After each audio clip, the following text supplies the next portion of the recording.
Welcome to the Volusia County Council meeting. The meeting will begin in 10 minutes.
Welcome to the Volusia County Council meeting. The meeting will begin in 5 minutes.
Welcome to the Volusia County Council meeting.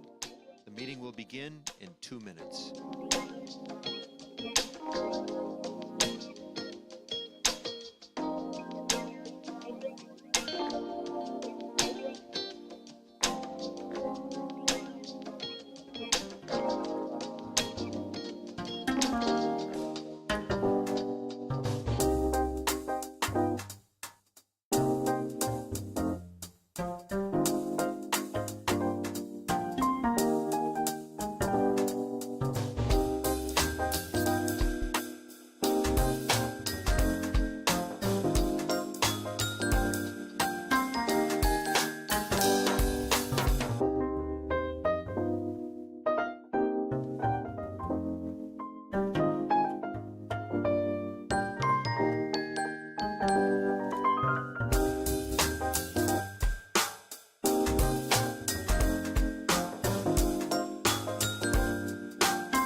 We'll get started in 60 seconds.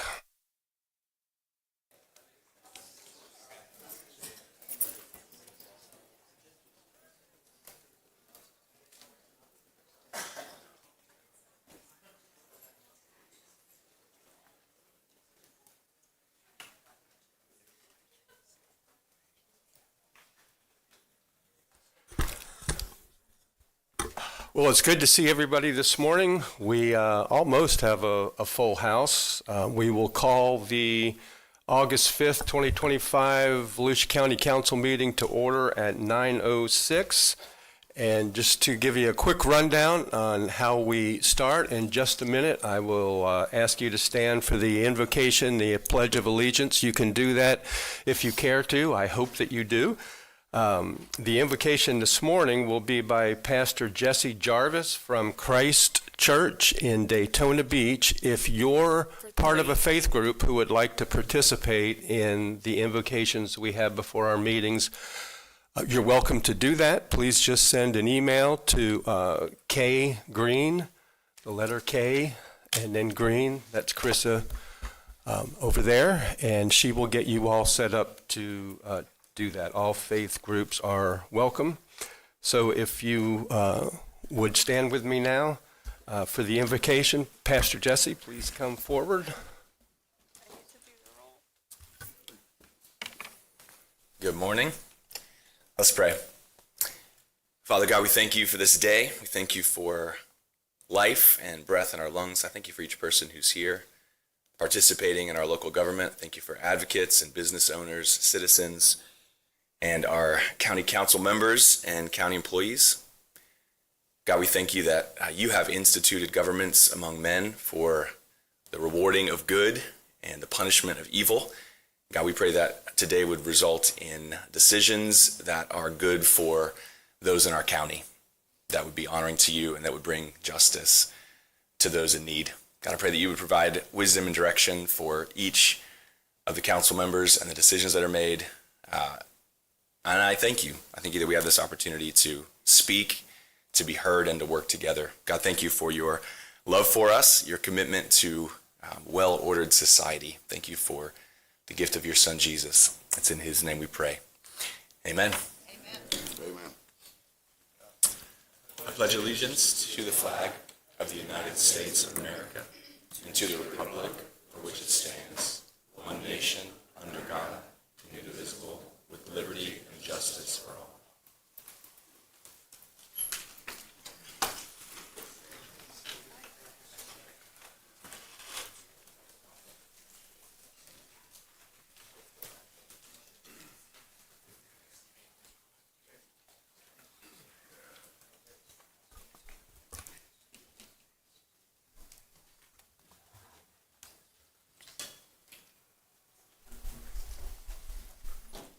Carissa, would you call the roll, please? Mr. Johansson.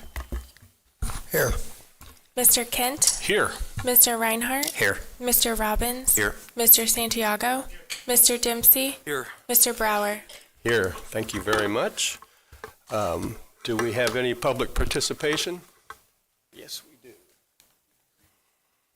I will call your name in the order that they came in, and when I do, if you would just come to the podium, make sure that there is a microphone near your mouth so that we can all hear you and the millions of people listening can hear you. Don't be nervous. And just tell us, if you would, where you're from in the county so your representative up here knows that you're in their district. You don't have to give your full address for safety reasons. You will have 3 minutes to talk about anything that pertains to the county that we may be able to take action on at a later date. Please keep it respectful. You have a First Amendment right. I just ask that you would handle that right respectfully and respect all those in the room and all those that are listening in. So nobody likes to go first, but Mike Poniatowski, you're up first today. You have 3 minutes.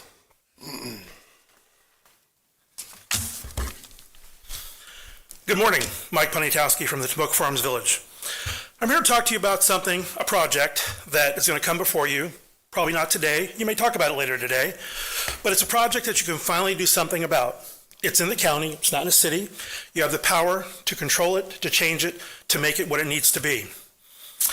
Again, it may not come before you today, but you're going to talk about it soon. And a lot of these people here are going to talk about it today and other days as well. I'm talking about a small piece of land, probably one of the few pieces of land still untouched by time. It runs along the bank of Spruce Creek, south of Taylor Road, between the Spruce Creek Fly-In and A Quiet Place in the Country. It's currently home to thousands of 100-year oaks. It's pristine. It has some Timucuan, pardon my pronunciation, Indian burial mounds. It's an important breathing, living piece of Spruce Creek that hosts abundant wildlife. It holds stormwater. It breathes in CO2. It exhales oxygen. It holds hundreds of millions of gallons of stormwater, and it sends it underground to recharge your aquifer. You will finally have the chance to prevent this amazing gift of God from being bulldozed, drained, filled, and built upon to add another plus or minus 200 single-family homes. Once this land is gone, it'll be gone forever. It will shed its stormwater onto someone else's property, and it will be up to them to pick up the pieces without help from anybody in this room, probably, because it's happening all over Volusia County. The local temperature will rise by a few degrees as the asphalt and the roofs absorb the radiant heat of the sun and radiate it out at night. The night sky will be dimmer because of the ambient light that will be added. And all of those trees that have lived for hundreds of years will be knocked over, chipped up, and sent to the landfill. Again, when that land is gone, it's gone. And it will be homes, more homes. So I'm asking you, the county council, in your wisdom, I'm asking county staff, I'm asking the PLDRC, and I'm asking anybody who will listen to stop creek crossing. Creek crossing does not need to be developed. That land needs to be preserved in perpetuity. It's a gift from God. I know it's private property, but there are better things we can do with it. We can purchase it with Volusia Forever, Echo Funds, Florida Forever, whatever we need to do, we need to preserve that land in perpetuity. Because again, once it's gone, and we know what Volusia County is becoming. It's becoming a Fort Lauderdale. If you look at any road, the trees are being bulldozed, apartments and homes are going up in radical numbers. In fact, in 2025, we will have a record number of building permits once again issued in Volusia County.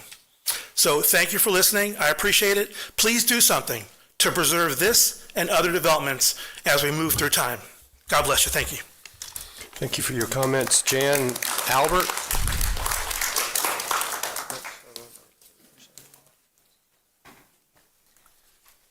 Good morning, governing body. My name is Jan Albert, and I live in a quiet place in the country. I've been a Volusia County resident for 45 years and a real estate appraiser for 53 years with a specialty in hydrology. And I'm also going to speak about the creek crossing proposal, even though I know it's not on the agenda today. You will be discussing it over these next few weeks.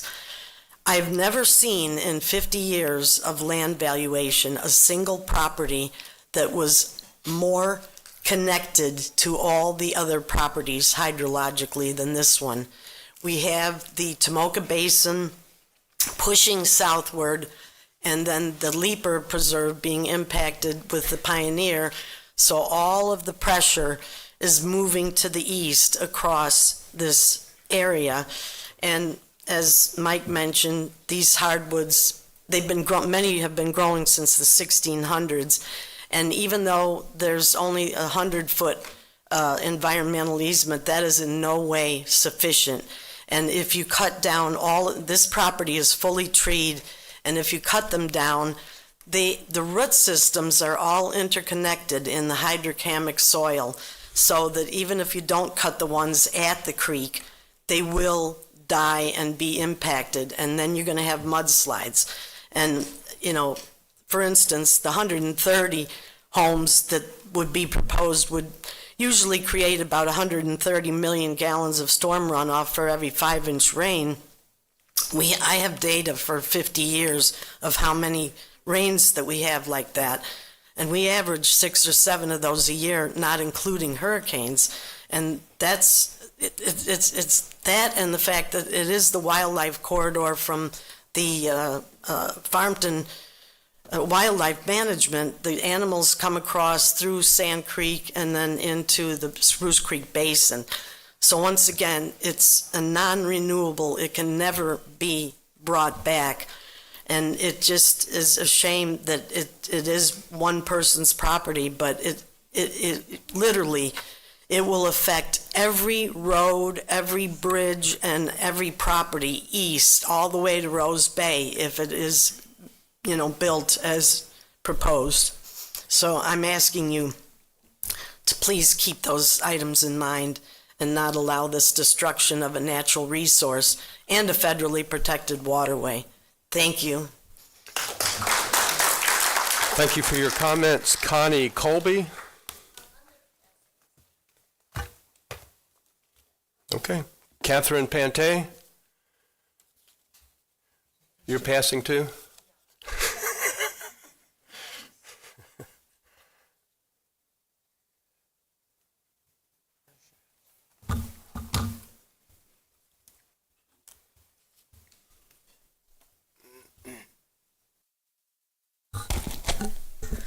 Good morning, Council. I'm here to express serious concern about what appears to be misuse of funds allocated through Volusia Echo and Volusia Forever programs, specifically the proposed or ongoing use of these funds to develop a motocross facility.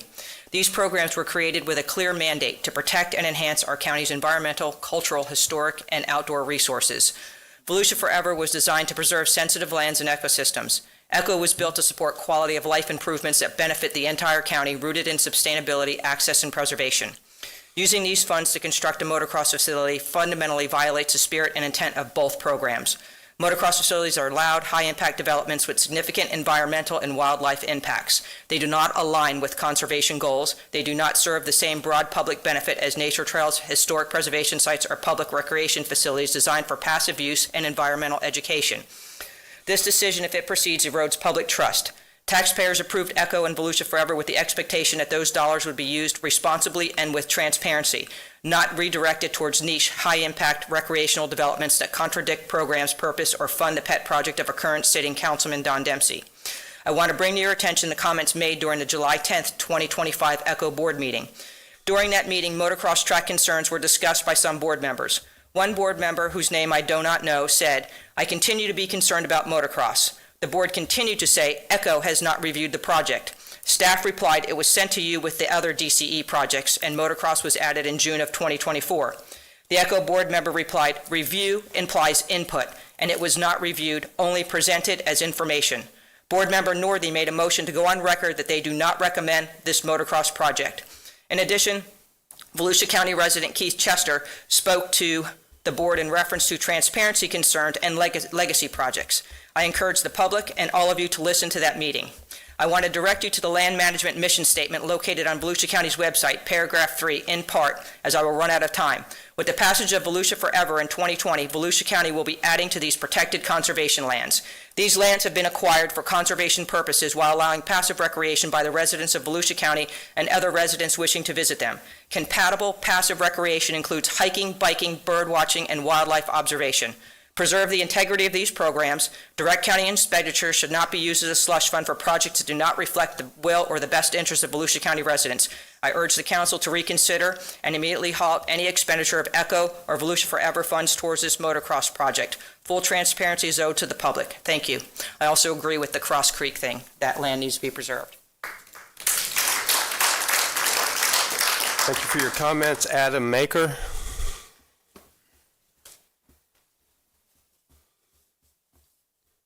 Good morning. First of all, I absolutely hate public speaking. So if I'm here, it's a good reason. And my reason for being here is because I want to get something on the agenda, and I was told to come directly to you guys and ask at the meeting would be the best way. What that is financial crimes that are facilitated through the Volusia County Clerk's Office involving pretty much all levels of law enforcement, as far as I can tell so far from my investigation. My website, and I would encourage everybody to go there. My website is volusiatruth.com. Pretty simple. The evidence, I have over almost 70 victims on my website of financial crimes.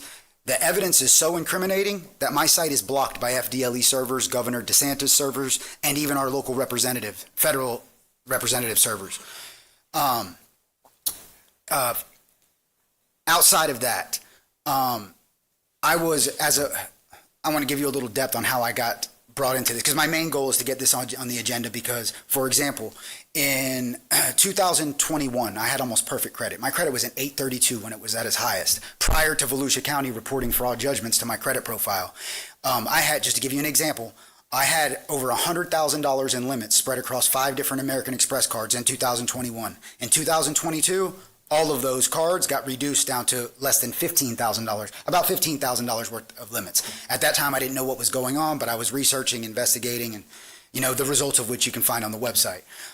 Now, in the process of all this, I filed a federal lawsuit. That's now in the appellate process, but I also was able to depose Sheriff Mike Chitwood and Sergeant Jason Stickles. Both of them pretty much fabricated information throughout, but mainly Sergeant Jason Stickles, who I questioned him about purchasing $1.6 million worth of properties, which appear to be purchased in cash. I had one address correct and one address wrong. He claimed, I have the deposition with me, I know now's not the time for that, but he claimed while under oath that he did not own those properties, he did not purchase them, he claimed nothing to do with any of those properties, which is a lie. The next day, on the 2nd, when I deposed Chitwood, he gave me his word. He said that if Stickles did, and he under oath, I have the paperwork, if Stickles did in fact lie while under oath, he said he would absolutely reprimand him. And no reprimand, nothing, that was months ago, and nothing ever happened. I personally believe this is extremely high-level organized crime. Why else would my website be? Well, I've contacted the FDLE and the FBI many times. The FBI let me take it a step further. On top of that, I've also was placed on some sort of a terrorist list, because when all this was happening to me, I was kind of in shock, and I left the country, left the state. Every time I left the state and country, I was having to go through a special security line. It was hell, simply put, But my father inherited about $30 million in real estate and used that money and went on a narcissistic tirade and worked with a bunch of corrupt officers. And the results of my investigation can be located on the website. So, please consider it. Thank you. Okay, thank you. That's a lot to unpack. I'll be back again. Peggy Hill.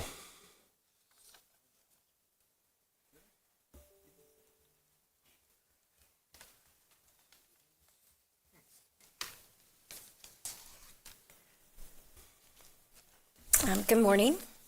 My name's Peggy Hill. I live on, Miller Road. Miller Lake is still full. It's still in my front yard. Not only is it fuller than when was at a lower level, it's fuller than it's ever been. And while DeLand and other areas have received a lot of rain, we've gotten very little in our area, yet we see very little reduction in the lake level. It's smelly and it's overgrown with lily pads. The 2017 permit given to Royal Oaks with no objection from the county needs to be revoked. It was not followed. The county can and should ask for this permit to be revoked. A drainage pipeline's been created for acres and acres of stormwater to go into Miller Lake by way of unnamed lake, Royal Oaks, and Tremont Drive. I brought a copy of just one example of this. If you slide down to the second page for me, there we go. Highlighted in green. This is a decision, notice of decision made by St. Johns River Water Management District on May 23rd, 2025 for a standalone ER in Orange City. Notice the receiving body of water is unnamed lake. Why? And why would you be okay with this? Notice all the businesses, if you go to the map, I'm sorry. If you look on here, you can see where the ER is. You can see unnamed lake toward the top and Miller Lake across 1792. That's a long way. And yet Goose Lake is over to the right, not far away. But as we saw, the decision is made. The notice, the receiving body is unnamed lake.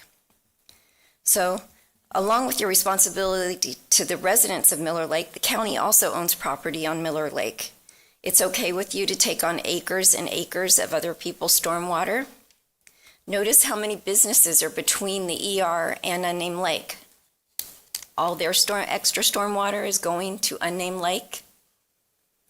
I don't understand it. It doesn't make any sense when Goose Lake is much closer, or keep their own stormwater on their own property. How is it getting from the ER over to unnamed lake? It's going up. It doesn't make sense. In the past, St. John's River Water Management District has stated it must have requests from the county in order to take action. They also said they're willing to help the county regarding the flooding of Miller Lake. Please, council, do something now. The rains are coming. Ask for the 2017 permit to be revoked. Ask for new permits to be turned down and stop the flooding of Miller Lake. Thank you. Thank you. County Manager George Rectenwald. Yeah, normally we don't respond, but I just wanted to clarify something from the picture that was up there. And I could have Ben Bartlett speak if you need, but the unnamed lake that she's referring to is the wrong unnamed lake. Many ponds and lakes are just called by permit unnamed lake. And so to relieve her concern, Ben went out and investigated that, and as would be the normal case, they don't allow people to move from basin to basin. So they're not moving water to that unnamed lake. They're moving it to another unnamed pond that's in the basin that she described, basically, that heads eventually to Goose Lake. So I don't, Ben, can you pull that up real quick? Yeah. So, as Mr. Rechtenwald said, I reviewed the drainage application by the emergency room, freestanding emergency room at the southeast corner of the intersection of Saxon and Enterprise. They have it on that map at the correct location. But the system, Orange, it's being permitted within the city limits of Orange City. Oh, not that. I'm sorry. I sent you an email just a second ago. But they're required to hold the volume on site from a 100-year, 24-hour storm event, which is the 11.4-inch rain event over 24 hours. They're actually discharging less water off-site in the post-development condition, according to their calculations, than in the pre-development conditions. St. John's also requires an overflow. This is the location here, and in the upper left-hand corner is Miller Lake. And basically what happens is St. John's requires an overflow should the storm event exceed the capacity of the pond. And that overflow is being proposed for discharge into the right-of-way of Enterprise Road directly to the west of that property. From there, it flows north into a drainage inlet and is collected into county's stormwater system that flows east along Saxon towards Veterans Memorial Parkway. So it's not even within the basin of Miller Lake. Even any of the overflow that potentially could occur would not flow towards Miller Lake. And as I said before, they've done the drainage calculations. They're required by both St. John's requirements and Orange City requirements, which actually match Volusia County requirements if they were to be developing in the unincorporated area. It requires them to hold any additional volume on site greater than what is discharged in the pre-development condition. And they're actually doing that according to their calculations. So, and that is with a foot of freeboard in the pond. So they hold that water and they still have an additional foot of freeboard in the pond, which is what we typically require as well. So they should be holding considerably more water on their site in the post-development condition than the pre-development condition. And if they do have an overflow situation, it flows east. As Mr. Rechtenwald said, multiple ponds in this area have no name. Therefore, they're typically referred to as unnamed pond. Chair, may I ask a quick question? Yes, Councilman Santiago. Thank you, Mr. Chair. So if I understand you correctly, this project that's happening in the Orange City jurisdiction, according to the calculations that are being proposed by the engineers, they are going to retain more water after the development than in the current status of the land? Is that what the projections are saying? So their calculations show a slightly less discharge in terms of volume, and they have to still maintain during those storm events. They can't discharge at a higher rate. So it's a lower rate and a They're lower going to hold volume. more water than it stands as the Correct. current And way. that's to the 100-year, 24-hour storm event. And then in the event that there is an outfall that exceeds their capacity, it's not going to flow towards Miller Lake. Is that what Correct. you're saying? Okay. Thank you, Mr. Chair. Who is the engineer? I believe it was HDR, but don't hold me to that. I don't remember exactly. Okay. And one other thing, just to point out, the Miller Lake elevation has dropped how much since June? As of this morning, the lake is down just over 10 inches since the middle of June.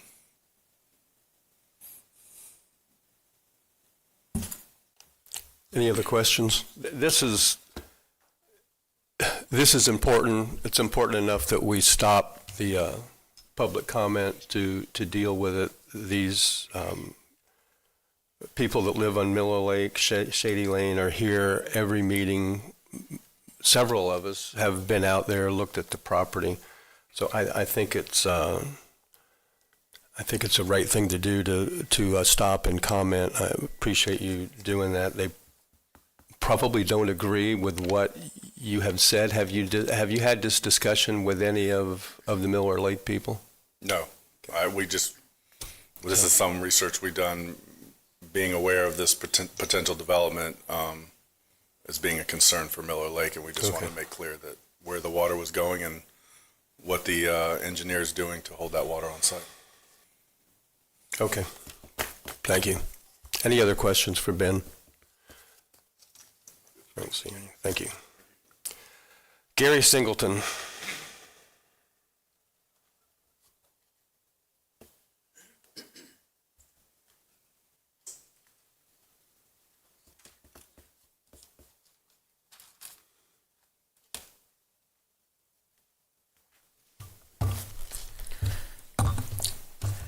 My name is Gary Singleton. I'm a resident of District 3. Get this thing up here. I'm here to speak about the Creek Crossing PUD. From 1,000 feet up, it is obvious that developing this property is crazy.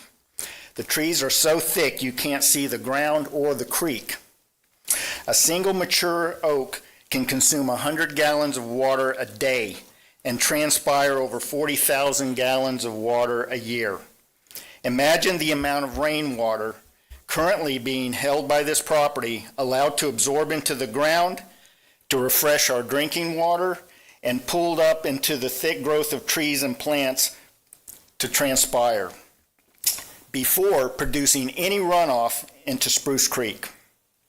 Creek Crossing development will destroy an ecological system capable of holding and absorbing and transpiring millions of gallons of rainwater. You're going to replace this perfect system with impermeable surfaces and grossly inadequate retention ponds. The banks of Spruce Creek have a history of already overflowing and flooding local properties. The only people who would want to destroy this perfect natural ecosystem, replacing it with impermeable surfaces and retention ponds, are driven by greed. This is a challenge for this council to listen to Volusia County citizens and not the development lobby. The line is clear. You represent us or you represent them. Every vote is another demonstration of whose side you are on. Thank you. Thank you for your comments. Dave Kremer.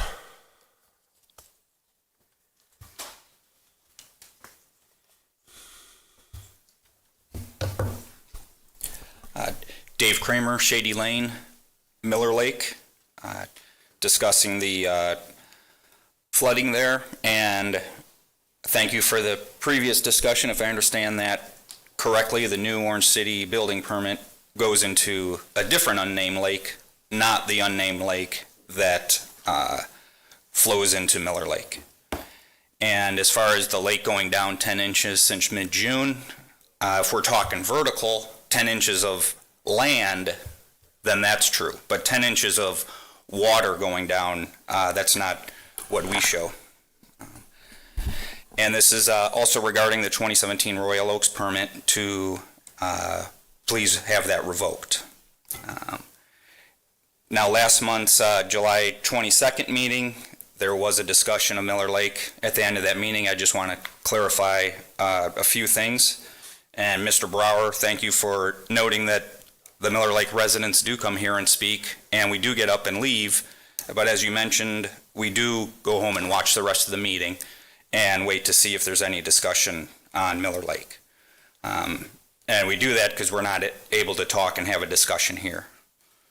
At the end of that meeting on July 22nd, Mr. Rechtenwald was asked about Miller Lake. He said one of the residents on there is not a home, that it's a trailer. So just want to ensure you that it is a home. If it was a trailer, I'd hook my truck up to it and move it 30 feet. It's a over 1,000 square feet, single-family manufactured mobile home. The previous owner was there for decades, and we've almost been there for a decade. Our homestead exemption was on that. We're in the process of changing it since the home is uninhabitable. Mr. Rechtenwald, you also noted that by definition, that residence was not flooded. So FEMA came out, they declared that it was flooded. So by definition, it was flooded.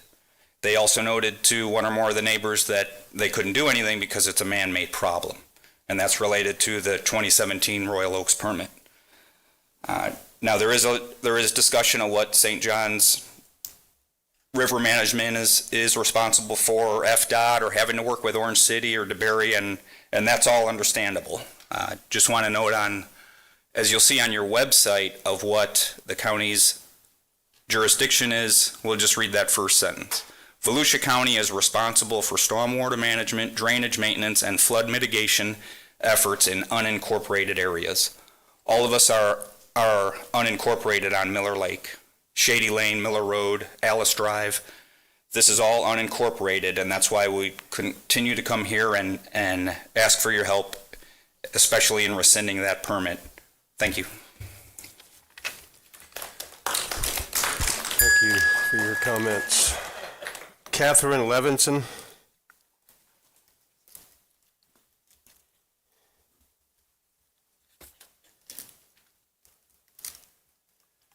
Good morning, everybody.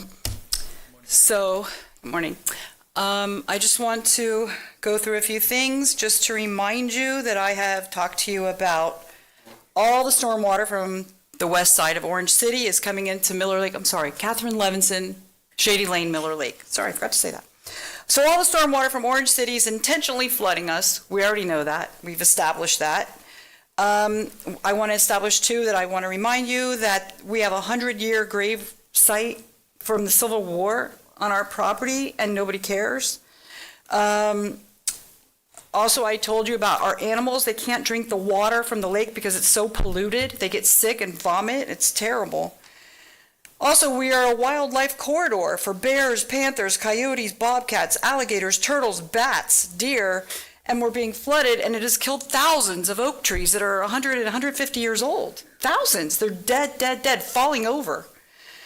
Our lake is still flooded. I appreciate what Mr. Bartlett said. I don't agree with it.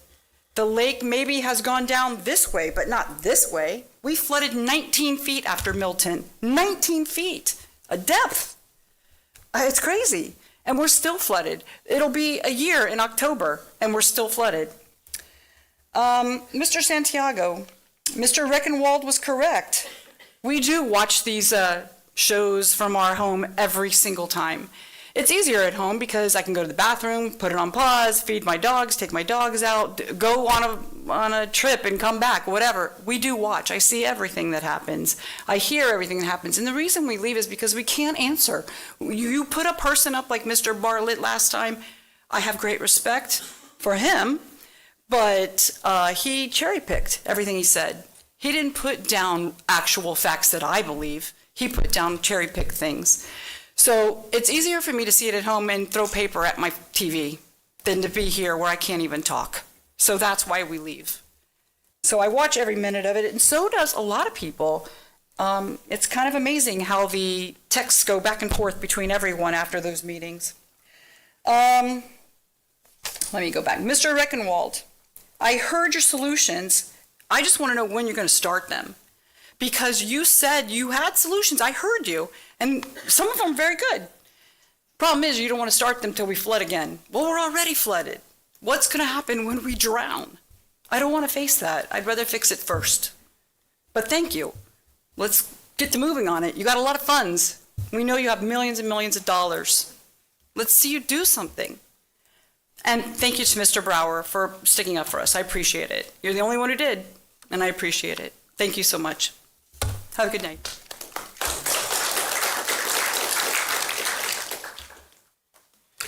Denisha Stearns?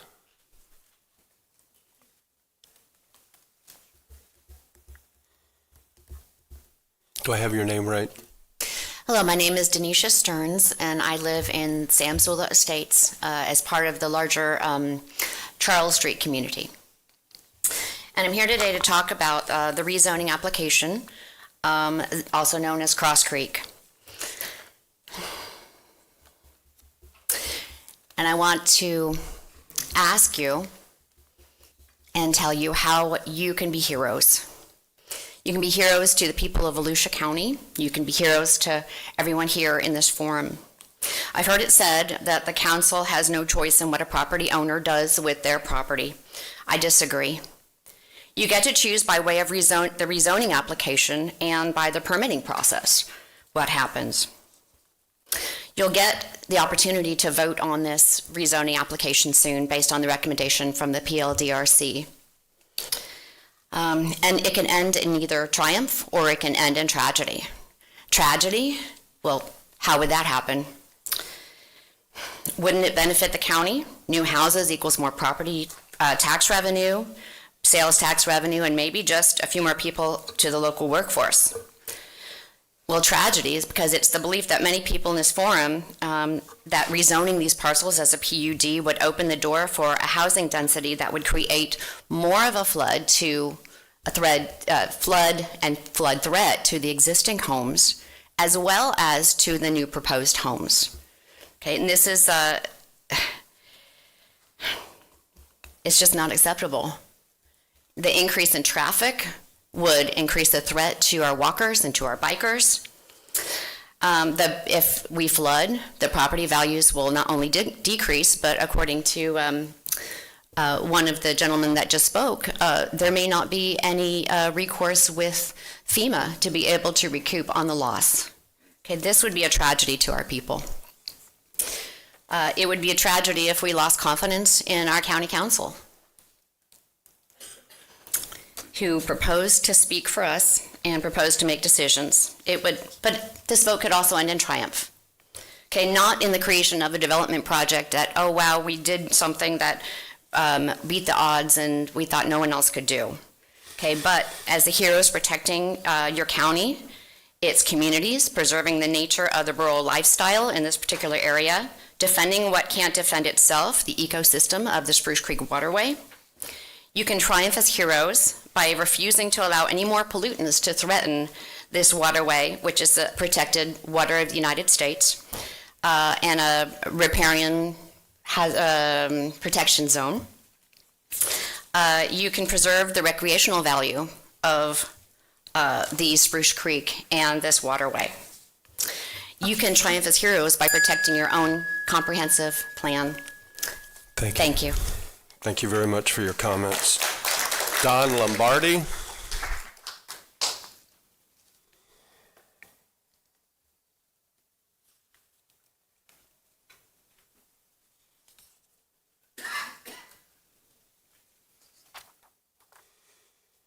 Well, good morning.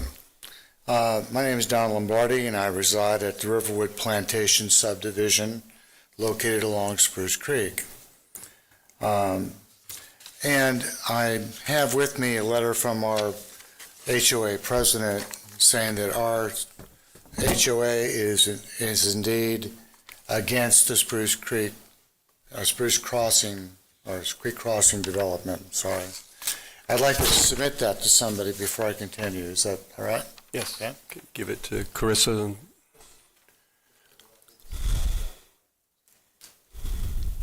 Thank you.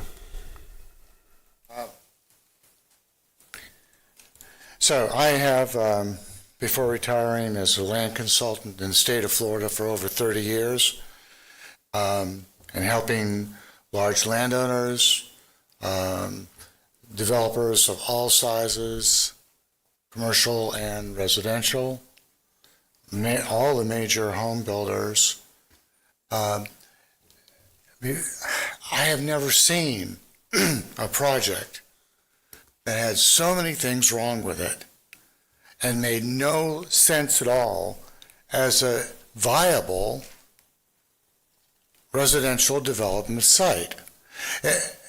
Regardless of all the wonderful things that have been said here tonight about environmental impacts and all those other things and how terrible it would be to damage those things, my purpose today is to say that, in my opinion, with the bridge that has to be built across there, which will cost tens of millions of dollars to fit the requirement that it be at least 1 foot over the floodplain on its entire span, that's a requirement of the state of Florida and therefore this county as well. So this concept plan is so vague, it's not really, you don't know what you're really approving. Or I don't know what you're really approving at this point. It's my understanding that PUDs are plan unit developments that are site plan specific zoning, right? And so this is a concept plan, and the development order is written so vaguely that you can put just about anything on there as long as it's residential. I mean, you can modify the sizes, you can modify the accesses, you can do all those things. That development order is baloney, in my opinion. It needs to be really tight down. Okay. The other thing is that, running at 5 seconds, well, I'm going to say thank you. We're going to be around for a long time. We're going to look at everything very carefully and very professionally. And you'll be seeing us a lot of times. Thanks. Thank you very much. And Carissa, will you make sure we get a copy of that? John Nicholson.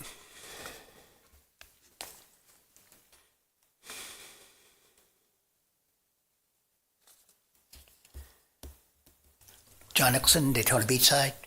Every Sunday I go to about a dozen city locations to check on them, see if there's any damage, etc. So I can tell David on Monday morning there's been a problem, there's damage or whatever. When I hit City Island, the new memorial, this was lying on the ground, all right? Rather than have somebody steal it, I took it figuring, well, I'll bring it here, give it to whoever has it, and put it back up. Well, surprisingly, within 2 days, it was replaced. If you look at the back of it, it's just tacked on. I felt several others that are loose. Is there some way of making these permanent? Secondly, is there a way of replacing them? It's a bit cheesy. If you look at that memorial, it's solid as a rock. This does not fit that. So I'm wondering if we could put something more substantial. If not, make it more solid so that it can't be pulled off. Secondly, if you look at the flags, they're all, one is sort of kind of not faded, all the others are almost faded beyond recognition. It is, when I grew up, you did not fly faded flags. They were replaced. So I'm asking you to take a look at those, and if we have to, upgrade the quality of the flags so they don't, it's not been that long. It's only been 2-3 months, and flags are not meant to fade that quickly. Also, I want to bring up again half-penny sales tax. We are not made of money. If we put in a penny sales tax, it's an automatic 30 or 40% grant to anything we do, because outsiders pay the tourist 30 to 40% of what the sales tax is. And the federal government is giving less and less grants. We have to find other ways to make sure that we get done what we have to do, especially flooding. You've heard it again. Miller Lake has been here forever. Midtown and Daytona Beach has been around forever. All the others are coming into place. So I'm asking you to think about the penny, not half penny. And I just realized, I read an article It was 44 million that we would have raised for a half-penny sales tax. It's now 68 million for a half-penny sales tax. That's $150 million a year to help us with infrastructure and flooding. I think we really should look at it. And lastly, I want to talk about the city of Daytona Beach and its rezoning. It's something that you all have to pay attention to. I will talk more about it. I'm running out of time. But that design was 1970. That's 50 years ago. The next time we have an opportunity is 10 years from now. Thank you. John, before you go, would you go back to the room and see Tim Bailey? Are you coming up here?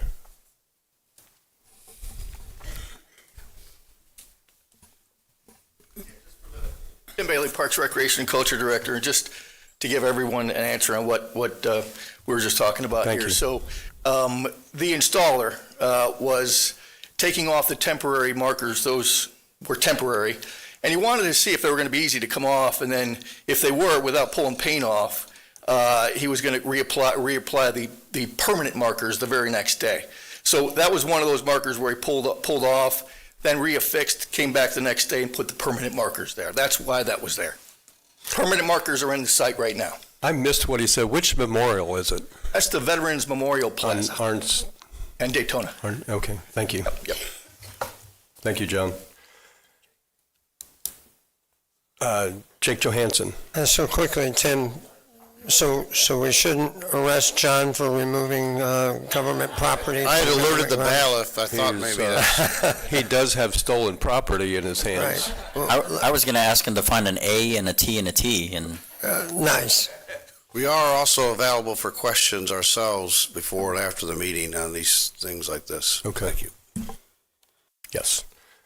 Okay, Jeremy Karaginas. Good morning, Council. Jeremy Karaginas. I'm the president of Volusia County Firefighters Local 3574. I'm here today for the fire fund and the importance of the flat millage rate. We have a social media following, 25,000 people, mainly our citizens here in this county, and this topic's been getting a lot of traction. And I can tell you they're all supporting us. You can feel free to read the comments on your own. But a couple of you asked me last minute to do some convincing, and I did what most middle-aged guys do. I go to the pickleball court to clear my head. I ended up with this 81-year-old female named Joyce, big fan of us. We turned to our opponents, and it was a formal county councilman. He wasn't a big fan of us, and his decisions negatively impacted us for many years to come. After we beat him, he came up to me and surprisingly made comments about the past, and he seemed a little remorseful about his decisions that he had to make. That moment reminded me of this council. You guys are a good council, one willing to work together, listen, and even change the course when it's the right thing to do. It reminded me of the times when it was the union who went out and lobbied the public for a higher millage rate, not for pay raises, but to prevent 4 stations from shutting down. And our citizens supported it. And this is the kind of community commitment that was hard-earned and worth protecting. Today we have a chance to keep moving forward. George has done a lot of good things for fire, and while I don't agree with everything he does, he's been good to us. But let's face it, he answers to you guys. And his staff does too, and he's doing his job trying to build a conservative budget that reflects your guys' priorities. But I think there's a few questions you could ask. Do the fire trucks go out of service, leaving areas uncovered because we're riding in on ambulance? Does it happen 2% of the time to 100% of the time? It doesn't matter. That one time is too many if it's your emergency, and does this council accept that risk? Do we have any potential unfunded liabilities we're not considering? If times get hard, can we pull from the general fund? Can we improve the service delivery and quality of life to our citizens by using a flat rate? Can we do this by adding more firefighters? We're the only ones required to be paramedics in this county. This is about keeping your fire department strong and ready, not just for today, but for tomorrow. Whatever this council decides, I just want our citizens to know our commitment never changes. We will come for you.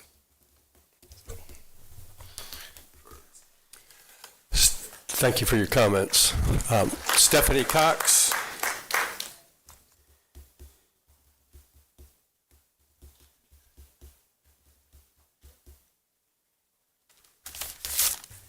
Good morning, Chair and County Council members. I don't come a whole lot, but I do send a few emails. I started out, I was just going to mention that I really wanted you to go with the rollback on taxes because our economy and our paychecks haven't kept up with each other. So when that does come up, I would like you to consider the rollback on that. But sitting here listening today, I'm hearing a whole lot more problems. I'm hearing about Miller Lake again. I'm hearing about Cross Creek. I agree with a lot of the people that have spoke on that. We have to start protecting and not let our oak trees go away. We've lost so many of them. I think Edgewater had, 1,000 recently that they agreed to take away. You can't replace those in our lifetime, and our water recharge needs them. Besides that, they're beautiful. And then lastly, I want to talk to you about SB 180. I know it's on the agenda. We need to group together with all the cities to join in and amend that bill. That bill is taking away our home rule. It's not right. They don't know what goes on in our communities. We do. We're the citizens. I've been in Volusia County since 1978. So we really need to consider all these things. Like I said, I've written emails. I've got answers from a couple, but not all of you. I don't know why you can't answer my emails, so that's why I'm here today. I want to talk about what's going on in Volusia and correct it. So thank you so much. I appreciate the time. Thank you. And that concludes the public comments for the morning. You also have an opportunity to speak on any item, and then we have another public comment period at the end. And before we move on to the next item, Michael Dyer. Yes, sir. Thank you. Just for the benefit of those who spoke, I know they spoke on an upcoming project that will come before you. As I understand, it will be a quasi-judicial hearing. So you have not responded during a meeting, which I think is good. You basically said as a judge, applying the criteria at that time. If you do get contacted, that would be just something you have to disclose with ex parte communication. Just bring a copy of it. We can make it part of the record. But you will have a hearing if the project proceeds at some point. We don't have an idea yet when that will be, because it's got to go to PLDRC first, and it's not yet scheduled for there, is it? It's still in the planning stage? It's not, yes, you're correct. Okay. All right, thank you. Councilman Santiago. Thank you, Mr. Chair. I was contemplating whether I wanted to comment on this, but I just want to, and Mr. Dyer, thank you for sharing the good legal advice. And to the folks from that community, I have no idea what this project is. It's not before us. No memos. Nothing's come before me, and so I can't opine on it, my opinion on it. But I think it's important for you all to know from the community our legal obligation here, because it's a quasi-judicial type of hearing. We act as judges. We can't and we shouldn't comment on our thoughts on a specific project, because then we poison the well and we put the county in huge legal liability at that point. So our jobs, if done properly, is to wait for the hearing to come before us with all the facts, the testimony from the public, the testimony from the applicant, and then judge at that point what we're going to do. So if you don't hear commentary from members of this council, I want you to understand that we are following our legally required process to give everybody justice and due process to appeal to their government. Thank you, Mr. Chair. Okay, that takes us to item 1 at 10:01, the approval of the agenda, and I would like to request one change, and that is to move item 17, which is the Senate Bill 180, to move it up to item 3A, so it would come after the motocross discussion, item 3, and before item 4.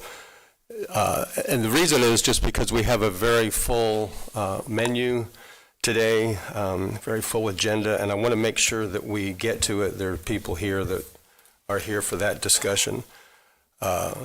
Chairman, clarification, please. Yes. I'm fine making that motion. I'm just, I'm a rule follower, and it says presentations. Never mind, that's other business. I withdraw what I was going to say. That's other business, not presentations. So, Chairman, I'll make the motion to approve the agenda as presented with the caveat of moving item 17 to 3A. And motion is made by Troy Kent. Is there a second? Just need a second to move this up so that we get to it today. We can't afford to put it off for another 2 weeks. No second? It's a simple request. Okay. I'll go ahead and second it, Chair. Okay. Thank you. Matt Reinhardt makes the second. Any discussion? David Santiago? Thank you, Mr. Chair. I mean, I get it, it's an item on the agenda, but I don't see the urgency, Mr. Chair. We have several things that are on here that I don't want to say are not important or just as important. I just don't see the need to move it. Troy kind of started out on a rules base. We have a process. I think there needs to really be extenuating circumstances to make changes, and I don't see it. I want to get to it, don't get me wrong, but I don't see the justification for making the change. And I know you're concerned that it may not meet the deadline today. We could extend if we so choose to. And if we didn't get to it, the legislature's not meeting till November. So we have time. This is a proposed amendment. So there's really no rush to make an adjustment. Now, if the legislature were meeting next month, I'd say let's do it. Let's make sure we get it in. So this is not shutting it down. From a rules and procedures perspective, I don't see the urgency to make the change. I say stick to the agenda and we'll get to it when we get to it. Okay, well, I'm following the rules, number one. Number two is that there is a huge urgency from the public. And, I'm hearing it every day. And yes, it's true that the session doesn't start to November. The urgency for me is that we get the county attorneys have already done the work. They've done really good work and made very simple, clear, easy to understand changes that helps us to retain local control. This is about local control. I'm not willing to give it up. I don't think you are either. So the urgency is that gives us between today and if it was passed, it allows the legal staff to begin the process of working with our lobbyists, working with John Booker, working with all of us, and working with the public, and working with every city. The cities are asking us, please do something. And so I'm responding to them. I heard from the city of Edgewater last night, please help us. To me, I think the urgency is, I don't want to see it put off for another 2 weeks. Mr. Kent. Thank you, Chairman. I made the motion because you asked, Chairman, and you are in the unique position that you can't make motions, given your position on this elected body. And Council, I would have made the motion if any of you asked. I'm that guy that's going to try to help you get there. But Mr. Santiago, you bring up a great point. So I'm going to vote to do this, but if it gets voted down, I think we're going to get to it today. I'm not worried about it, and I'll make a motion to do the agenda as presented. So either way, I'm good to go. I just wanted y'all to know. Last comment, Mr. Chair. Okay, Councilman Santiago. And I'm okay with voting on it, gentlemen. It's just more of a procedural thing for me, right? I think we're going to get to it. I didn't hear the 3-alarm siren going off. If you remember, I made the suggestion. The chair's leadership took us to this point, I made the motion to do an amendment to Senate Bill 180. So it's not the topic that we're going to discuss. So if the vote's up, I'll vote for it. It's not a big deal. I'm a purist in the perspective of if we're going to make changes to it, let's make a good justification. I think we're going to get to it. So I'm prepared to vote, Mr. Chair. And David, I'll just say this, if I may, Mr. Chair. One of the things I admire about you, you're consistent and you're a procedure guy. And you've said that since our first meeting, and I love that you hold true to it. So thanks. Yeah.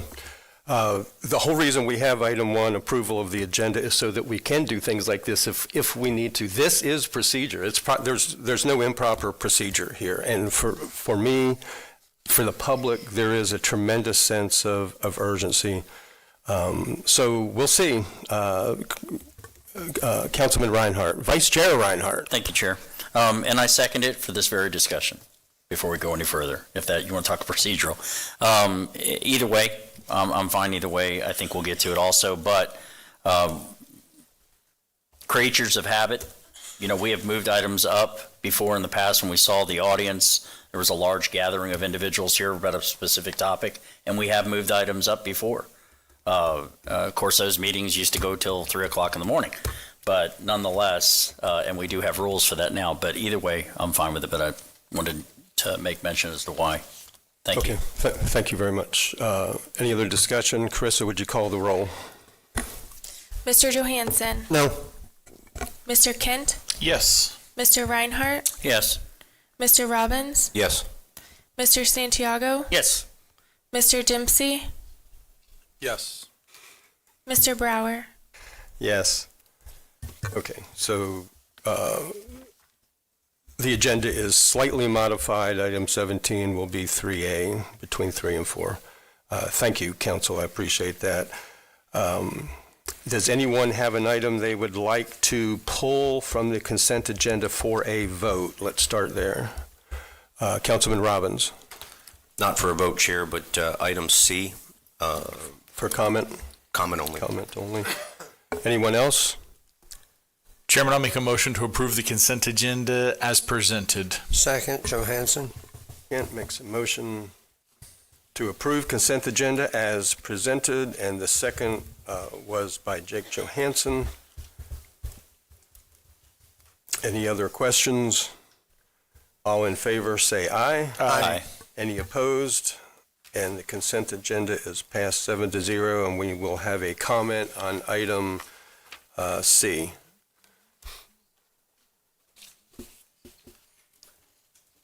Do you need staff?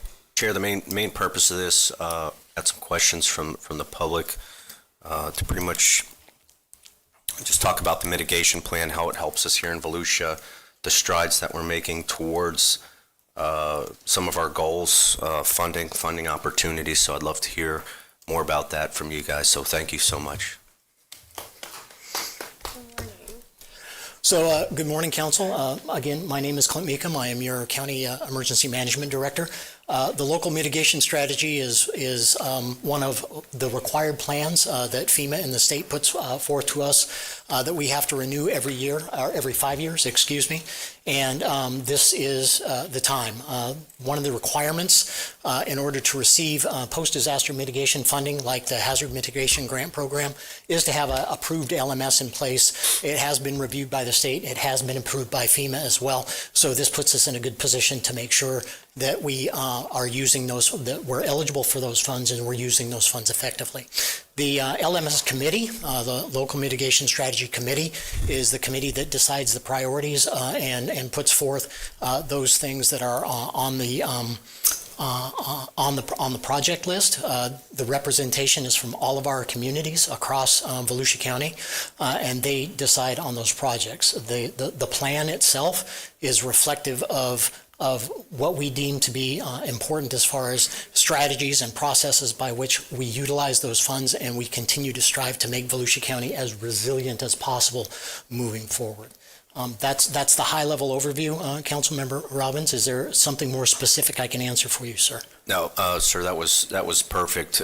This just goes to show, what we are doing in addition to everything else to make sure that these projects are not just identified and addressed, but funded as well. So I appreciate you guys and all the hard work that you guys do. Thank you very much, sir. Councilman Santiago, hold on, don't go anywhere. Yeah, and I don't know if this was your responsibility, and I apologize, George, that I didn't bring this up to you earlier. But in addition, I think to that, I want to thank the staff that put together that website on the flooding information, the work that the county, that is huge. And for those of the members of the public that don't know what I'm talking about, the county prepared a website that shows all of the details. And if I could, Mr. Chair, maybe if George can just give a quick synopsis of what's going to be available there for the members of the public to see. Well, the main part is it's to show the effort of what we're doing on a daily basis. So if you'll notice, we're putting a lot more information out there about where our road and bridge crews are, what canals they're working on, what things are coming up, because there's a general concern in the county for that we're not doing anything. And again, we're doing yeoman's work as people are out there every day and doing what we do best, maintaining, clearing canals, upgrading pipes. There are other larger capital projects that are in planning. We're talking about those as well. Unfortunately, I know people are not patient, and I don't blame them, but I'm not either in a lot of these cases. But we do have to do the proper permitting, planning, design in the world that we live in today. If you don't do that, it will come back to bite you later on. So we do that. It also allows us to continue to get federal funding and funding from other sources when we do it correctly. But that unfortunately does translate into time. So I know there was some comments earlier. And a lot of our projects require partners, so other governments, and that only adds to it as well. But all that's on that website. We're going to keep people updated. What's the landing page for that for people to see? Where should they go? Well, they can just go to volusia.org, and then we highlight it on one of the first pages. Okay. So Suzanne can update that. And just an additional comment, you may have noticed, we are starting a monthly stormwater newsletter delivered via email to those who wish to receive it, and we're taking subscriptions, if you will, to that newsletter. I think it's on that website page as well, and those of interest are welcome to follow us in that manner as well. Thank you, George, and thank you, Susan. And I urge the citizens of Volusia to sign up for that newsletter, go to that website. In today's world, there's a lot of fake news out there. And at least here, you'll see firsthand from us what the county's doing. So when you hear something, go to the source. And if you question the source, reach out to any one of us. I'm sure we'll get you some answers. But please, go to the source. Ignore the social media, fake news world. Go to our website and hear firsthand. I want to applaud staff for highlighting all of the work, because there's hundreds of millions of dollars dedicated out there that are going to be spent in this county to address many things, including probably things that are important to those that are here today or watching. Thank you, Mr. Chair. Thank you, Councilman Johansson. Yes, I'd just like to kind of capitalize on what David's saying. It's not just the county projects, it's geographically countywide. We're starting to gather the city's information too and put it in the same website. And that's the first time for us doing so we're talking about collaborative projects and information geographically coinciding with each other, so we're not interfering with other people's projects. We know who's doing what, and maybe we can piggyback off of those for good things. So get on that website. We hear a lot here sitting up here about, I didn't know, I wasn't informed, how can I find out? That website is going to be everything stormwater that we can come up with, as long as the cities continue to participate, and we have a little clubhouse of folks that are willing to participate, so that's going to work out. Thank you, Chairman. Thank you. Thank you, Clint. Thank you. Thank you, Danny, for bringing that up. And so we will move on to item 3.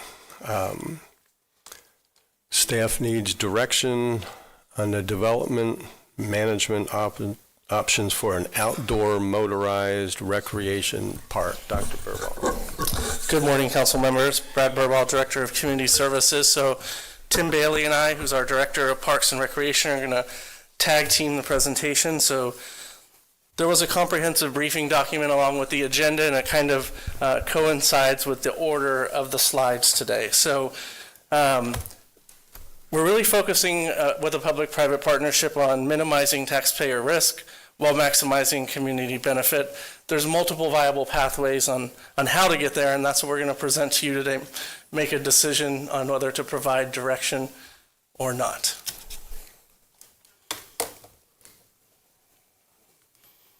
All right, so I got the clicker figured out. Brad, Yes. can you hold 1 second? Sure. I just was informed that the live link for the meeting is not working. I just wanted to let them hear that in the back, so go ahead.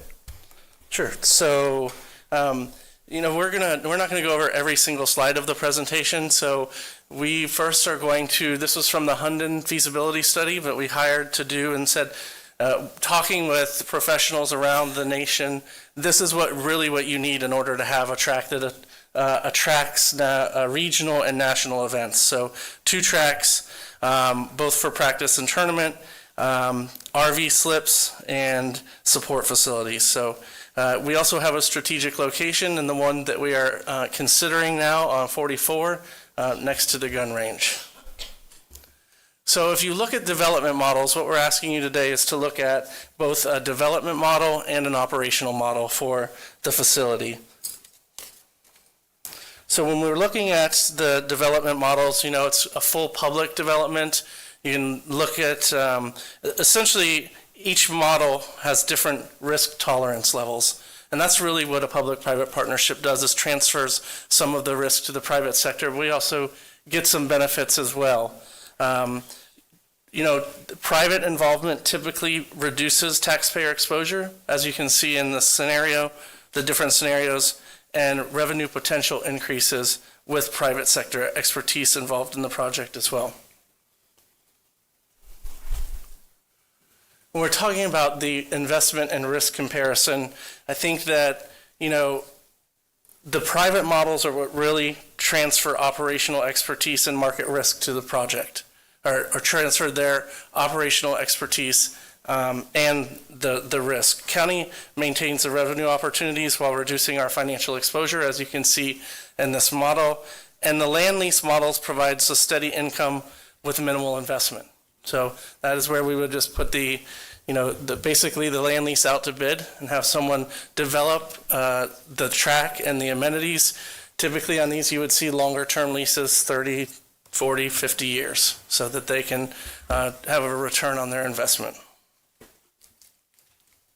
So what does the process look like for a P3? So P3 is the process is outlined in Florida statutes, and it's a different approach. And this is, we're working with a consultant that is doing the Bennett Park P3, because you gave us direction to do that. And so what they'll do essentially is want to know what council's goals are. So as we have this conversation, is your goal to have a capital investment and then no operational support? Would you like to provide no operational support going forward?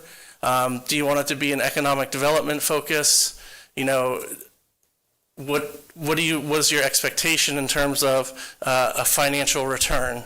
So that's important to these consultants as they look at partners and engage partners. So what they'll do is they have 6 different models, 5 on this slide rather. So they have a financial model for each of these. And if we go to the consultant and say we want to do a public-private partnership, they will run the numbers based on the different amounts of money that we're getting, maybe from a public finance option, also the sponsors they look at multiple vendors who will also contribute. So it's more of a shared cost development. And then they'll bring these models back to you. And that's when you'll make a decision as to what model you would like to use to develop and operate the track. So just a quick P3 lesson there. And then once they've They actually will develop the model, take it out to market, talk to people that potentially would bid on the project, tighten it up a little, make any changes that they feel the market needs in order to be successful, and then that's when we would put out a request for proposals for private partners. So, Tim, are you up? Okay. So that was the development options. Tim's going to talk about operational models now. Okay, good morning. I'm Tim Bailey, Parks, Recreation, and Culture Director, and on this is where we're really talking about the operational models. Some key points on this particular slide. Private operations demonstrate superior financial performance, as you can see on the slide. County operations require specialized expertise in the development or the operations of the track. And then concession model provides guaranteed returns, but minimal risk.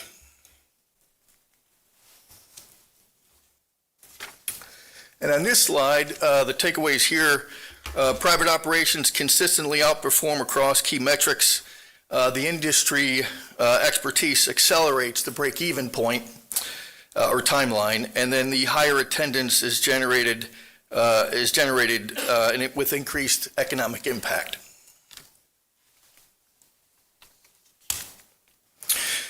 And on this slide here, you'll see that the private operations generate substantially higher economic impact. There's an additional $69 million in economic activity over a 30-year time span, and then job creation and tax revenue benefits extend beyond the facility's operations.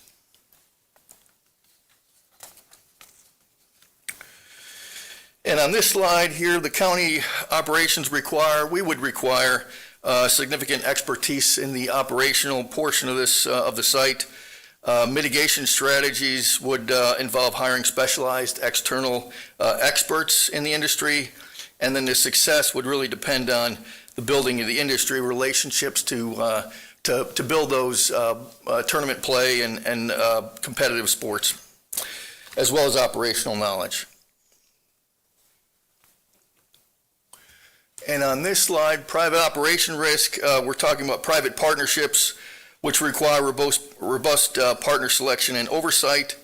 Also looking at performance-based contracts would align private incentives with public objectives, and then regular monitoring ensures the community service standards are maintained. And on this, what we're looking for here is to review the development model preferences from council, and then provide direction on operational approach and/or development approach, and then authorize staff to proceed with the preferred pathway. I will say that I invited two industry experts here. They're here. I think you've heard them speak before. Jason Morrow and Jason Mara and Jason Baker both have constructed sites and their operational processes, as well as competition and national competition. So, and they're here during public participation to speak on the topic. Thank you. There's some questions for you. We'll start with Troy Kent. Thank you, Chairman. Mr. Bailey, I'll get to my question in just one brief moment here. And the question is for you, Mr. Bailey. But, Council, I was blown away to find out 10 years ago in the city of Ormond Beach, and I suspect this is everywhere, that every recreation piece you provide in a city, municipality, is subsidized by the government. There's not one where the user fee completely pays for what you're doing. Can you go back to that slide, Mr. Bailey, where it showed the annual cost to the county? It's like $300,000. There we go. So, and Council, I'll just say, in Ormond Beach 10 years ago, the most subsidized piece of recreation was baseball, softball, to the tune of $1,400 per participant. And I was shocked. I tell you that because I didn't know it, and maybe you don't know it. But Don, when I see what the annual cost is, I'm not as bashful about that because of what I know about what everyone else pays to have recreation in a community. Mr. Bailey, here's the question. Do you know, and if you don't, it's okay, you can get it to me and all of us later. I don't mean to put you on the spot. What is the number in dollars of what the county subsidizes for recreation currently? So I'm going to answer it two different ways. Sure. So when we run sports or some kind of individually consumed recreational activity, we require the recovering of all expenses that are directly related to that particular activity, right? So, and let me give you a for instance. So if we run a teacher duty day bus camp, and we've got 30 participants, and I needed 35 participants to break even on the costs, we don't run the program. We have to recover our costs on those particular individual events. Now, when it comes to maintaining a ball field and the revenue we get from field rental, we never break even. That's just from field rental. But if we're running an individual sport, an activity, we have to break even. That is interesting to learn today. I'm surprised, I would say pleasantly surprised to learn that for some of those individual sports, you don't run it unless it breaks even. That's correct. But I don't know that I'm 100% there with you, because if you're taking a group of students somewhere on a teacher duty day, is the cost factored in to purchase the vehicle that's driving them? It's the bus. We have to recover the cost of the bus, recover the cost of the bus driver, the direct expenses. That's an incrementally direct expense related to that event. It doesn't cover my time. Gotcha. And it wouldn't cover, the office staff time, but it does cover all those direct expenses. Do you have a number for me as to what the county spends on recreation every year? Do not. I can get that, yeah. I knew you But could. yeah, we do not, yeah. And I threw that at you. You had no idea that was coming from me. So yeah, if when you get a break, text your team and say, hey, if we can get this, find it out, please. Yeah, there's one thing I wanted to add to that. So there's one recreational asset that actually does recover its cost from an operational standpoint, and that's trails. When I look at the cost to build and to maintain a trail, and the increased revenue we bring in because the trail was built, it exceeds the cost of the maintenance and development of that trail. Purchasing the property where the trail is located? That's correct. Yeah, that's correct. Yeah. Okay. I will add, Commissioner Kent, that earlier this year, Tim and I did an analysis, and we're at about 20% cost recovery when we look at our programs. So, and that's above the national average. So 20%, so the county's subsidizing 80%. Thank you. Mr. Bailey, well, I have a question for you. Before I ask it, Ben always gets this. I want to say that you are the best in the state of Florida at what you do, and I really appreciate your leadership in Volusia County. Would you please, I'm going to hold my comments to that portion of our debate here. Would you just explain to me what the concession model is? Right. So when you're looking at, the county potentially would perform under that particular model. We'd perform the general maintenance, like the facility access, we would govern, and the general maintenance of the track we would govern. But in terms of food concessions, apparel concessions, special event marketing and promotion, those national tournaments, that would be contracted out with a concession. And those would be a fixed fee kind of setup. Potentially, and then you could also govern, a percentage of sales. But that's what the concession model is. So the county would share some of the profit from that? Yep. Okay, and then you said that we get income from trails.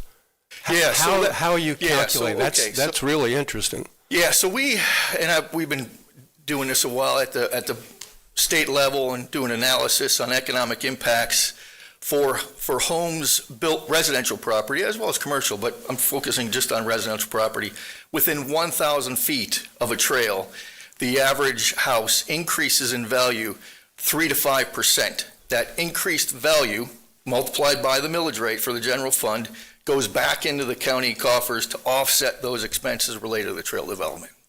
Okay. And that happens through Interesting. time. It doesn't happen on the day we built that trail. It happens through time. Right. Okay. Okay, thank you. Councilman Johansson. On the revenue slide, I think it was 2 up. When we first started this conversation, we talked about the importance of the people here in the county who don't have this venue, the ability to ride a motorbike, right, motorcycle, and that we wanted to do this so our constituents, youth, can get out. Does the revenue? It's starting to look like we're trying to do a Boomba-like field that is for national and statewide competition, and less so for our citizens. Is that? No, sir. This is the assumptions that associated with 130 practice days for local 130 residents practice days. and 12 regional and national competitions if we were to run it, and 14 if the private sector ran it. But And- the 130 and it will days be- are static. And it will be open for us the remaining times. The 130 days is for locals. Yep, for locals. Sure. Got it. All right, thanks. Thank you. No other questions? Okay, I think we're good. Thank you, Brad. Thank you, Tim Bailey. Okay, so you need 2 things from us, a operations model and management model. One more question, Mr. Yes, Chair? I one more apologize. question for who, which one? Councilman Brad. Santiago. Sorry about that, because it relates to your question, Mr. From Chair. Brad? Now, obviously, this has been out for, at least 6 months, longer, obviously, over a year, I think now. Yes. And more information has come out in the last 6 months. Are you getting any interest out there from the Yes. private sector? And can you share a little bit what that buzz is and what their interest is and what model might work within that interest? So I think that, you have 2 track builders here today, so there's interest. And I think the fact that you have a colleague who's involved in the sport, who's out talking with individuals at national events and regional events, certainly helps the case. I really think the decision needs to be, at this point, public or private. We don't have to drill down on the models, because our consultant will come back and say, okay, we've ran the numbers. We've got, this is a scenario where they told we've got $1 million from Advent Health to be the namesake.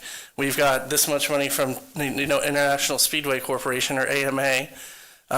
This is how much the public will need to add to the pot.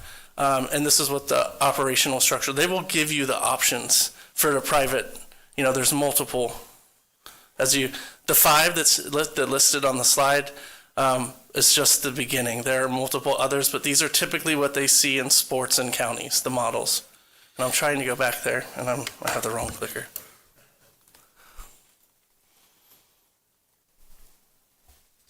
So kind of from a very publicly operated, publicly built facility to a design, build, operate, and maintain.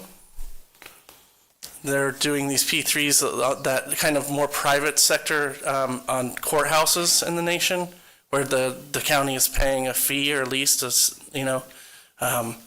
keep the budgets from going up and down. It's a fixed fee for the. Brad, as a follow-up to that, if the private option were selected, 2 questions in that scenario. Would we still have a say-so in the quality of the design? And secondly, would that still allow us to have the 130, I forgot the number, the 130 days of open public use? Yes. Yes, Those are things that are important to this council, so we would make sure, again, when I ask what are your goals, what would you like to see in those, the consultant would come back and present, and you could make changes at that time if you wish, if it didn't have everything that you wanted. Okay. Thank you, Mr. Chair, and I'll just wait for I'm guessing we have public comments too, Mr. Chair? We have, I was just going to ask, we have 6 public comments. Would you like to hear them now or after debate? I'll leave it up to you. Now, okay. The one thing I will say, and I think George mentioned this to many of you, and you'll probably hear this from the track builders, is if we go straight land lease, what we're expecting them to develop it, I think to sweeten the pot or to add to the value proposition, we should take some of the money that we have remaining that this council has approved at this point in time for the track to do some infrastructure improvements like we've done at the parcels at the airport. So it's a kind of a ready-made where they would come in and build the tracks, but we would build roads and, some of that, do stormwater, some of that crucial infrastructure. One other quick question. I don't need to hear from them now, but you said there's 2 track builders here. Where are they from? South Florida. So one's in Winter Haven. I believe he has built the Polk County, Bone Valley. So Bone Valley is a publicly operated, publicly built track by the Polk County. And then the other builder has, I think, 3 tracks in south and north or south central Florida. Okay, thank you. Yes. We'll if I'm wrong, correct me. We'll go to the public comment and then resume or begin our debate. First up is Connie Colby.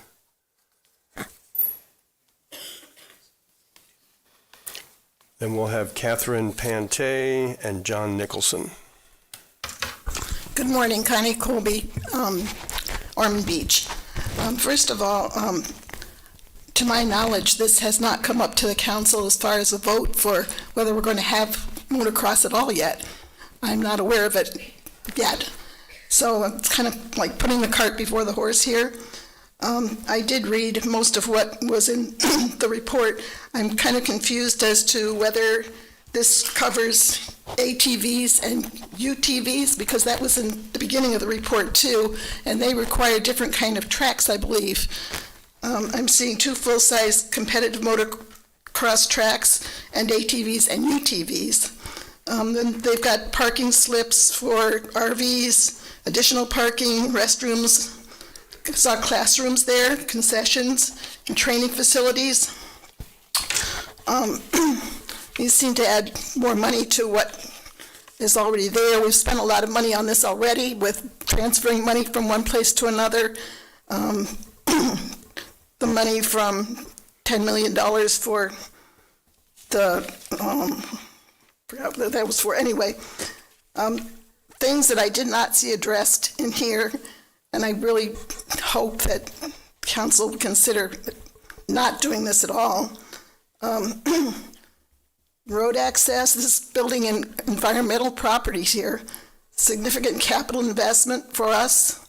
You could need someone specialized in motocross facility management, event coordinators. They wanted to see children in a not daycare, but they would have children that would be there during the week to motocross about 3 hours a day and then homeschooling. So you would need a teacher there, I would assume, and someone to watch those kids when they're not there, when their parents aren't there. You need guards there, you need wells, internet, lighting. They say you need an on-site medical facility. Probably need some place to gas up your equipment there too. You need, what was the other thing? They showed me that they needed heavy equipment like bulldozers and excavators to go over the tracks while they're being used between times. There's a high cost of maintenance and lawsuits. The insurance, they say, is quite high for this as well. Office space, spectator space, storage facilities for the bikes that are left there when the kids are there for riding their bikes. And as far as the location, most of that, 60% of that land is wetland. And to me, it's not appropriate for motocross. Thank you. Thank you for your comments. Catherine Pante, followed by John Nicholson, followed by Jason Mara.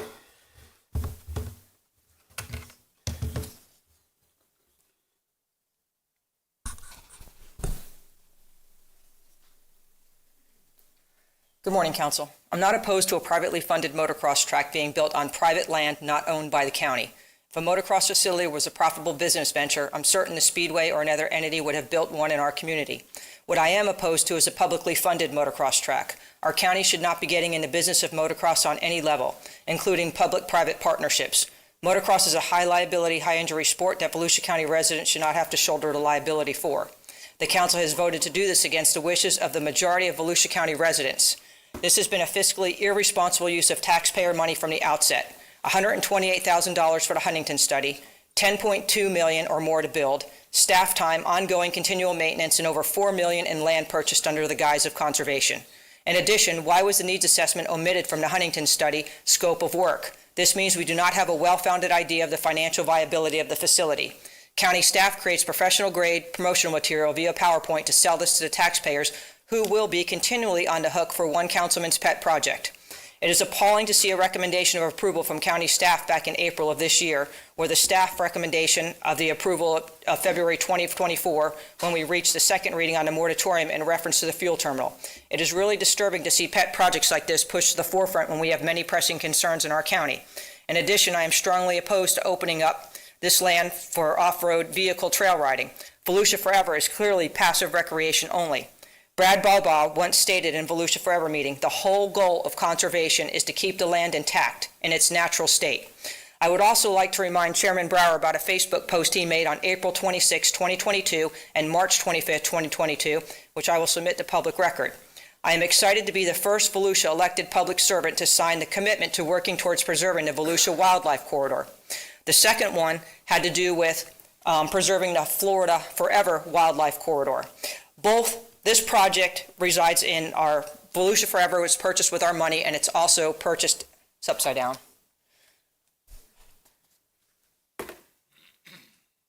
And this resides in the Florida Wildlife Corridor. So please, I have time, I'm going to go ahead and read it. The Florida legislature passed unanimously and Governor DeSantis signed the Florida Wildlife Corridor Act in 2021. It provides funding to purchase this beautiful land to preserve this safe and beautiful corridor. The act would protect Florida's wildlife as the state grows and preserve their natural corridor so future generations can continue to enjoy the land and its wildlife. But we need willing sellers to come forward and preserve natural Florida. Listen to these Florida ranchers urging other landowners to protect this disappearing resource for the health of our state. Go here to see our public wells, wetlands, and water bodies. We are not adequately protecting our wetlands and need to create the standards necessary to do that. Encouraging landowners to sell their land they own in a Florida Wildlife Corridor for conservation would be a great way to save both. Let's remember that as we vote on this.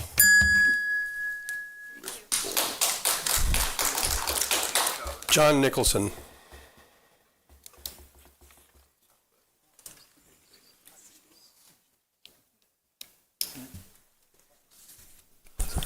John Nicholson, the Taylor Beach side. A little clarification. There was a picture shown originally about this land. If I'm not mistaken, part of it was already cleared, so it's not in its natural state. Secondly, it appeared to have hard surfaces. Third, if this were to go on this property, I do not believe there's a lot of hard surfaces involved with a motocross. So Don, you could clarify that if you would, please. Third, I believe we were going to have two entities acquire this property, Echo and Volusia Forever. If so, half of the property, or that part that is not disturbed, that's in its natural state, could be purchased by Volusia Forever, which would match it. Secondly, Echo could match the already disturbed property and be used for recreation. There is a company that the county does business with and has for over 50 years. It's called Daytona International Speedway. It leases county property, and it's quite successful. Secondly, it gives us a very advantageous advantage in terms of tourism. Name recognition, bodies in hotel rooms, et cetera, et cetera. One of the reasons I would disagree with Don is that Don wants bare bones.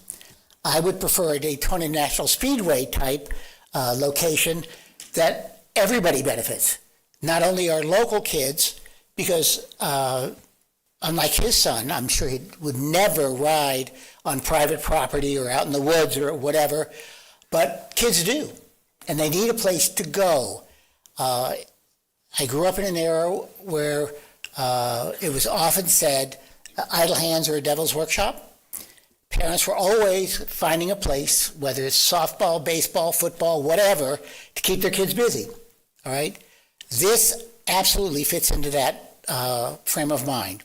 So I look at this not as a sense of win or loss, all right? The idea that you would have 30 kids denied an event because 5 seats are empty does not make sense to me.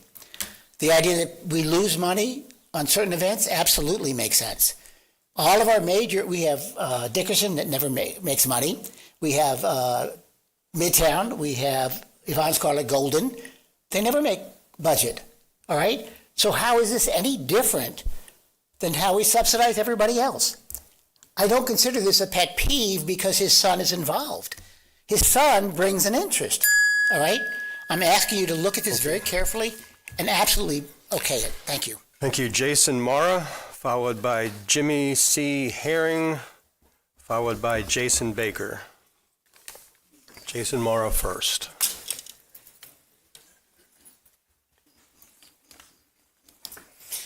How's it going? Jason Mara, Motor Bros.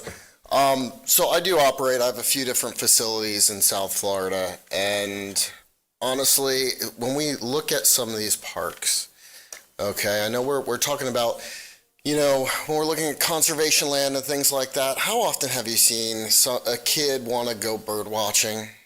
Okay, all the development, we are taking away property for kids to go and do things. Okay, so we got to keep that in mind because I do have 3 kids. That's why I got it. I semi-retired and then I got into this business, honestly, because I'm watching things dwindle more and more. And I think it's a shame that we do refer to Don Dempsey as doing this as a pet project.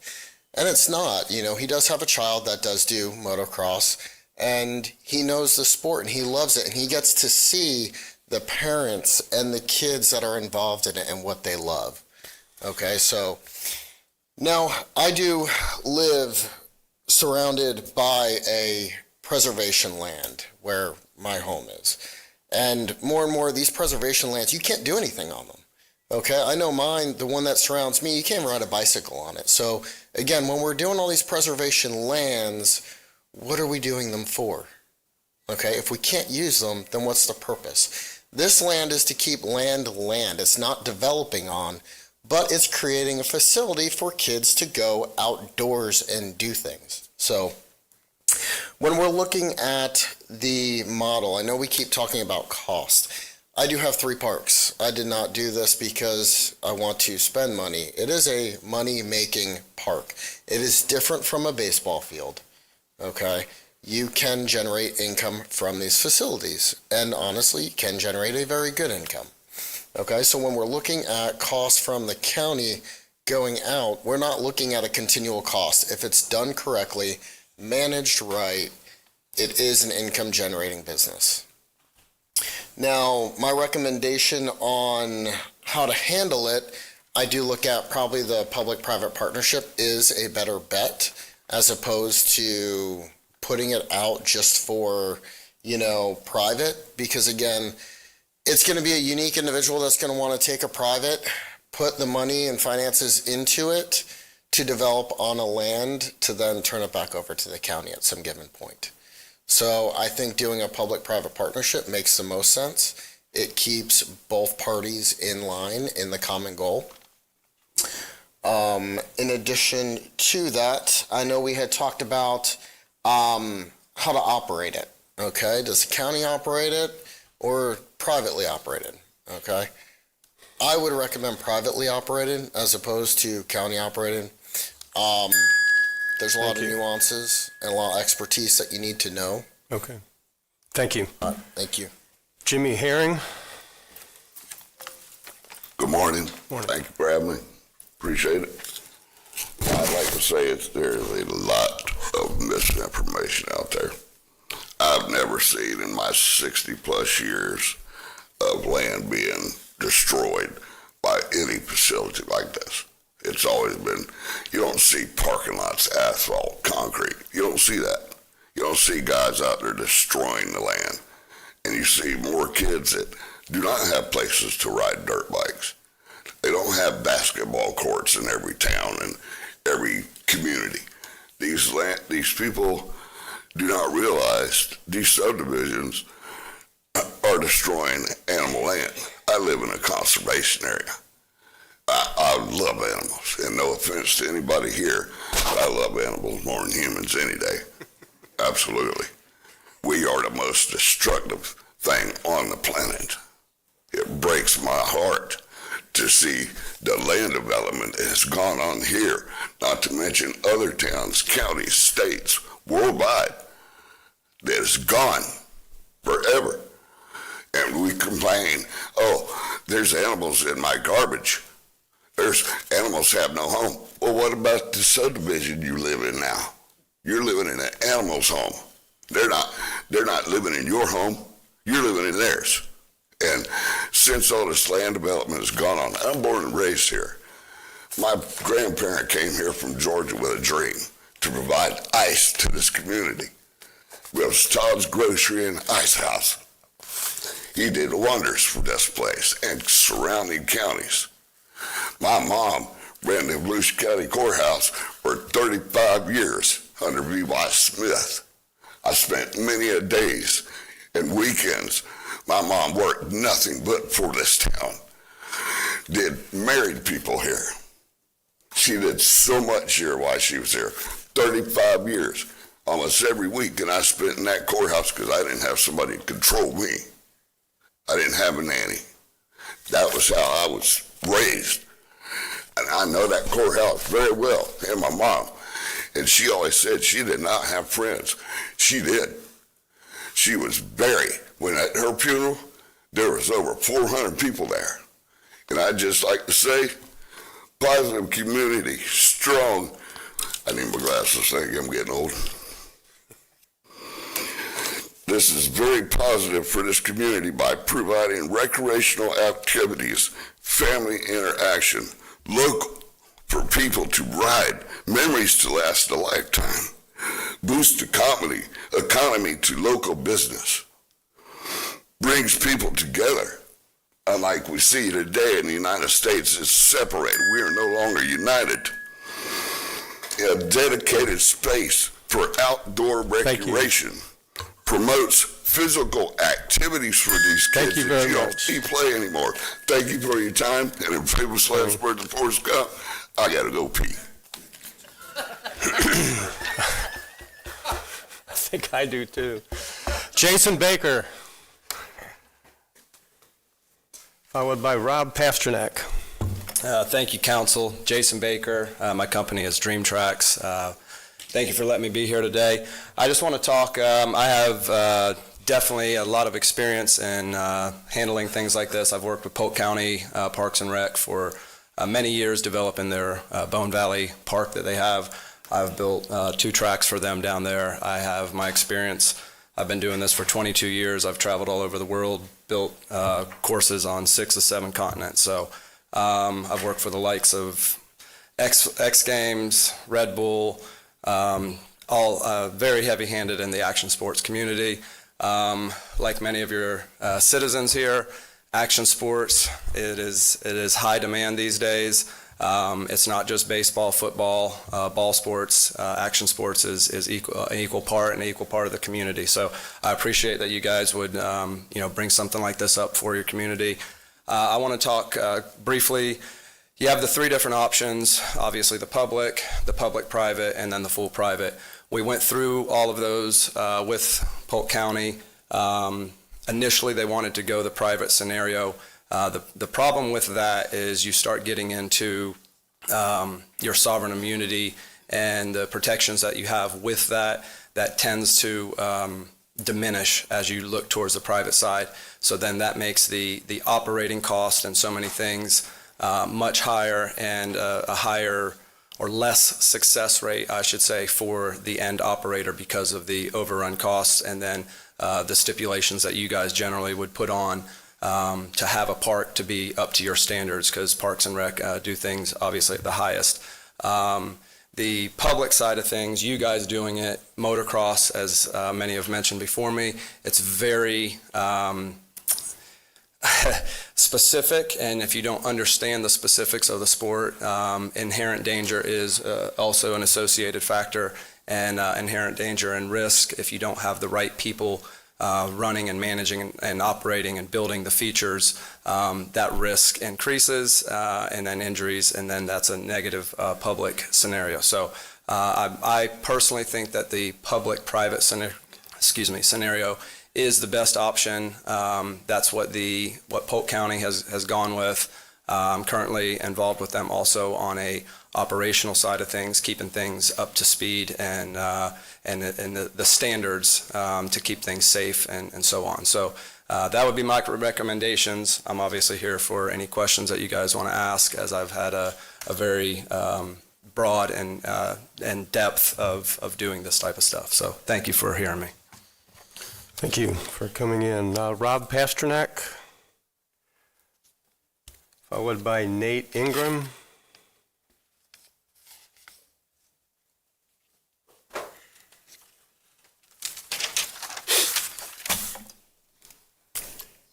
Thank you for the time. Rob Pasternak here. I really came for a couple reasons today. I wanted to voice my opinion against this publicly funded motocross track. Seems like the decision has already been made. You know, if we've already spent over 6 figures on a study, it was sold to me in my neighborhood. Basically, we had a meeting at the landfill that this is going to be a profitable venture. And I don't think there's any guarantees of that. You know, didn't we just have some numbers about the beach parking, how much that was going to make? And then now we recently see it's not making what we thought it was going to make. Property taxes will probably have to increase to make up for that shortfall. So I don't think we can count any chickens before they're hatched with regard to that kind of thing. You know, we've mentioned a lot of terms, a lot of quotes that I have written here. This outdoor motorized park, public-private partnership, public financed option. You know, but at the end of the day, I feel that this has been proposed to the county by a particular entity, a group seeking profit. And what I think how can it be anything else? Jason just mentioned before me, sovereign immunity. What it looks like to me is that there's a private corporation or some profit-seeking venture that looks to limit its liability by partnering with the government because it comes with sovereign immunity. Is this what people of Volusia have been asking for? And what I've seen is people asking for a lot of flood mitigation stuff, and I haven't seen this kind of effort even put into that. You know, where just now the studies are being done, but for this motocross track, we've already got a completed study. Is it going to be correct or not? We don't know. There's so many projections. You know, but at the end of the day, this is the government now talking about, you're representatives of the government, but you are, in essence, supposed to be representatives of the people. So how many people of Volusia County have asked for this? A competition motocross track. We're not talking about access to outdoor trails. That makes sense. Where can people go ride their bikes, take their kids and dogs for a walk? There's relatively few places that most people have access to close to their homes. What it looks like to me is it's a guaranteed liability for taxpayers. You know, even if these projections are right, we subsidize all these outdoor activities. But how many people are going to be using this competition motocross track geared at profit? We do need access to the outdoors. That will have to be subsidized by the government. That's the reason for stuff like this. I think it's wrong, and obviously it's going to incur additional liability for the citizens of Volusia County. Please do the right thing, even though you might have already made your decision by the looks of it. Thank you. Thank you. Nate Ingram.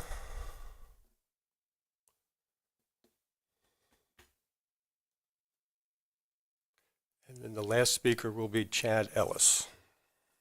Thank you, Mr. Chair. My name is Nate Ingram, and I'm actually a Volusia County resident who asked for this kind of thing. I know the last speaker was curious to see. Well, I'm one of them, and the reason why I spent a better part of my life in the motocross racing industry as a senior pastor doing a church service at every event I could get to.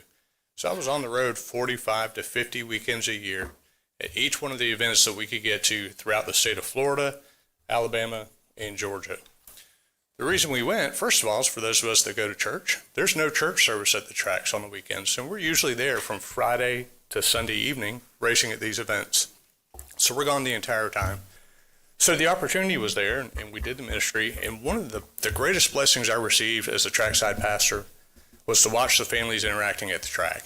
Moms, dads, kids, everybody camping together for an entire weekend at a sporting event. And just the camaraderie and the brotherhood that takes place at the track is second to none. You know, I've watched people in the same class as my kids. My son would have a part break on his bike. Somebody from 3 rows over would find out that his bike was broken. They would rush over a part to put on the bike for a kid racing in the same class. You know, that's like the other team bringing me a set of cleats at the baseball field or something along those lines. I mean, just the spirit is incredible. I compliment you on doing the correct research by bringing in experts in the field. You're not going to find a better track builder anywhere in the world than Jason Baker. He knows what he's doing. He knows what he's talking about. When he's talking about building a safe track, what he means is it's easy to push dirt into a pile. I mean, I do it on my farm in Samsula all the time. Usually when I'm burying, you know, a dead cow or something like that, I can push dirt into a pile. But to make that into a track, to make that into a jump, is truly an art form. And Jason has perfected that. So I'm excited to see that you guys have involved him in this process. One of the things that we hear frequently about the racing and motocross is how dangerous it is and how scary it is when these fast motorcycles are racing by at high speeds. Did you know there's a more dangerous sport that you sponsor? Every year we have a cheerleading event at the Ocean Center. Cheerleading is the #1 cause of injury for children under the age of 17 in the United States. Cheerleading. The county also owns football fields. I provided the study, I think it was from Stanford. I emailed it to council years ago. We're now finding out that football is leading cause of head injury in players. We're seeing the effects of that now, where over time the repeated injury to the head is causing that permanent CTE injury. How many football fields or baseball fields does the county have? I'm sure they have a bunch. I don't play baseball anymore. I'm too old, too fat, too out of shape. But I still ride a dirt bike on occasion. I still pay taxes to all of these other sports that I don't enjoy. And I'm okay with that because it supports our county. Thank you, Mr. Chair. Thank you for coming in. Chad Ellis.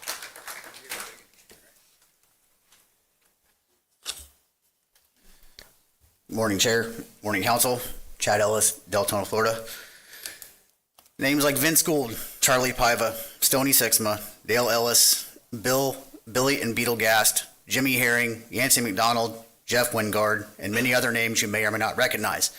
And some maybe are here in the room, or peeing, respectively. They are all synonymous at some point in the 70s, 80s, and 90s in the early days of motocross and off-road racing in Volusia County. We've watched for years as areas we used to openly ride get swallowed up by overdevelopment. Places my father, who's in that list of names, and I used to ride for miles without ever touching a piece of asphalt or concrete, maybe just a railroad. Many of these areas are now possibly inhabited by folks sitting behind me. Some of those areas used to contain motocross tracks, such as Spring Garden Avenue, and, as far as I just learned, New Smyrna Speedway at one point. We have also watched in dismay as multiple attempts to open areas with Tiger Bay have time and time again been thwarted.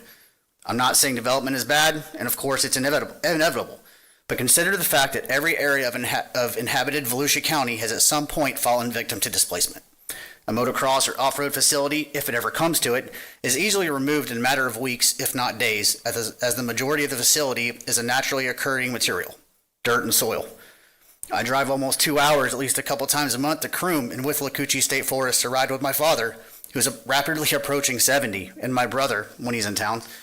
I can't count the amount of times that we've been able to ride along herds of deer and other wildlife while doing something we enjoy together.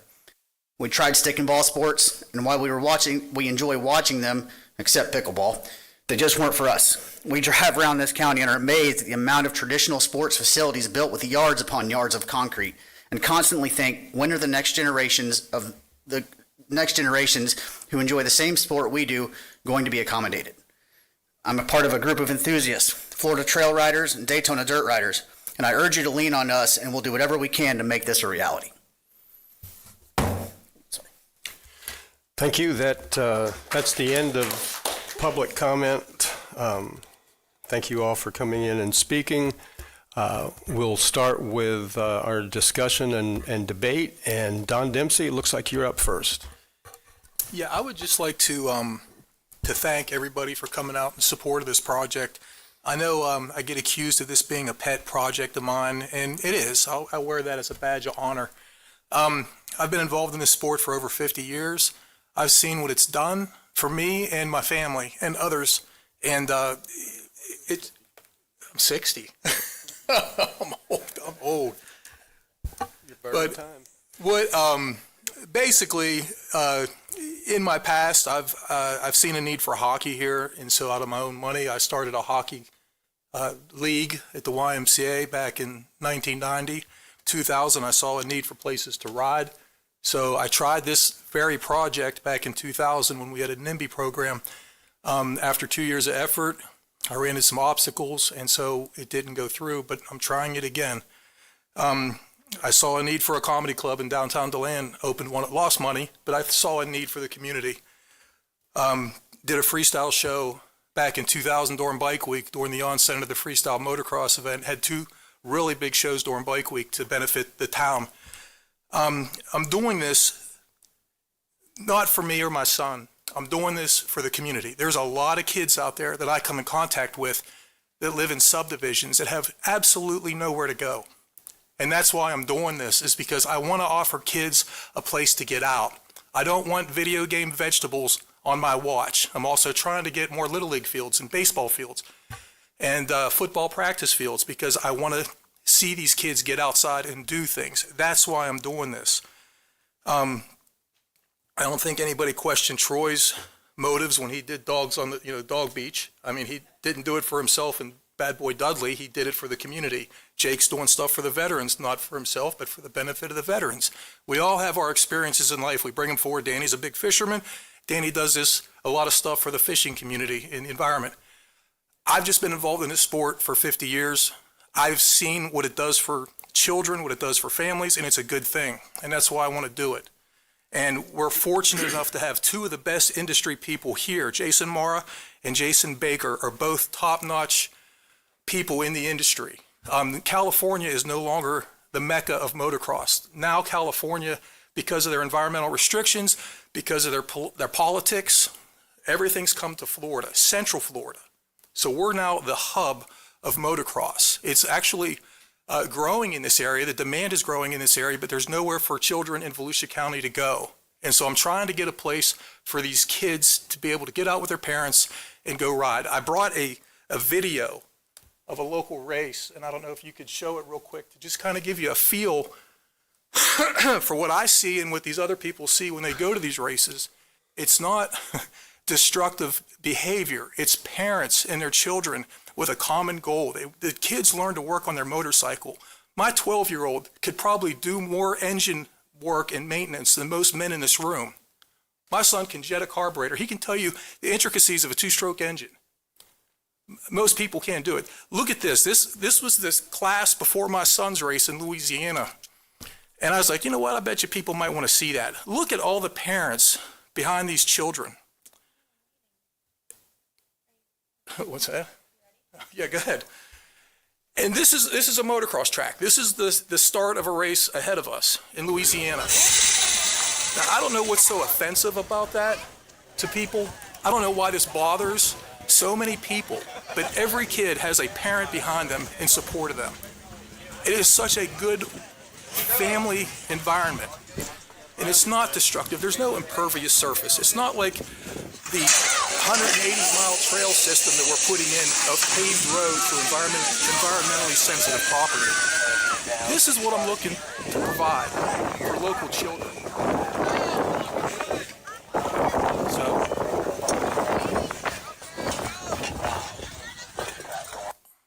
I just don't want to, there's no motive, there's no underlying developer trying to get rich off of the sweat of or the immunity of the county.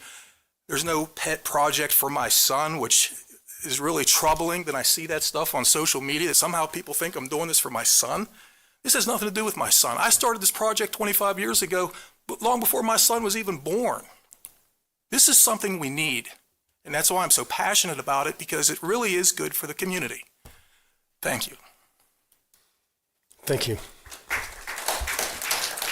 Councilman Johansson? Thank you, Chairman. A few comments as we move forward. We heard from the public, and I'm glad we listened to the public beforehand. I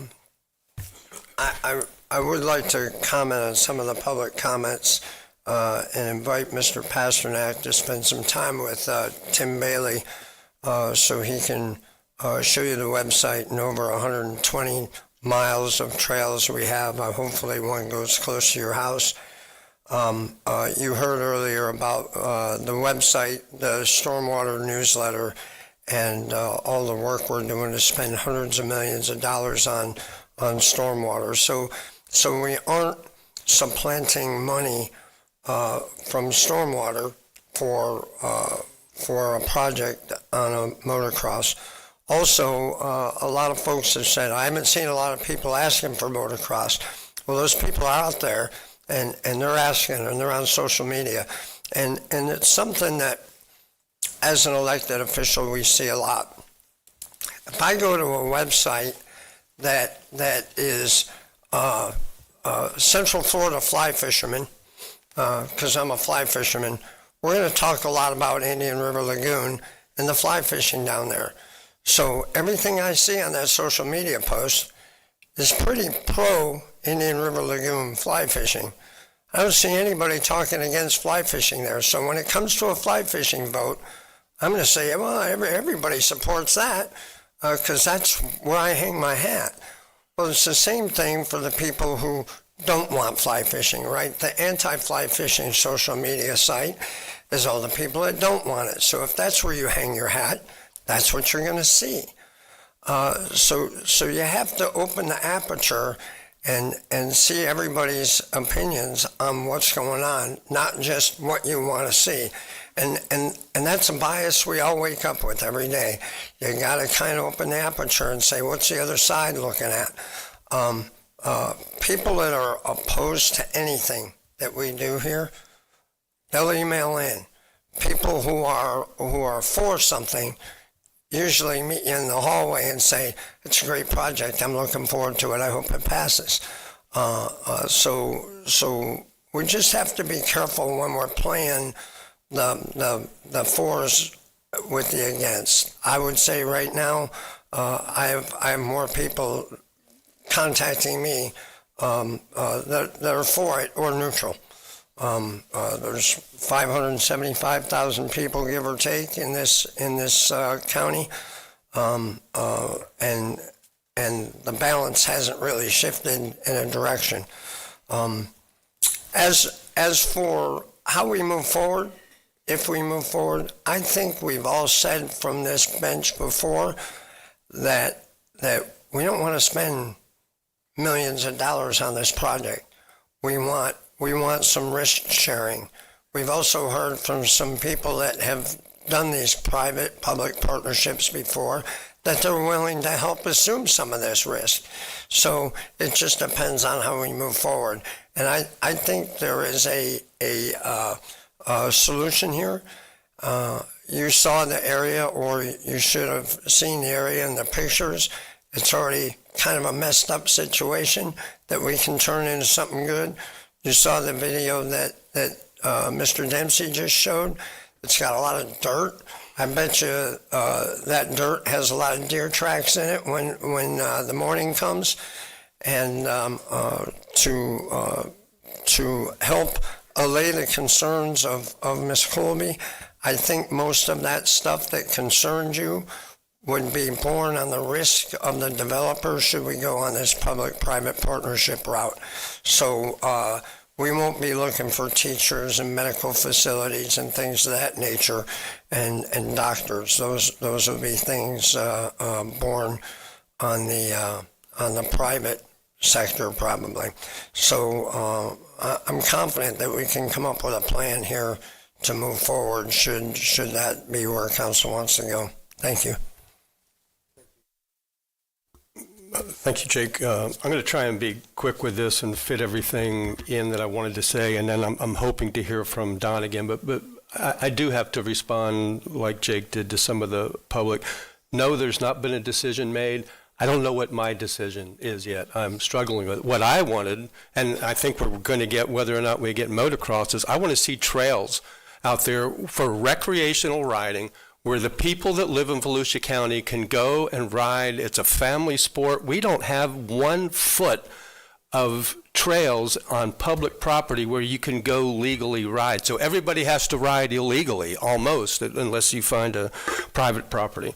So that's what I want. There's not going to be a decision made yet today either. We're going to give information back to the staff, and then they'll come back if the council votes for it, for cost and a program of a public-private or whatever we decide.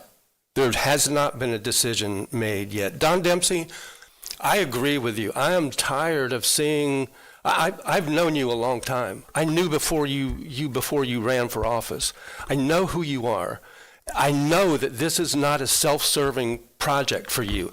I know that because I know where you live, and I've been by it, and I have seen that you've already taken care of your son's needs. You built him a beautiful track to practice on out of your own finances. You take him all over the country to race. You are for this because you have more knowledge than any of us do on motocross, and you believe that it would be a benefit for the citizens of Volusia County, for our businesses, and for our economy. That's why you support it.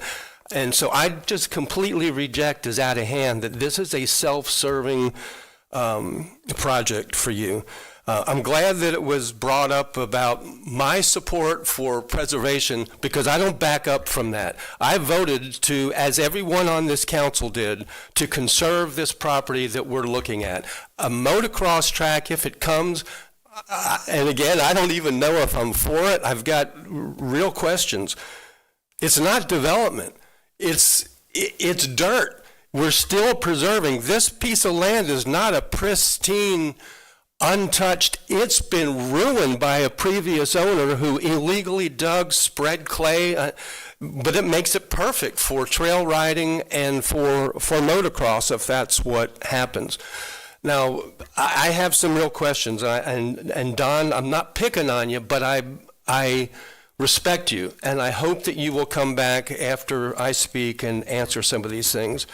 This is where I'm struggling. Why motocross here? When we had the discussion, Troy's not here, for dogs on the beach, you voted no on it and said you could have dogs on the beach in Flagler. Why not just take your dogs up to Flagler to go to the beach? And I thought about that through this because I discovered that there is a motocross track in Flagler County, PAX tracks. So I went and saw it. And I thought, well, why doesn't the same thing apply? I've heard people that have come before that said, well, there's no place to ride. There is. We can go to Flagler. There's a beautiful track that's owned by a family. Why does that not apply there? You voted no on VoRide because you didn't want to put taxis and Uber drivers out of business. We will put that family-owned track in Flagler out of business if we do this. I don't want to make that vote to put them, I believe they're friends of yours. I hope that if this is voted to proceed, that he would at least get the chance to bid on it. So I'm struggling with those things. I went to PAX Track because I was really concerned. I'm hearing a lot from the public about we're not really conserving this land, we're going to destroy it. I took somebody with me that was against this so I could watch her reaction. And as we rode around the tracks, it amazed me how many deer tracks there were everywhere. It amazed me that there was a whole family of sandhill cranes raising their young because people have sent me emails that said if you have motocross, the animals won't breed anymore. Well, they didn't get the memo for that. The sandhill cranes are breeding. There was an alligator there with young.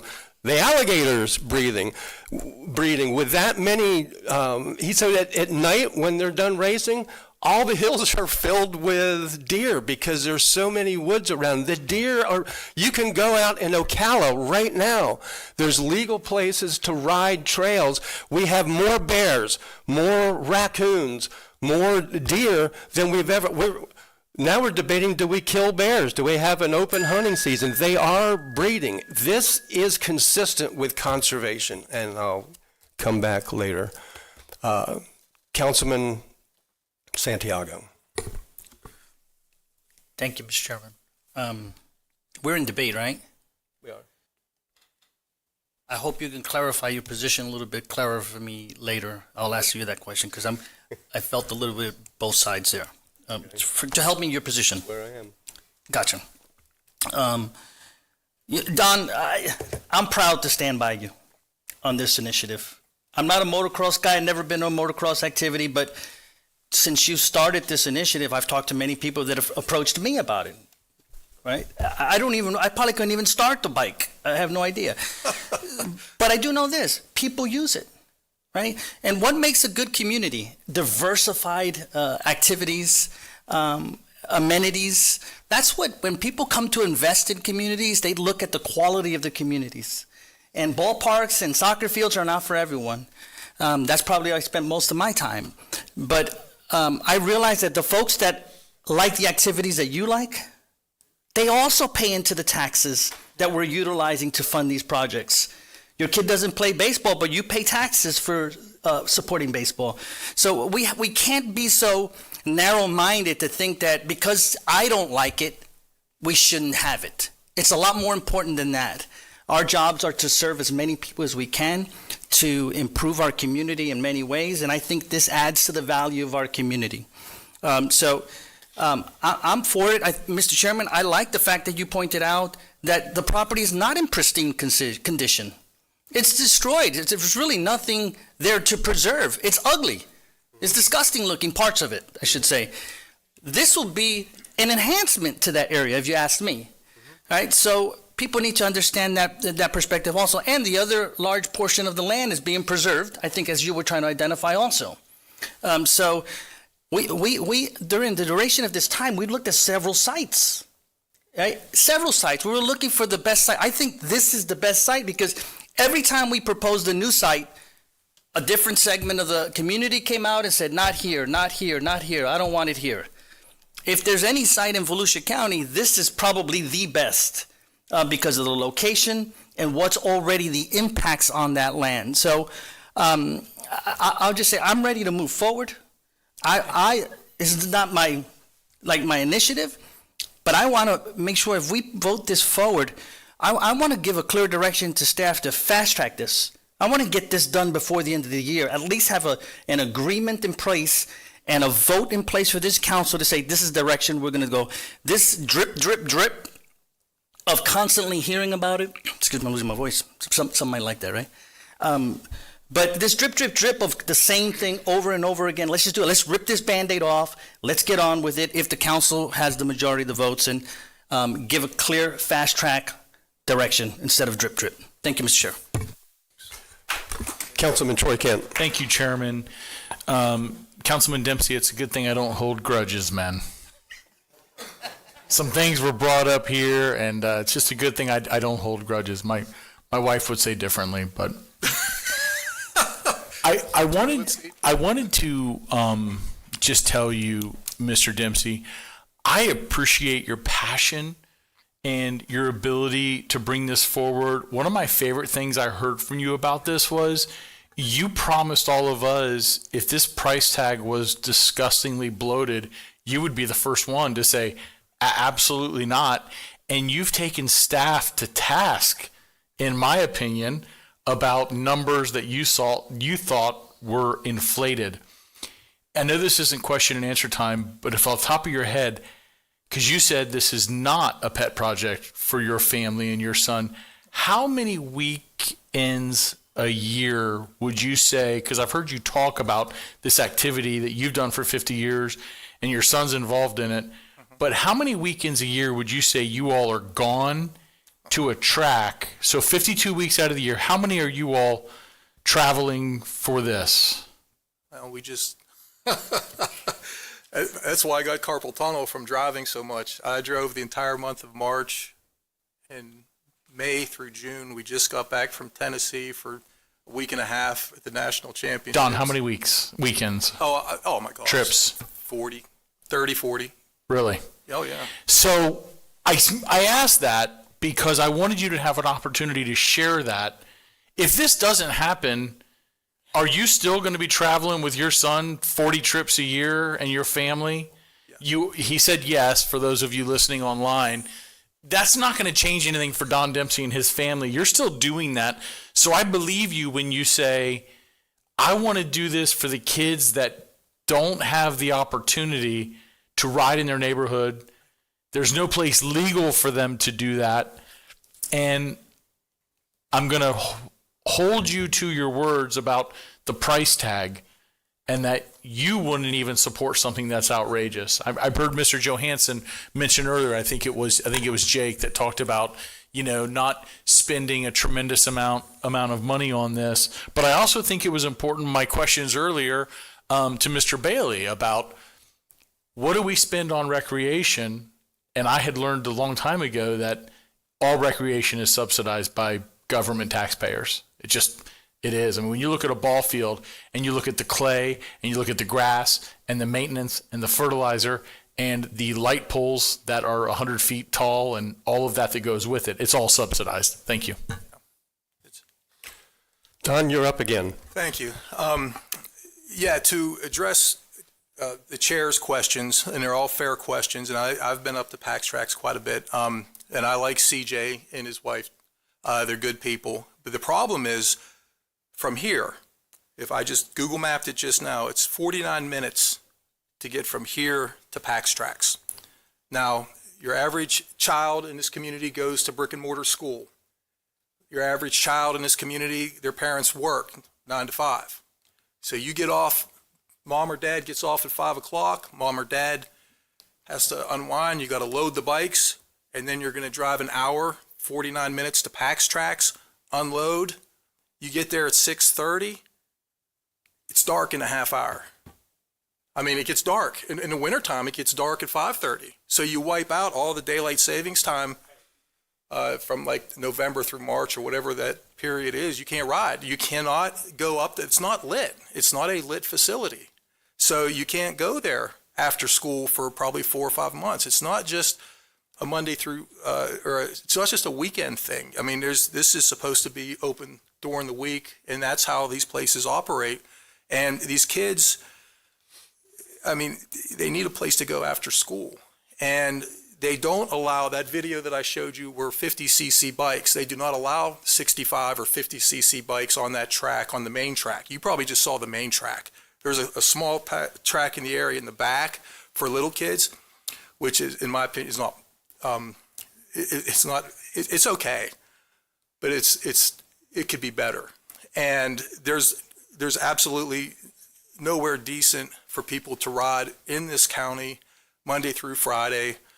I believe they only allow 65s to ride on the big track for 15 minutes every hour on Sundays there. I think that's still their policy. Again, we don't ride there. I've ridden there maybe once in the last year. We don't go there. We train at another facility. But it's not, we're not doing this to make it a high top, turn everybody into a pro type of thing. This is for your average kid after school. Just like if they want to get involved in football, they go to the football field. They want to play basketball, they go to the basketball courts. Unfortunately for them, most of those are lit. Little league fields are lit.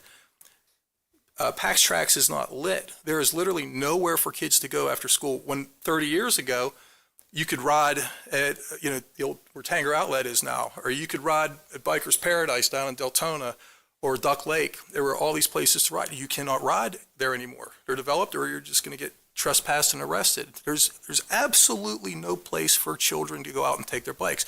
And from day one, my initial goal, before flooding became my top priority, but my initial goal when we had our goal setting agenda meeting the first time, for me, it was the motocross and it was for parks and recreation.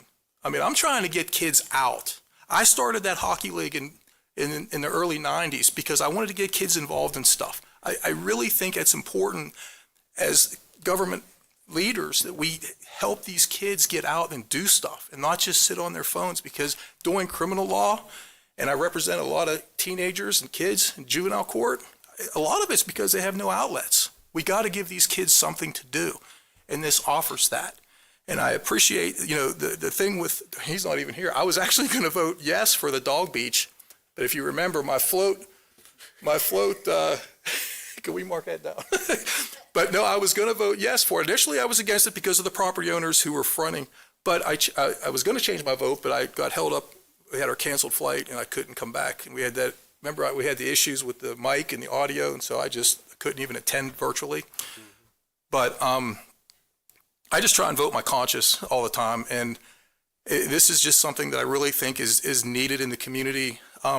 This sport has taught me a lot in life. When I was a kid, I loved the sport. I was 12 years old. I mean, I had a full-time job in 10th grade. 10th, 11th, and 12th grade, I had a full-time job after school. I worked 40 hours a week after school so I could afford my dirt bike, and so I could afford to race on the weekends, because that's how passionate I was about this sport. I learned how to work on engines at 12 years old. Most of these guys out here probably learned how to work on engines as kids, because if you're poor, you don't have the money to pay people to work on it. So you just have to either not ride, or you have to learn how to work on engines yourself. And I learned how to do top ends back then. I mean, I did. And so, and there's a lot of kids out there who maybe have no interest in mechanical, how engines work, or getting a job to pay for their bikes in a race. But there's so much love. Once this bug bites you, the dirt bike bug, it got you. And it's going to teach a lot of kids, I think, a lot of important values in life. And that's why I'm so passionate about doing this. Thank you. Thank you. Vice Chair Reinhardt. Thank you, Chair. Don, thank you for that. And the passion, one of the things you hit on, being a criminal defense attorney, and what some of the things that you face, and wonder if their lives were different before, how it would have changed them in a positive direction. This would be one of those things. So I wrote something down that I'd rather see Don's initiative to help with that than go to my initiative with a second chance job fair for inmates. So I'd rather see this remove that possibility of them, give them more outside activities. I like that. Recently, I took a tour with Nick, and we went out to, I think it was a park right near there, because I actually wanted to see, and I'm glad you took me down there to this facility, because I wanted to see exactly, because I was hearing the same thing. We're talking about disturbed property. We're talking about clearing lands and laying asphalt and all these things, and none of that comes into play with this area.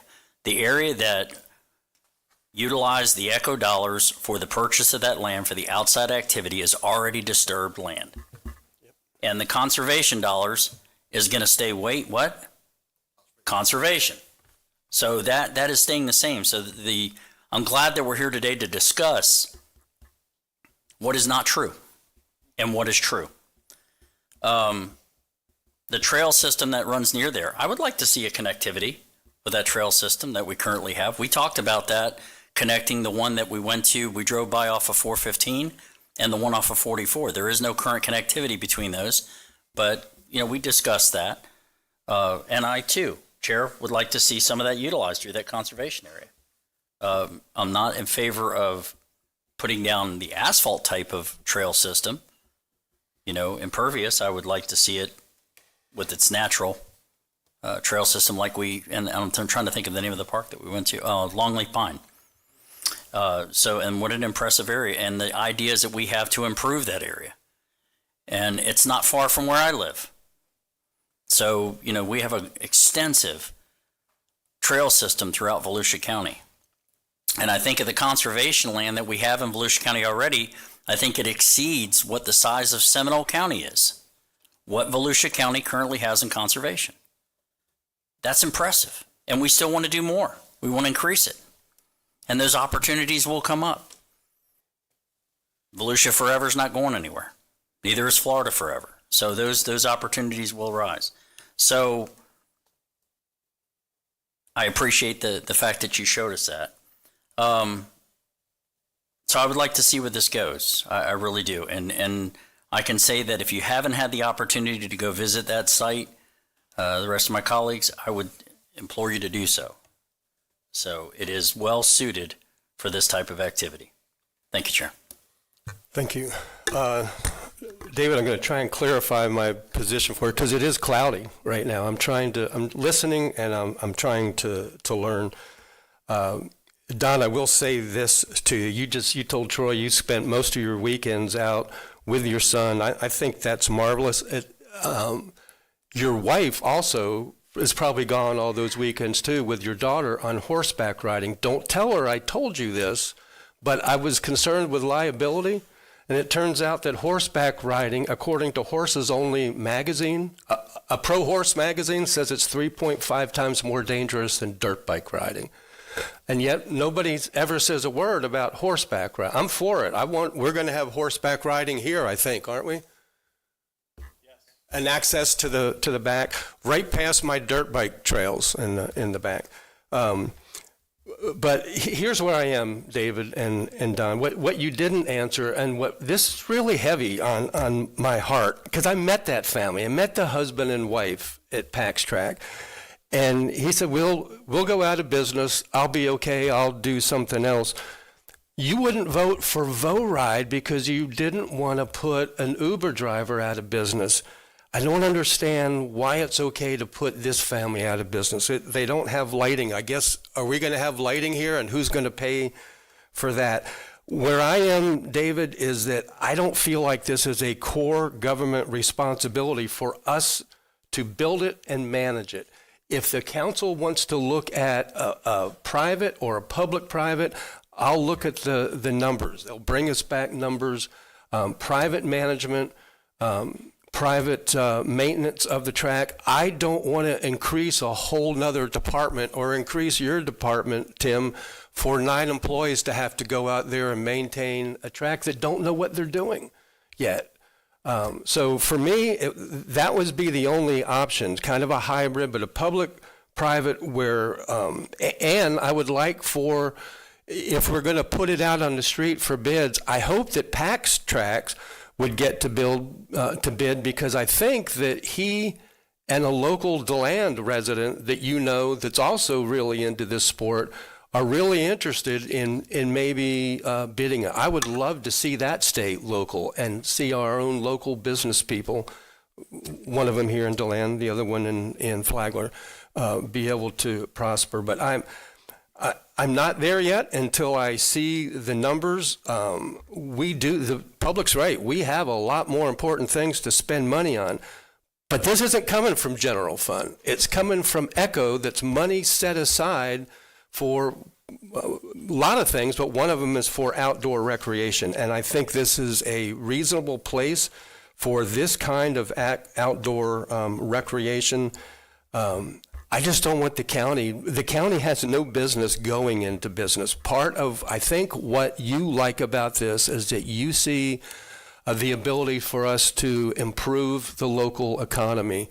And I agree with that if it's done with private companies, not with county employees.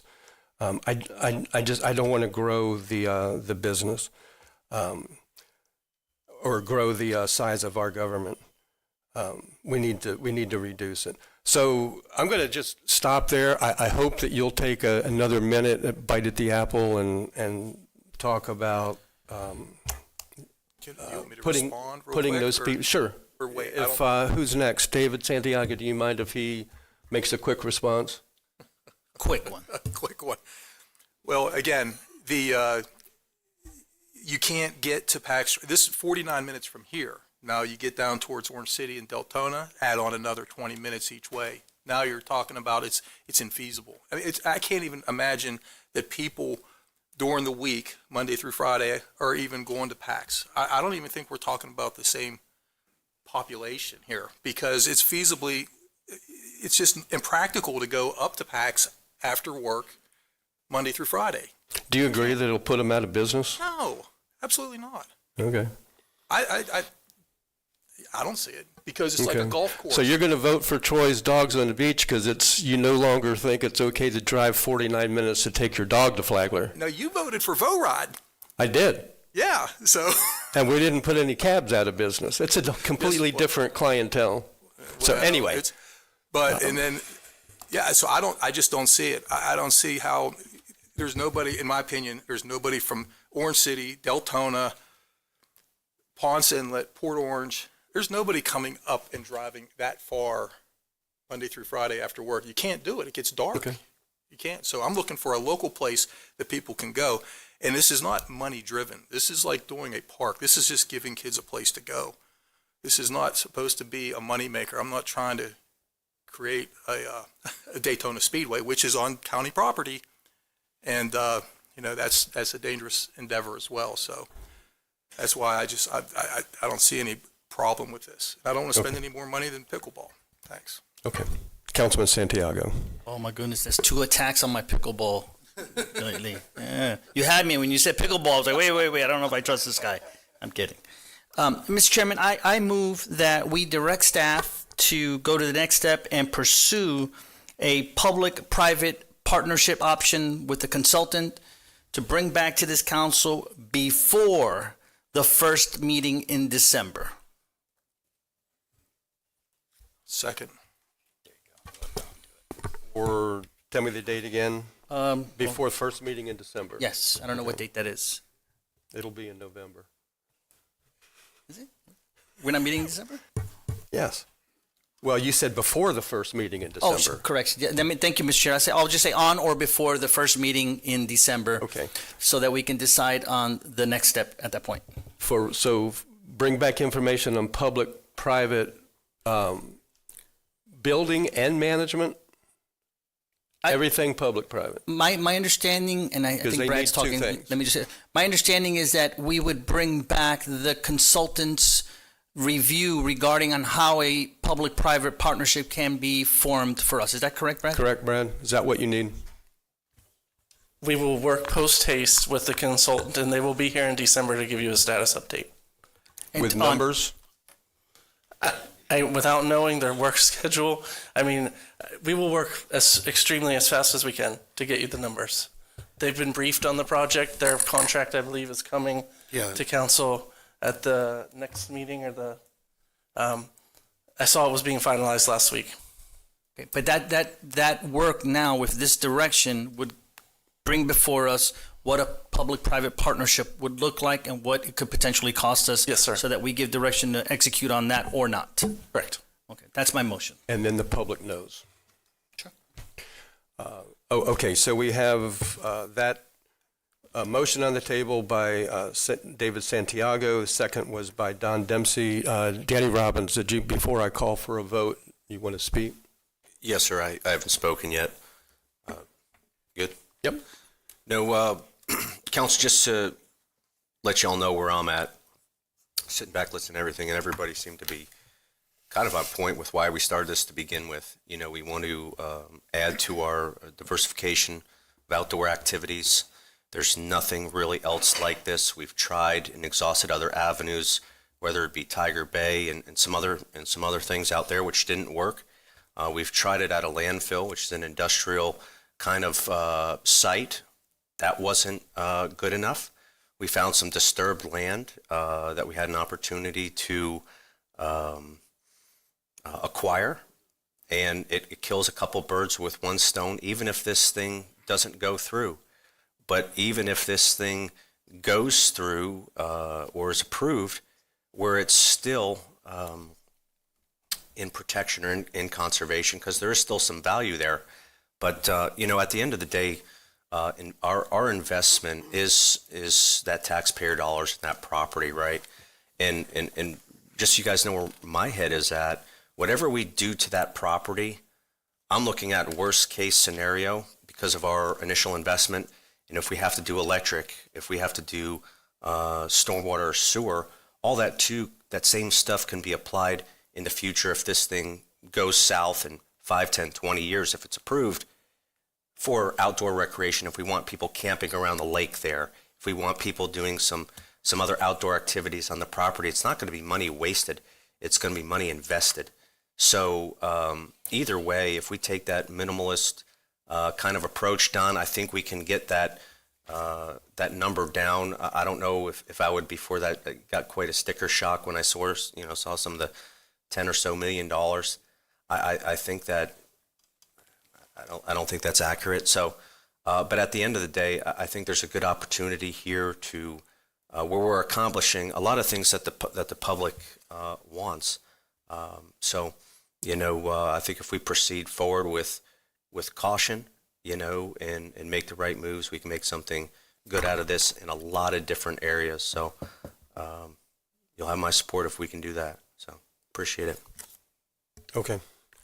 Thank you. So just to make it clear to the public and for each of us for what we're voting on, the motion of the table is not to approve motocross. It's to take it to the next step, to have staff and their consultants bring us back what a public-private motocross facility would look like, hopefully with costs, because we can't vote on it without knowing how much ECHO money we're spending, before the first meeting in December. Clear enough? On or before? Before first, okay, on or before the first meeting in December. Don, you still good with that? As a second? Okay. Thank you. Krista, would you call the roll? Mr. Johansson? Yes. Mr. Kent? Yes. Mr. Reinhardt? Yes. Mr. Robbins? Yes. Mr. Santiago? Yes. Mr. Dempsey? Yes. Mr. Brower? Yes. All right, so that will come back to us. Thank you for everybody that participated. So now I think before lunch we can fit in item 17. Mike, if you're ready. Item 17 is a discussion on direction of seeking the amendment of Senate Bill 180. We brought back a short presentation that Paula's going to walk you through. John Booker was going to give the presentation, but lost his voice. I'll talk fast. Yeah. Paulo Soria, Senior Assistant County Attorney. This is now item 17, now item 3A regarding bringing back direction on SB 180, which was... Chairman, I hate to interrupt. Can't hear? No, I can hear. I just looked over. I know you got a list of cards. I'm just wondering if we should take our lunch break now. Lunch has been delivered. I hate for it to sit and get cold. I know there's a presentation here. We've moved this up, so we're definitely going to get to it. I was hoping you could get the temperature of the council and see what we think. I was too. We've got 4 people, so less than 15 minutes for them. You're 5 minutes? If that. So what you would like to do is just, I don't want to do this without hearing from the public, though. We have to hear from the public. I'd certainly want to hear. Okay. If the council's okay with it, Chairman, I'm fine with us, waiting 25, 30 minutes for lunch. I just hate for it to be okay. Mr. Chair, just to add to that, I mean, the public comment is fine. It's whether or not we belabor this or not. It's going to be on us. So I'm okay with proceeding. Yeah. Go as fast as possible.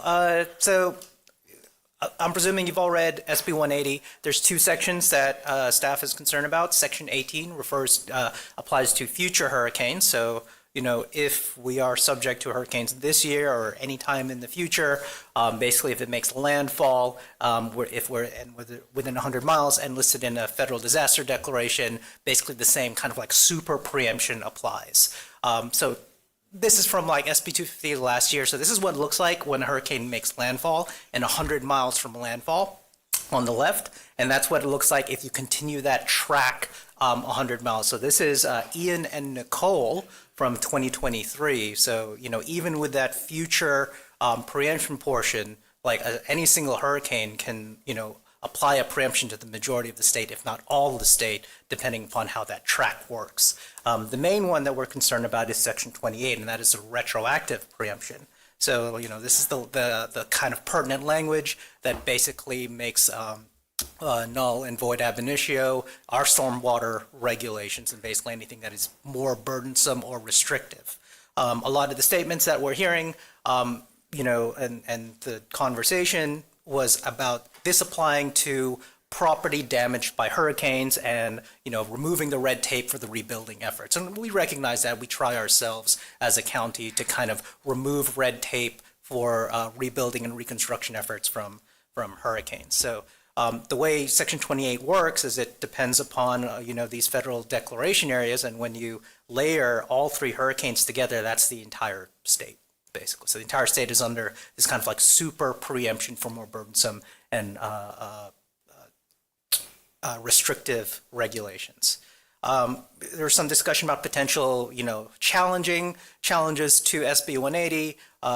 Mike identified, hey, we saw some issues in going down that route. One is standing. There's this public official standing doctrine that kind of says you can only challenge the constitutionality of a statute if you meet certain exceptions. The other one is kind of home rule. Home rule is basically the ability for us to act without getting an affirmative state affirmation or express authority to do so. So we have our home rule power, but the home rule power is explicitly limited by state law. So we can do anything up to the extent where a state law says you need to stop. So last meeting, we got direction from council to bring back an agenda item to discuss seeking an amendment to SB 180. So we've got some proposed language. This is the Section 18 change. This is for the future hurricanes. So our additions are in blue and deletions are in red with the strike all. So we're proposing to change it to enforce rather than propose or adopt, and to keep that kind of intention forward.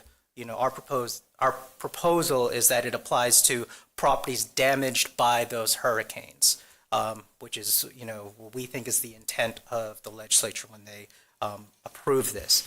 Same thing with the Section 28 retroactive changes, changing it to enforce, so you can adopt, any one of these. You just can't enforce it on properties that are damaged by hurricanes, which is kind of the intent. Remove red tape, allow people to reconstruct, don't put more kind of burdensome regulations on people who have properties that are damaged by the hurricane. So those are our proposed changes. Take any direction on whether or not to proceed, get with our lobbyist, with John Booker, and get with our legislative delegation. Thank you, Paulo. Yes, so if council did want to go in this direction, we've kind of outlined what possibly we could seek to change in the bill that seems to be consistent with what I've heard some other jurisdictions are considering at the moment. And you have a lobbyist under contract, so the idea would be to get that firm this information to advise on how to proceed. Okay. Do you have a question? No, after the public, I just want to be queued up. Okay. Any questions for staff before I call in the public? Councilman Johansson. I think I have my own answer, but I want to make sure. So this would apply to any hurricane, right? So if something came up next year from something that happened 3 years ago, that's... Yes. So this language of Section 18 applies to any hurricane. Got it. Section 28 applies to the 3 hurricanes in 2024. Got it. Okay, thank you. Thank you. And Mike, Paulo, I'll just tell you, I appreciate how quickly y'all worked on this. When I read the changes that are proposed, it's so simple and clear and accomplishes, I believe, what the legislature, what I've heard them say in public, what their intention was to help people whose homes were either destroyed or badly damaged. Doesn't prevent that, but it doesn't take away local control of 2 of the most important things that we deal with here. That's zoning and land use. So well done. I'm pleased. 4 people from the public. Stephanie Cox, you're first. You have 3 minutes. After Stephanie is Gary Singleton, then Catherine Pante, and Brian White. Good afternoon. Thank you again. I know we're all hungry. I spoke last night. Oh, I should say Stephanie Cox. Deltona. I spoke last night at the city meeting in Deltona about this SB 180. I like the changes and the amendments, and I hope you all agree with those and vote in that direction. Thank you. Thank you. Gary Singleton? Pardon me? Yeah, she didn't take 3 minutes. And you don't get the balance of her time. My name's Gary Singleton, District 3. This is about, I just wanted to say there were some comments made that the state setting aside home rule is an urgent issue. Forbidding our representatives from taking actions that would prevent future flooding is a very urgent issue.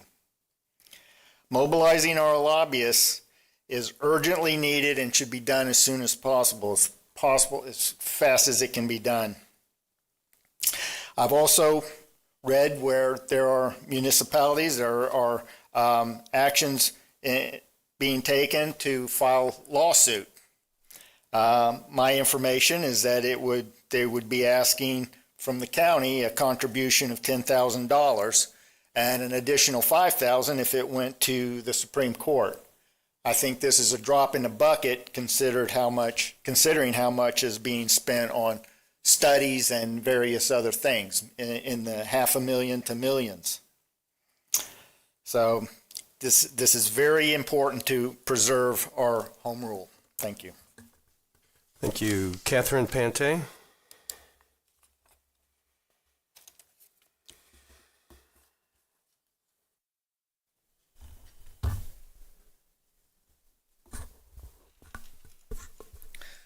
Good morning, council members. I'm here today to respectfully request that this council direct staff to partner with Orange County and the city of Deltona to file a court challenge against the state of Florida regarding the recently signed legislation, Senate Bill SB 180.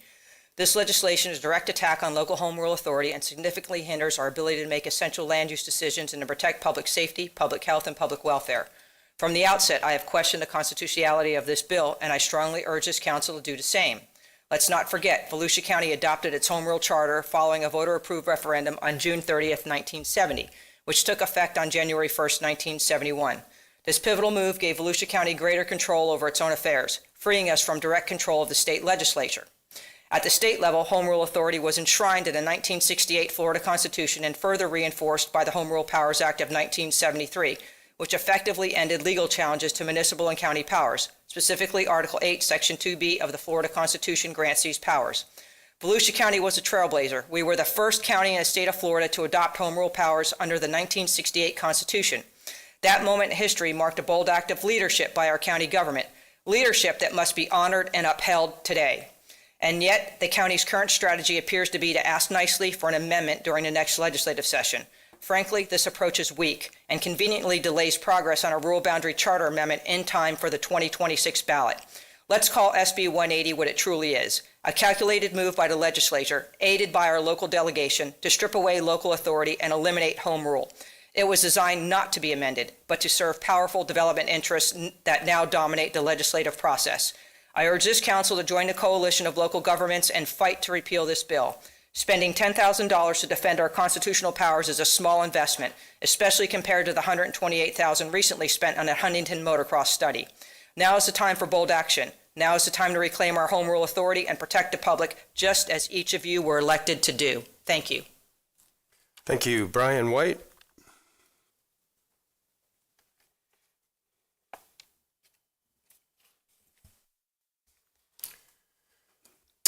Good afternoon. Brian White, New Smyrna Beach.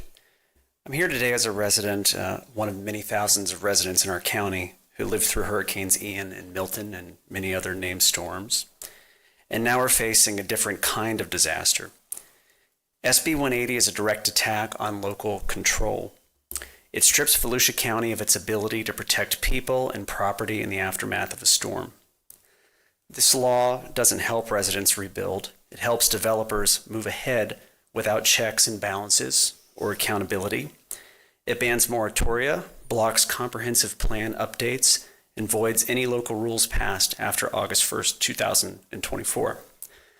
even those adopted in good faith to prevent future flooding or environmental destruction. Let's be clear, SB 180 was written for one purpose: to let developers exploit chaos. It doesn't matter if roads are still flooded or if our infrastructure is overwhelmed.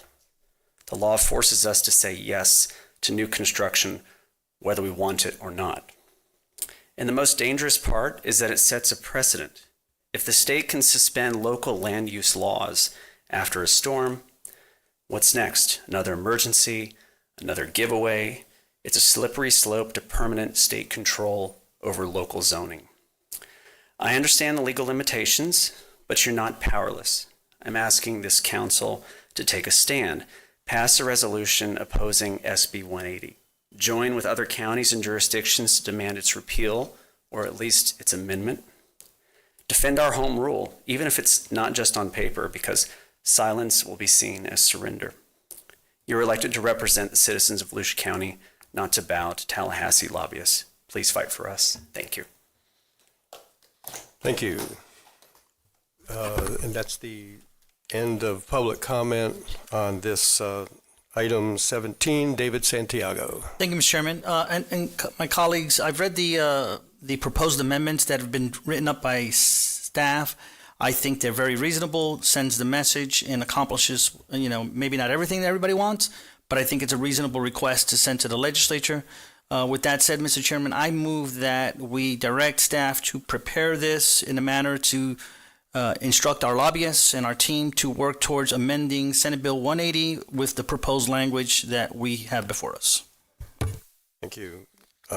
Second was by Danny Robbins. Motion is for staff to prepare this, so you don't have to bring it back. If we vote for this, you're out of the chutes and you have time to get ready on it.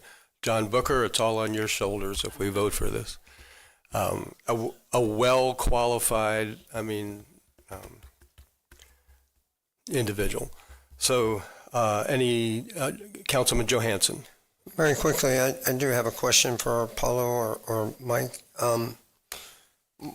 What legal options do we have? There was a lot of things quoted by the public. Can we go over those? I want to make sure that I don't want to. Hold on. Yeah. So, legal options are you can pass any regulation that is not more burdensome or restrictive. You have done that. Right. Low impact development is a good example that we're actually seeing a lot of use. Because it was an option, it was, an incentive-based program, that is not affected by SB 180. It is not more burdensome. It's not more restrictive. It's an alternate way of developing something that, someone has an option to do so. So there are kind of ways to kind of incentivize some regulations. The restriction is you can't go more restrictive. As for the challenges, Mike touched on that kind of last time. One, standing is always an issue. Basically there's case law saying, hey, even if you disagree with a statute, it is your constitutional and statutory duty to enforce it. Just because you don't like a statute doesn't mean that you have the ability to sue. That's the public official standing doctrine. And they've carved out exceptions, if you are required to expend county funds, or if you or yourself would be personally liable, that's kind of the ability. There's a discussion on home rule and what home rule is. Going back pre-1968, no local government had home rule. Everyone operated under what was called Dillon's rule. And Dillon's rule is, I need, in order to enact an ordinance, I need to find something in the statute or in the Constitution that says I can do this, right? So it's a very limited ability for a local government to act. In 1968, home rule means that I don't need to look for that express grant of power. The charter itself grants me power, and it is limited by the state saying otherwise. So what I look for is instead I look for a preemption. I look for, has the state said, don't do this. And that is the limitation of home rule. So in this case, home rule is basically the ability for us to draft land development regulations. And that home rule authority is limited by the state coming in and saying, okay, your power is limited by this condition. And this is just kind of an extreme example. The state has like 200 plus preemptions on our ability to enact ordinances. So that's kind of where we the limits and ability of home rule.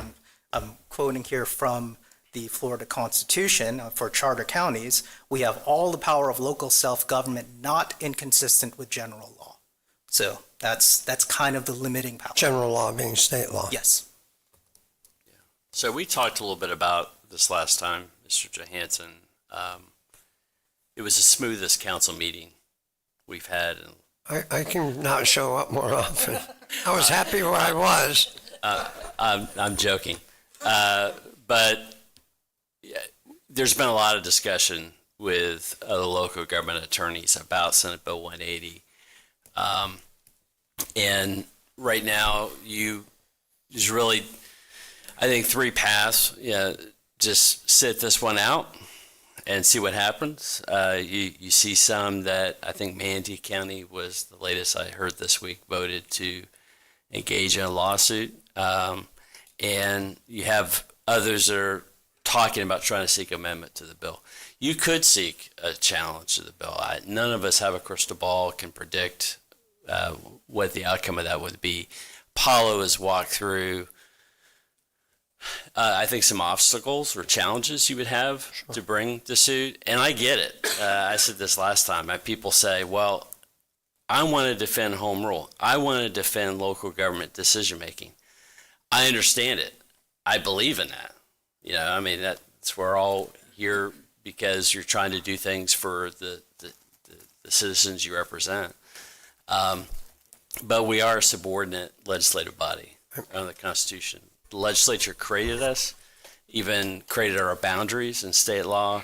As Paulo said, I think he has a list that he maintains for us of like 200 some odd preemptions the legislature's already preempted us on. And what does that mean? That just means the legislature's decided how we're going to do something rather than us decide it. I do want to say, though, that the 1968 constitutional amendment that created home rule is a big deal. I mean, there are things that we have because of home rule that we would not have as a non-charter county. Beach driving being one of them, because state law allows it, grandfathers us in as a charter county that allowed beach driving as of a certain date. We have the authority to regulate in areas the legislature has not touched. Now, certainly you've seen more regulations come from the state dealing with local government decision making, but we still have that.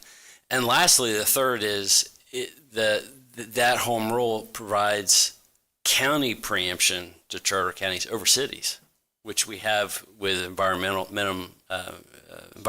standards that we have, as provided in your charter. Our charter, when it was amended, added that preemption over city power on those environmental issues.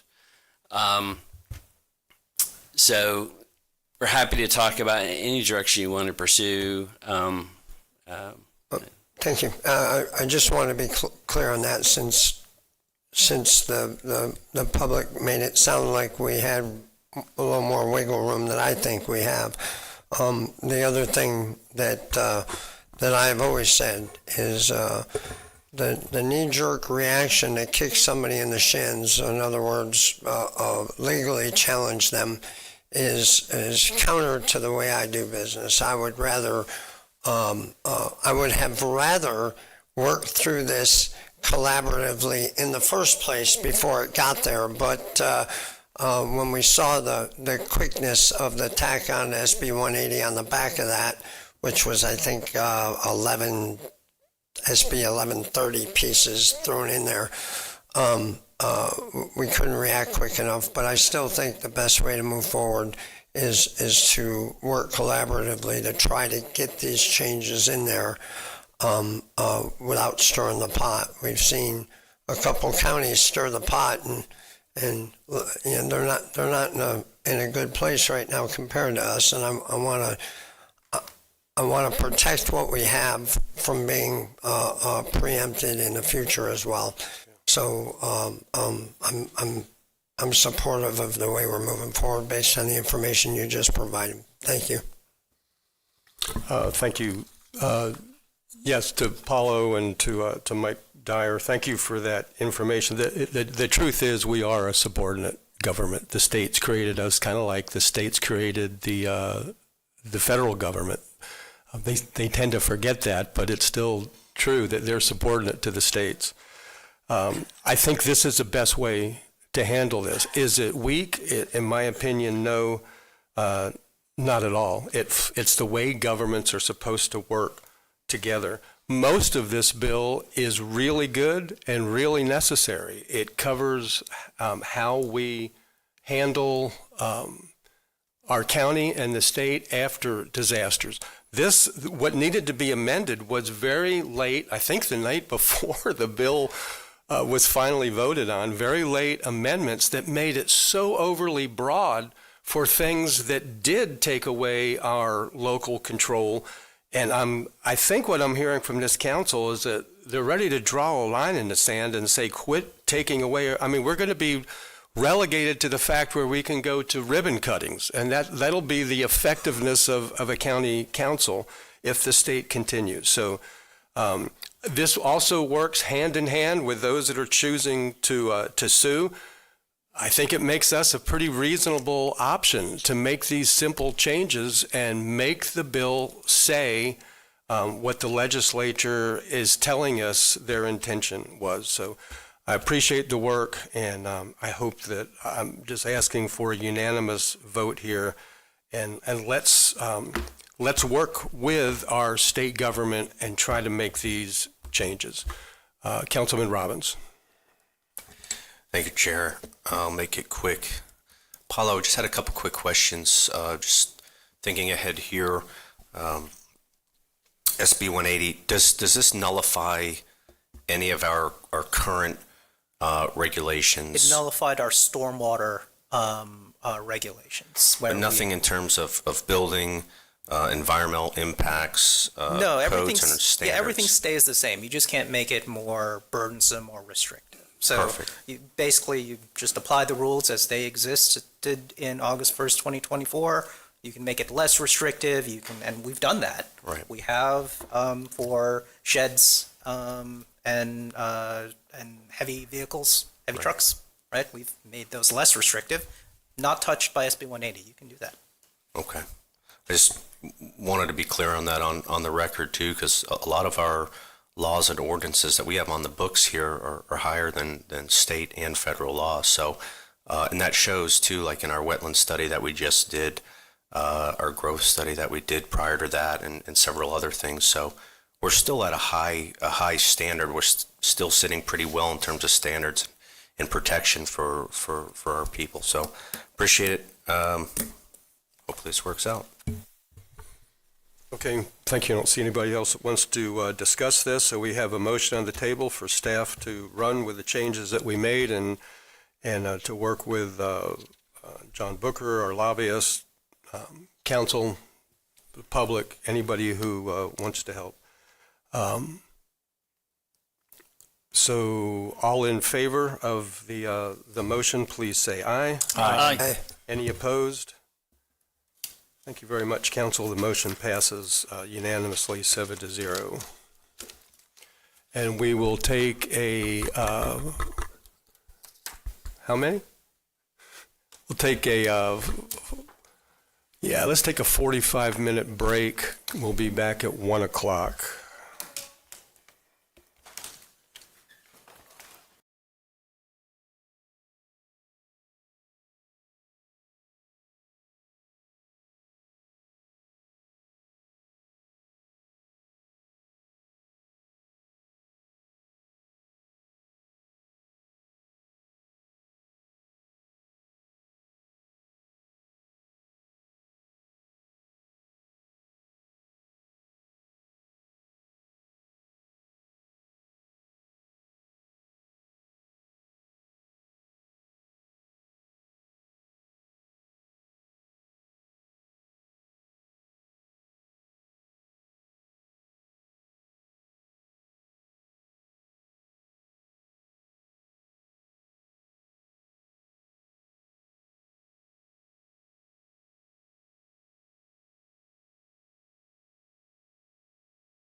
Testing, testing, podium.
Why is your name up here? Oh, because I want to speak next on this topic right away. On item 4?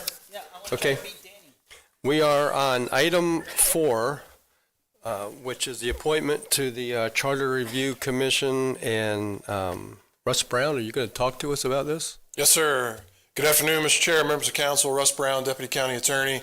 Before you is the agenda item to select the 15 members for the Charter Review Committee. As previously decided by council in your June meeting, you decided that each of you would get your nomination and then followed by a second, and then an immediate vote for each individual that's nominated that gets a second. Each of you has 2 selections. They do not have to be in your district. And then the 15th can be nominated by anybody on council, with the majority of council voting it in. The agenda item has some dates in there for the Charter Review Committee. The most important kind of immediate date coming up is the first meeting will be the organizational meeting on September 3rd, Wednesday at 5:30 p.m. at the Daytona Beach International Airport on the conference room up there on the 2nd floor. And with that, I'll turn it over to you. Also with me is John Booker and Gift Chumley. We can answer any questions as well. I'm sure county attorney and the county manager as well if you have any. I thought we decided the 15th vote would go to the chair. What's council's decision? You must have read that on Facebook. Instagram. Okay. Did he just say you were going to say something too? Okay. No, sir. I just said we're all here to answer any questions you have. And then there's 41 applicants. You have the agendas in front of you with Yes. members, and I'll turn it over to you, sir. All right. David Santiago, you had a question for staff or? Yeah, I guess for staff and for all of us, just procedurally, I wanted to make sure we go in knowing the ground rules, kind of sort of how we're going to go into this. And I don't think we had spelt that out, but I wanted to throw a recommendation, if I may, Mr. Chair, unless there's other parameters. But since we each have one, two, that maybe we can use our order of that we're voting this week, and then do the reverse for the second one. Do one, right? Is that what you're thinking, Mr. Chair? Yeah. And then the second time we just do maybe reverse order? Like a snake draft. Yeah. A snake draft. Hey, I never heard that saying. But Commonly used in fantasy football. Is that a motocross term? Yeah. motocross. First, I want to be first and eighth. That works. That's what I figured that would be the fairest way, the rotation for today, which, just so for everybody's knowledge, it will be Johansson, Kent, Reinhardt, Robbins, Santiago, Dempsey, and Brower, and then Brower again? In reverse. Dempsey, Santiago, okay. And the other thing, Mr. Chair, I just want to throw out for the council that I think whoever we nominate, each of us, if we could just give a quick synopsis as to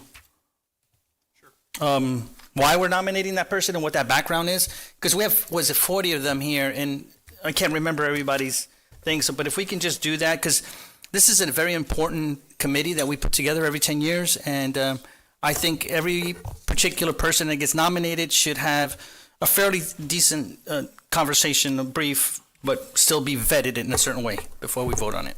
Thank you, Mr. Chair. Okay. Nobody has any objections to any of that? Michael Dyer, your name is still up. Are you? It is no longer. I apologize. Okay. Which you've done now publicly. All right, then we will start with Councilman Johansson. You want to make your first nomination? Yes, I'd like to nominate Kelly Quietek, East Side District 4, represented by the healthcare organizations and a lawyer, general counsel. Second. Tell me the last name again. Quietek, Kwiatec, below Doug Gibson and above Dwight Lewis in the list. And Jake, did you say she's got a legal background? Is that what it is? He is a lawyer. She's a lawyer? Okay. Oh, okay. Oh, that's right. I didn't recognize the name. And the second was by Troy Kent. And we are to vote on each one of these separately. So I'll call for the vote on Kelly. All in favor, say aye. Aye. Any opposed? And she is approved and assigned to the Charter Review Commission, 7-0. Troy Kent. Yes, thank you, Chairman. My first nomination is Christopher Tolland. Chris lives in Ormond Beach, born and raised there. He is an executive with Foundation Risk Partners, and I think that he would bring a great set of eyes and skill set to this position. Second. Okay. Second by Matt Reinhardt. All in favor, say aye. Aye. Any opposed? Quick question on that, because I'm just making notes here. Troy, if I may, Mr. Chair. So insurance business background, right? Yes. Yes. And then the first one was a legal background. And healthcare. Healthcare. Okay. Thank you. Thank you, Mr. Chair. Matt Reinhardt. I'd like to nominate Mark Watts. He's a attorney, land use attorney, has experience with the Charter Review. The last time around, did a successful job, but we're all familiar with Mark. He's actually here. Does he live in Volusia? Last time I checked. I don't know, he's in between homes still, but they're both in Volusia. Is there a second? Second. Second by David Santiago. All in favor, say aye. Aye. Any opposed? And Mark Watts is nominated, and that takes us to Danny Robbins. Ben Johnson, retired sheriff, 35 years. Also a member of this council, very familiar with the charter and all county operations. Second. And the second comes from Vice Chair Reinhardt. All in favor, say aye. Aye. Any opposed? And Ben is nominated 7-0, and that takes us to David Santiago. I want to nominate Patricia Northey, new resident to Volusia County.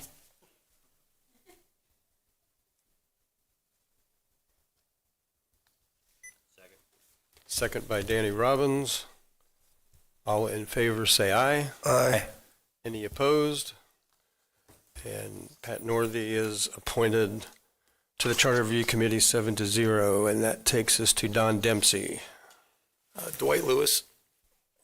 Dwight is District 1. He was a councilman, and I think he's got, all kinds of experience over here on the west side, and I've known him forever, so I think he's a good fit. Is there a second? Second. Second by David Santiago. All in favor, say aye. Aye. Any opposed? Mr. Chairman, if I may, for a quick question. I don't know if anybody, I just answered my question. I apologize. I looked at the list. Thank you. Okay. Next one is mine, and I will nominate Jennifer Bright. She's District 4, East Side. Jennifer is a financial analyst and a corporate office manager and strategic manager, and a very knowledgeable woman. I'll second. Jennifer Bright, second by David Santiago. All in favor, say aye. Aye. Any opposed? Okay, and we'll go backwards. So I'll take the next one, and I will nominate. Where's mine? I'll nominate Jason Volz, Voelz, who is a Deltona resident, former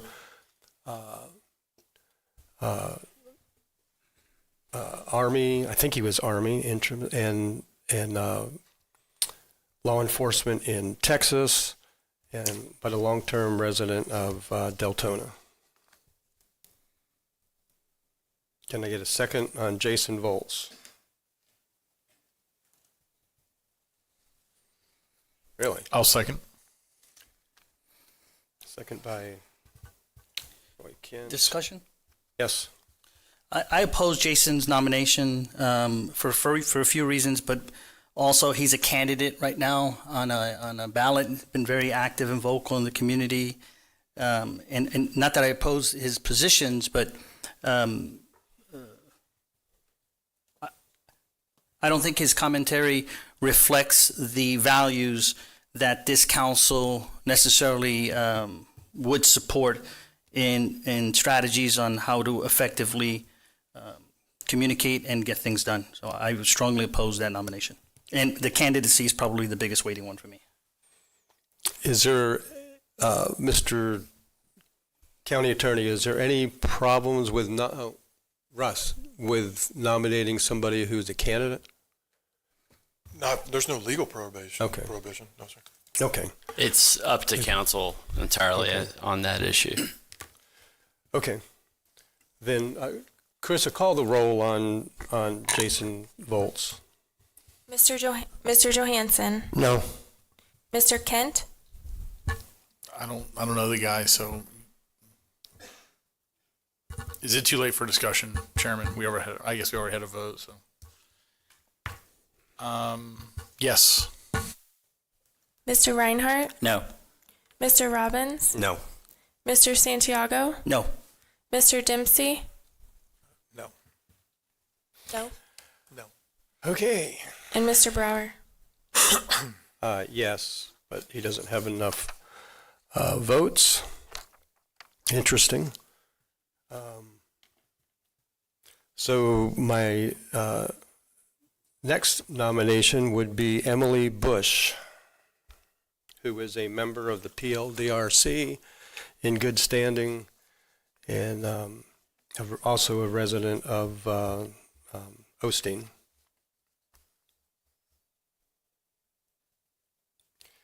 Is there a second on Emily? Second for discussion. Second by Troy Kent. And you had discussion? I did not. Okay. I don't know this person either. So. Okay. My name is up there, though, Chairman, if that's okay. Yeah, go ahead. Okay, thank you. Yeah, so I can appreciate, Mr. Santiago, where you're coming from. I didn't know that last person. I've not heard anything about the last person. There are a couple names that have come up that I say a couple, two, that I would not have chosen, but because my colleagues did, I felt like I'm going to support them because they did. I want them to support mine as well. So I don't know anything about this person, so if anybody does, if they can share it, if there's some hesitation, that'd be great. Thanks. David Santiago. Yeah, Troy, I respect that. I think we've generally have worked on this council along those lines, that we try to support our colleagues, as much as possible. And I think overwhelmingly we do, right? And for this particular issue, this is of such importance, this charter review committee. That's why I kind of threw it out there. Let's give a little background on the individuals we're nominating, right? So, because I don't know everyone. Like you just said, you don't know anyone. So we only go by what we see out there. But however, I will say this, as we continue, we're about halfway through.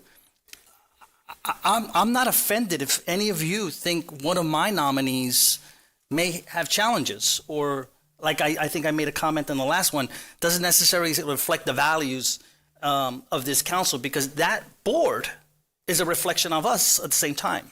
So if anyone has a concern of any member, especially in my nominee, I want to hear it. I won't be offended, right? Because this is what we do. We take these make tough decisions. So regarding Miss Emily Bush, I know it was a struggle to get the second, Mr. Chair.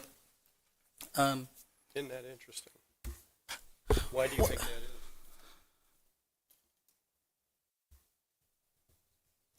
I'm going to try to answer your question. I think it's a legitimate question. I think Miss Emily Bush is a smart individual.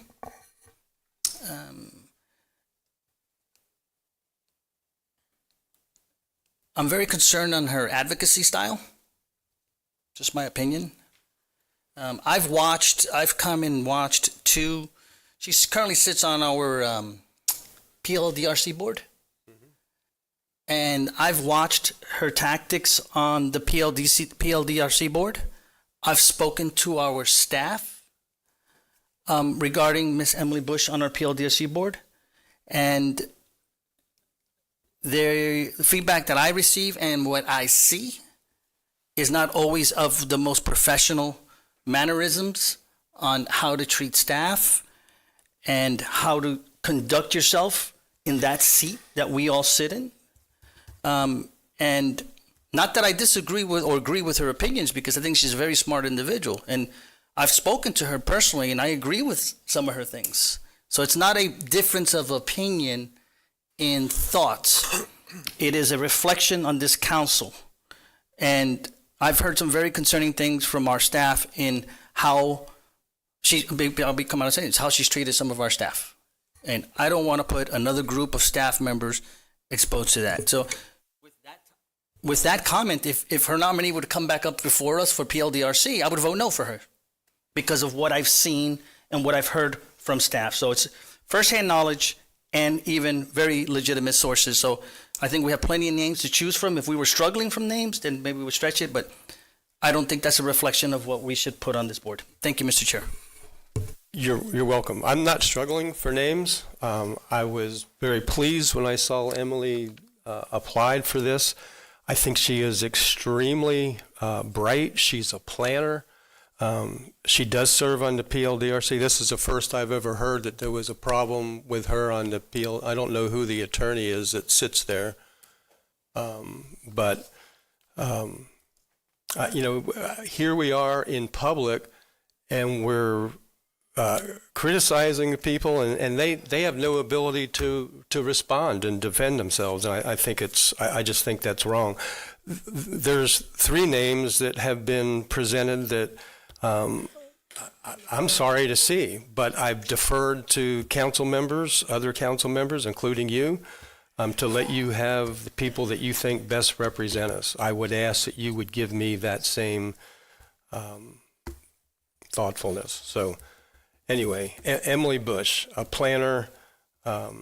She probably doesn't lay down. She's able to defend her positions and her points. So your name is up again? Yeah, I just wanted you to finish because I wanted. I'm finished. No, this is part of the discussion. This is what we're doing here, guys. And again, I respect her as an individual, Mr. Chair, and this is the process. I'm not trying to disparage anybody, publicly, but we have to discuss why and why not support someone. But I even seen, so I'll share a little bit more. I sat and watched even instances where some of the information that she portrayed was accusatory towards staff, and it was inaccurate. I seen it. This is not something I made up or heard or read on Facebook. I seen it, and I've spoken to. I don't want to put names out there, but I'll leave it there, Mr. Chair. I didn't think you were struggling for names, Mr. Chair. I don't think I wasn't accusing that. Okay. What I'm saying is I think we have a lot of names, if we didn't have a lot of names and we were struggling for people, then we could have it more in depth. But I don't want to. I think we have better choices. That's probably the best way said. Well, and that's your opinion. I think this is very unfair to Emily and to Jason. Don Dempsey. Yeah, I've got to agree with you, David. I watched the PLDRC meetings, and I don't know if it's an even exchange or if she tends to dominate the conversations and stuff. And with the free discussion that we're going to have here with all these choices, I don't know how it'll interact. And I've heard other complaints as well. I don't want to disclose anything, but basically everything that you've said, David, in essence is what I've heard as well. So I got to agree with you, Dave. Okay, nobody else? Carissa, call the roll, please. I'm up, sir, please. Jake Johansson. Yeah, I just want to reiterate, I'm sorry, and clarify that I've heard you say it's not fair, but we all knew that it would come to individual votes on people's names, and I have a list of 9 because I'm not sure you're going to approve my 2 picks either. And so I don't know how we can say we didn't know, because we all knew we were going to vote for people, and that there's an opportunity that the vote might not go in that person's way. So I'm prepared, should you say no to mine, to fight the good fight, but I have alternatives as well. So I just don't want people to think we're picking on one person here. We're picking the best 15 is what we're doing. So having said that, I'm ready to vote. Okay. Yeah, I'm not even going to touch that. Would you call the roll, please? Mr. Johansson? No. Mr. Kent? No. Mr. Reinhardt? No. Mr. Robbins? No. Mr. Santiago? No. Mr. Dempsey? No. Mr. Brower? Yes, and so I'll try one more. How about Joel Page, District 3, restaurant owner, lives in New Smyrna Beach, involved in the city of New Smyrna Beach. I'll second that. Joel Page has a second from David Santiago. Chair, can you elaborate a little bit more on does he have any business background or successful business background? Anything socially? Does his views kind of align with the direction of his council? Anything that you can kind of collaborate or organize for us to give us a little bit better idea of who we're dealing with? Yeah, like I said, he is a restaurant owner in New Smyrna Beach. He and his wife has owned 2 successful restaurants. His views align very closely, not just to mine, but probably to this council. He is involved in the city of New Smyrna Beach. I believe at one time he was a candidate for a New Smyrna Beach city councilman. He is not now. I've known him for a long time, and he's a decent man from a decent family. And Chair, I'm trying to take some of that into consideration as well. But I've known Joel as well, and I don't want to get into it, personal life, but business-wise, there's I don't know if there's a whole lot of success there, to be honest with you, but also too with social media and a lot of stuff. Where my head is at is looking to see who we can have to be able to have a conversation with a very experienced group and not confrontation. I think there's a big difference between the two when picking these and making sure too that they're qualified budget-wise, Legal-wise, there's almost specific criteria that I know I look for, and probably some of our other colleagues, but and also too how they would represent themselves, outside of here is a direct reflection of how they represent this county. I wouldn't support Joel Page, not for this, maybe another board, but not I'm beginning to wonder if anybody will support anybody that I nominate. Joel, again, this is unfair to Joel. He's a resident in good standing. He's never been arrested. They do own a successful business. So, you're not going to vote for him. I understand that. Question, Mr. Chair? David Santiago. Yeah, I don't know who this Mr. Page is. I've never met him. So, but Danny's commentary made me think of something, and I hate to put you on the spot, Danny. I mean, if you want to elaborate, but you mentioned something about social media commentary, and before you answer my question, I think when I opened also, I believe this is an interview somewhat, right? A very basic one, right? So it goes back to, again, it's a reflection of this council. We also got to make sure that whoever we appoint on these boards is as wide opinions don't matter to me. As far as, what side someone's on, as far as whatever decision-making process is. But to make sure that this board can govern properly, can work together, and have constructive dialogue is of extreme importance to me, right? And then whatever decisions they move forward. So with that qualifier, sorry, Danny, can you elaborate on what your concerns are on this? If it's social media, it's in the public space, and I'm sorry I'm putting you on the spot, but I don't know who he is. No, and David, I just gave my opinion in kind of what I see. Maybe it's a personality conflict, kind of like Miss Bush, right? And when I look at this is a very strong role that they're going to play. How does you have to be qualified, imagine Elon Musk just hiring anybody to send rockets into space. This isn't like, you know what I mean? This is a that completely goes over my head.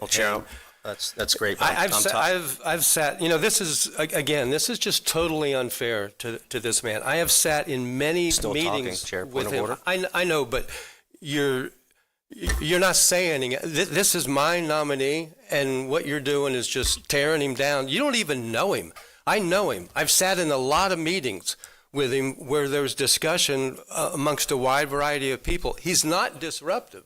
In fact, he was really helpful. And so, Council, can I have my time back? Yeah, I don't know what just happened. What happened? I missed something. Am I allowed to speak or finish my time? Yeah, you can speak. I don't think we're timing anybody, but well, I mean, maybe we should have. Chair, then I'll reclaim my time. But before I was interrupted, but Chair, I'll just remind you, this was a unanimous vote, including you, for this process. It was. We do have to vet these people, and and I have. Trust my gut, and they have to be qualified. In my opinion, I like Mr. Page as a person. He's not qualified for this position. Thank you. Okay. I don't see anybody. Mr. Chair, before you vote, I was just brought to my attention, you have a public comment for this item, sir? We do. Catherine Pante, you have 3 minutes to discuss item 4.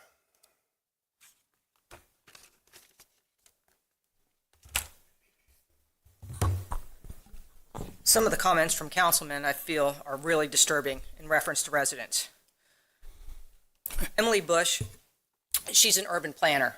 She also teaches at a college. She is more than qualified for this position.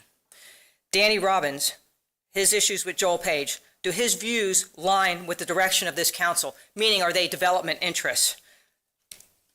He also knows that Joel Page supports his political opponent.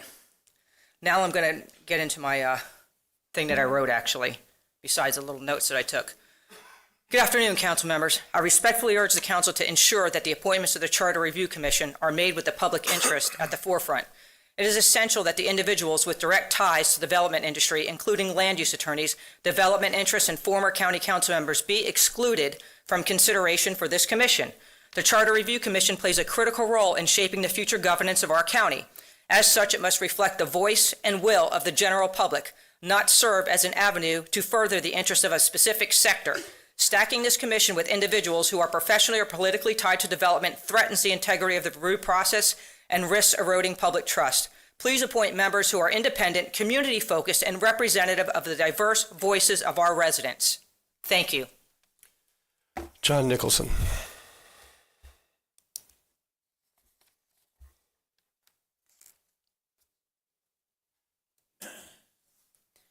John Nicholson, Daytona Beachside.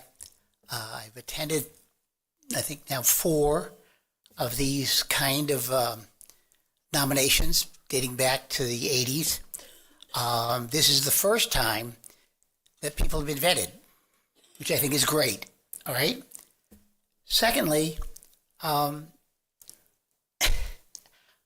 don't want to call me a gadfly or whatever you want to call. I don't hold office. However, I've noticed on our boards, there are people that really shouldn't be on our boards. I mean, literally.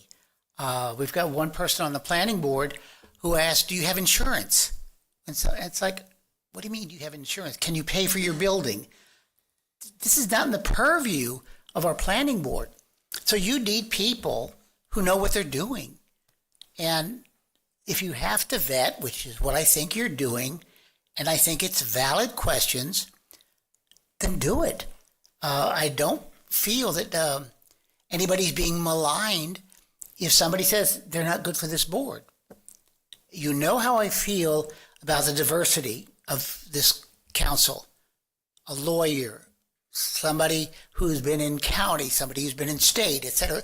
That's a great diversity. It gives you strength. It gives you knowledge. Why would you pick a board who doesn't have that kind of a background, who doesn't have the depth to do what's needed? Because this goes for 10 years, folks. It affects 500,000 people. I like what you're doing. Please continue. Thank you. Okay, so we'll have David Santiago. Thank you, Mr. Chair. I wasn't planning to talk, and again, I don't know this individual, but certain commentary has helped me come to a no for this individual. What I've learned additionally is that this individual may have a radical approach to things. That's not true. I'll give you time to rebut, Mr. Chair, if you can. I've learned that just recently from a reliable source that I think is reliable to me. And that's not the kind of governing body we should have there. Again, I don't know his views. I couldn't tell you one thing I don't know if he's Republican, Democrat, or anything. I don't know his views. But I think the vetting process is to make sure I don't want to support any radical person or considered radical on either side of the aisle. Commentary right now helped me say that my vote no is a good one for this individual. And I couldn't pick him out in a lineup. I just want good governance to come out of this without any extremist positions. Thank you, Mr. Chair. Okay. Joel is not an extremist. He's not radical. He doesn't strike out at people. Maybe he doesn't align with some of the current candidates up here. I don't know. This is just beyond bizarre to me. So, what I'm looking for with my nominations, I want to see this is a really important board, and it'll affect our county for the next 10 or 20 years. And I'm looking for somebody that is knowledgeable, smart, and like all 3 of the people that I've nominated, that can give us a fresh perspective, a new look. What we've got here is people that have been on all the other board, we know what they think. I think one of the speakers was right. We're looking at continued development and could make SB 180 pale. You can take Danny's word. I'm telling you, I've been in many meetings with him with diverse groups of people where Joel was called to participate and discuss, and did that without disruption. And anyway, Carissa, call the roll for Jake Johansson. Yes, sir. I just want to reiterate for the public and just, I guess, maybe for my clarification, a lot was talked about with land development, but if I recall, any land development decisions will come back to us. They're not automatically put on the, Yeah, it's just, yeah, go ahead. well, you have two things at play. You have, since our last charter review, and this is one of the things we'll go over with the commission that you appoint, any land use related item, I'm being general there, but land use related item has to be put on the ballot by you. By us. And then now you have Senate Bill 180, Right. which you've Very much recommended restricts. changing, but Right. that prohibits us from even proposing a proposal. So unfortunately, those two things are going to come into play for this cycle. Got it. Thank you.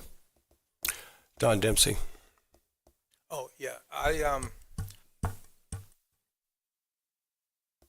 just want to explain why I'm a no vote on this, Chair, not because I'm trying to pick on you or gang up on you or anything of that nature, but I would like to see people on this committee who have business experience or people that I know personally.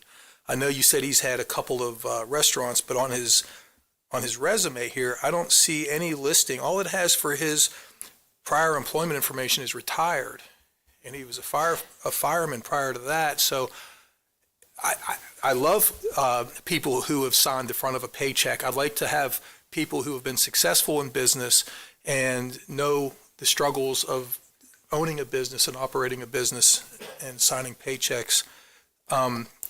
This doesn't have anything. It just shows his employment information retired and nothing else. So there really actually is nothing on his, there really is nothing shown on his application as far as his experience. So that's why apparently you and Danny have your own opinions of him, and David's heard something, but so my gut is telling me that I got to be a no vote, but it's Okay. not because I'm trying to beat up your nominees. Okay, well, I'm not making up what I said about him. He does currently own a restaurant. He built it with his hands, he and his wife, and with help.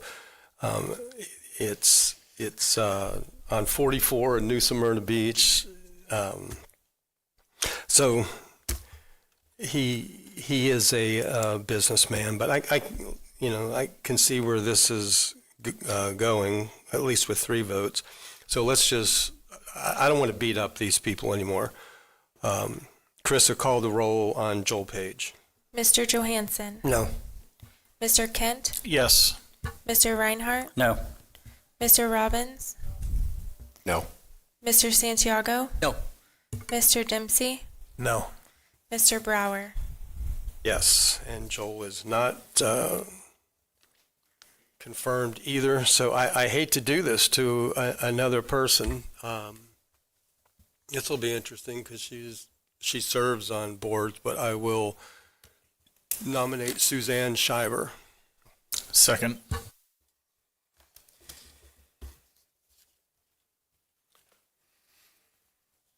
Any feedback on Suzanne? Troy Kent. Yeah, thanks, Chairman. I appointed Suzanne to our board that she serves on, and I'll be the first to tell you, Suzanne was not in the corner of Troy Kent. She was not in support of me or my candidacy, And I was okay with that because I love what she's done with Dream Green Volusia and the water goat idea and the implementation of it in Holly Hill. I feel like she gives a tremendous amount of her time to make our community better and very selfless acts. I think she's become, unfortunately, a lightning rod because I think she's gotten involved in some politics in the past and maybe hurt some feelings. But in council, I'll just tell you, I'm going to be very raw with you right now. I asked my wife to reach out to Suzanne to ask her if she would serve on Volusia Forever as my appointment. And my wife was shocked because of the things that she felt had been said about me. And we had Keith Chester stand before us when I made that nomination. And you remember, I believe his quote was something along the lines of, Mr. Kent, you're a good man or whatever, because he knew more about it than I did. But I can just tell you, I have worked with Suzanne. I have met with her. I feel like her viewpoint on this commission would be positive. Otherwise, I wouldn't have seconded the motion. So that's why I'm in support of the chairman with this nominee, with Suzanne Schreiber. Thanks. Thank you, David Santiago. Thank you, Mr. Chairman. Troy, thanks for that explanation there. I'll add this to that. Well, and this proves hopefully my position that she and I have very differing opinions on many things. All right. But what I will say that I felt that every time she's interacted with us, she's done it in a professional manner, and it is not necessarily the content; it's how she delivered it. And I'm willing to accept that. So it's differing views are good. I don't have a problem with that. There's enough strong people that I think we've already appointed that can give differing views, and to me, it's to make sure that this board at the makeup can work together. And I think she's capable of working with others and offering her opinion and let those chips fall where they may. So I could live with her nomination on that one. Okay. Krista, would you call the roll on Suzanne Shiver? Mr. Johansson. Yes. Mr. Kent. Yes. Mr. Reinhardt. Yes. Mr. Robbins. Yes. Mr. Santiago. Yes. Mr. Dempsey. Mr. Brower. Yes. So Suzanne Shiver is confirmed, and that takes us to Don Dempsey. Nate Ingram. I'm sorry. I believe Mr. Johansson would be next. No, we're going backwards. It's Don Dempsey. I believe you too, Carissa.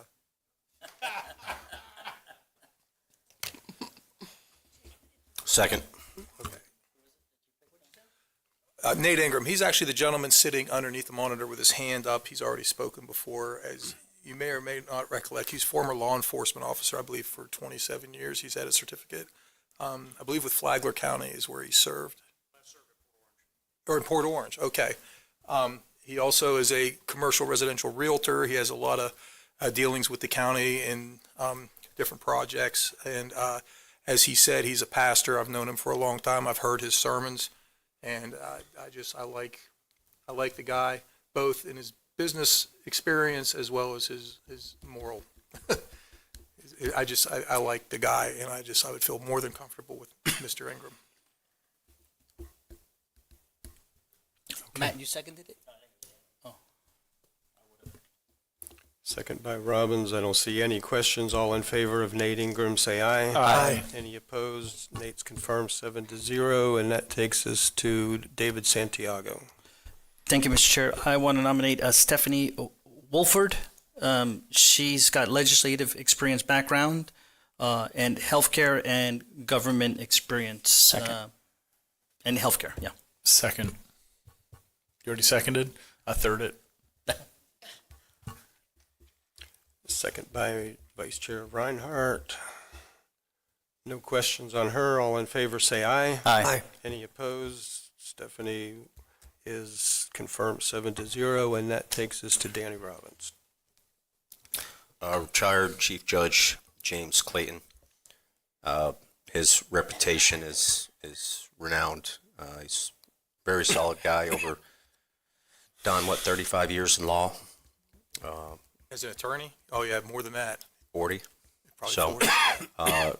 very wide knowledge of our local, state, and federal issues, and overqualified, actually, for the job.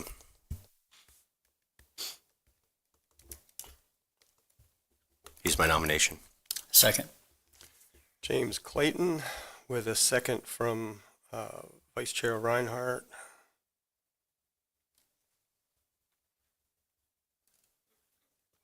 And I'm going to have to oppose him, not because you opposed everyone that I came up with, but because I've been involved in a neighborhood dispute in a very rural neighborhood that he is trying to change into a heavily density development, and with an inability to work with his neighbors. And for me, if you're talking about somebody who's going to work with a board, if you can't work with your neighbors, that's a no for me. Any other discussion on him? Then Danny Robbins. Chair, do you have the project you can reference? That way. Yeah, Can the make acreage that he owns with his home. Is there a proposal that's coming? Is there some sort of conflict that would prohibit him, staff? Do we have anything on the book? I had no knowledge of this. There's not a conflict that would keep you from nominating him. I'm just telling you, just as you've had issues with people that I've nominated that you don't think would be sufficient, I don't. Like I said, if you can't talk with your neighbors and resolve issues, then that's Jim was a judge. I don't know him like that, So Okay. Thank you. Okay. James Clayton, all in favor, say aye. Aye. Any opposed? Aye. So he's confirmed 6-1, and that takes us to Matt Reinhardt. Thank you, Chair. I can't even talk right now. My nomination is Billy Wheeler. Former county councilman, sat on numerous boards, familiar with that process, canvassing boards, TDC, TPO, so she's very familiar with this process. Is there a second on Billy Wheeler? Second. Second by Danny Robbins. Any questions? All in favor, say aye. Aye. Any opposed? Billy Wheeler is confirmed 7-0. Matt Reinhardt. Troy Kent. Thank you, Chairman. Council, my second nominee is a gentleman named Nicholas Saknowski. I'm going to tell you right now, on a national level, Nick and I don't agree politically. We don't. Nick is a retired educator from Miami-Dade. He worked in the library system. Him and his wife, Alice, reside in Margaritaville in District 4. I am fortunate, Heather and I are fortunate that about twice a year we get to meet them somewhere for dinner. And I always say Nick is probably one of two people that I've had the pleasure of meeting in my life that when I leave the meeting, I feel smarter after talking to him than when I arrived at the dinner meeting. I think that he would bring a wealth of knowledge. He is a studier by nature. He serves on our Housing Finance Authority right now. I appointed him, and you all agreed with that. He was appointed in 2023 of June, and I think he would be a good voice on that committee as well. Second. Thank you. second by Vice Chair Reinhardt. Any questions? All in favor say aye. Aye. Any opposed? Nicholas is confirmed 7-0, and that takes us back to Jake Johansson. Yes, sir. I'd like to nominate Ken Parker. Ken is a retired city manager, 28 years in Port Orange. He is a International City and County Manager Association advisor, well-versed on the forms of government, including council manager, which we are. And I think he would be value-added being a lifetime member of Volusia County. And, well, maybe not lifetime, but having lived here for quite a long time and been through countless charter commission programs, both at the county and at the city of Port Orange. Is there a second? Second. Second by Troy Kent. And Chairman, Mr. Johansson, I'll just say the way I look at describing Mr. Parker, correct me if I'm wrong, was that no nonsense. Like he's a to the point. Very much so. Okay. Very much so. Yeah, that was my recollective. That's another good reason. Yes, I would agree. Okay, Ken Parker with a second from Troy Kent, nominated by Jake Johansson. All in favor say aye. Aye. Any opposed? He's confirmed 7-0, which takes us to the nominee from the entire board, David Santiago. No, I was sitting here thinking about that. I didn't have anybody prepared to nominate, but I'd like to hear what my colleagues think in names, but I wanted to throw at least two out there that we could discuss, or maybe others, but I wanted to see if there's any consideration for Jason Meyer or Sarah Lee Morrissey. Jason Meyer. I don't know Sarah Lee well. I know Jason Meyer, and I think he'd be an excellent, very accomplished businessman. Successful. And just I said her name. Let me Okay. finish her. Sarah Lee Morrissey has got a background in the school, I think from I forgot what her title was, but Operations. what was it? Director of Operations. Of operations, and again, it's also part of the diversification, right, of backgrounds. And obviously, Jason's a small business owner in the area. I think I could be okay with either one of them, but I wanted to throw both names out there because I think they add different perspectives and a different value. I think they both serve us well. Jake Johansson. Yes, sir. I'd like to toss Amy Munizzi into that as well.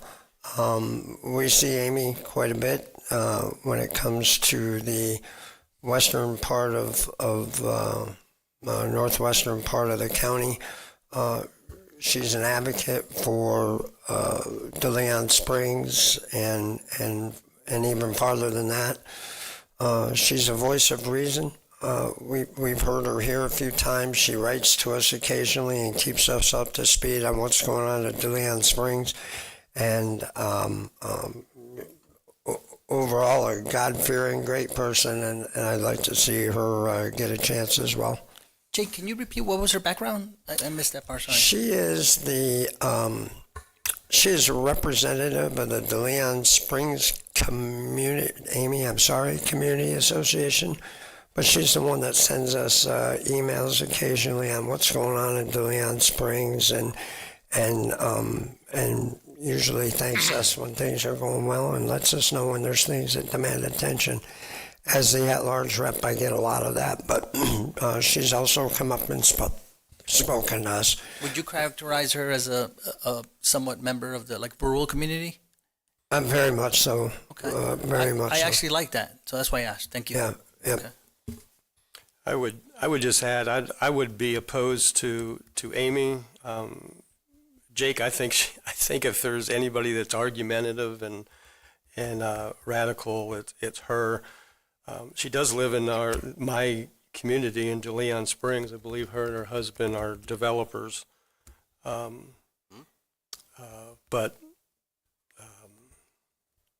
Anyway. Troy Kent. Thank you, Chairman. Mr. Johansson, I appreciate the background because I don't know Amy. She sounds like she would be great. I also like that she comes from a rural background. And I'll also just say to Mr. Santiago, I don't know Jason Meyer very well, but I did have a very positive meeting with him over the summer. And I think that he would be a good choice as well. So, our issue is we only have one left. So we'll see where the chips fall with that. Matt Reinhardt. Thank you, Chair. And any one of these are fine with me. The reason why Sarah Lee Morrissey, when we were talking about her, she is my appointment for NRAC, and she actually chairs the NRAC. She was, in 95, a member of the Charter Review Commission for the City of Daytona Beach. She testified in front of this charter in 2005 and 2015. I'm reading this right from her application. She's a board member for the Volusia League of Women Voters, and the Florida Planning Conference at the Ocean Center, which is very near and dear to all of us up here. So very, very involved in the community. I've met with Sarah Lee on numerous occasions, and we don't see eye to eye on everything. I can tell you that right now. But she's a very, very smart, very bright woman, and I'd be happy with her. I'd be happy with Jason, very successful business owner, thinks outside the box from what I witness him. So, and of course I know Amy very well too. So I'm fine with any one of these. I don't know if it takes somebody to make the motion to put one up, but I mean, it would be a hard choice. Yeah, I think any member of council can make a motion. On yeah, I know, and it's a very hard choice. So I'm kind of interested to see. There's a couple more people that want to talk, so to see where they go. But I'm in support of any of those, all three of these. David Santiago. Thank you, Mr. Chairman. I just wanted to add, I threw out Sarah Lee's name in there, and I wanted to add what Councilmember Reinhardt said. I got to interact with Ms. Morrissey back when I was on the Deltona City Commission from 03 to 07. And I can assure you that 85% of the times we were on opposite sides of issues. And I think still she would serve well on this board because, it's not about the views. It's about diversity and capable of working with a governing board. That's why I threw her name out there, and I'd be willing to accept it. Mr. Chairman, since I got the mic, I'll just make a motion. You never pass up an opportunity. So I move that we appoint Sarah Lee Morrissey to the board. And I'll second that. Okay, we have a motion of Sarah Lee, second by Vice Chair Kent, or Reinhardt. Don Dempsey. Yeah, she seems like a good selection as well as Ms. Unizzi. But this Jason Meyer, I'm very impressed with his resume. He's a very successful business owner. I think he would bring a lot to the committee as far as making sure that we're keeping the economy here as, addressed in these discussions and stuff like that. So I'm not going to vote no, only because I'm more in favor of Mr. Meyer. Thank you. Troy Kent. Thank you, Chairman. And Mr. Johansson, I'm more in favor of Amy Munizzi. So I put that out there. I put my name up because I was going to make a motion for her, and Mr. Santiago, who is super sharp and knows when to attack, was able to get that motion there. Nothing against Ms. Morrissey. I would vote for her just about any day of the week, but I like what you said about Amy. I like the rural background. I like the participation. So I'm going to hold off and see if we can get Amy on there, Mr. Johansson. David Santiago. I just want to ask my colleagues if they're willing to chime in and opine. That way we can take one vote, maybe, on either Amy or not. Yeah. If we would do what? If you would opine on some the additional names. I know there's a motion in play, Mr. Chair. Yes. But if there's If they would verbalize Jason, Amy, or Sarah Lee. yeah, if they the would say, vote's not there, then we'll change it. Sure. All right. Let's start down with Don. Tell us. I think he already told us. He said Jason Meyer, because he of likes his Jason. background and Jason Meyer. business experience. Amy for me. is Amy. David, I made the motion, so I'll stick with the motion at this point. which was Sarah. Sarah, yes, sir. I'll be Jason Meyer. I'm gonna, since I stuck with the second, I'll stick with you, David. With Which is Sarah Sarah Lee. Yeah. Danny Robbins.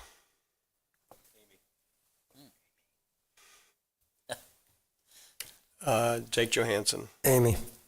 Mr. Chair? Yes. I want to withdraw my nomination of Sarah Lee Morrissey.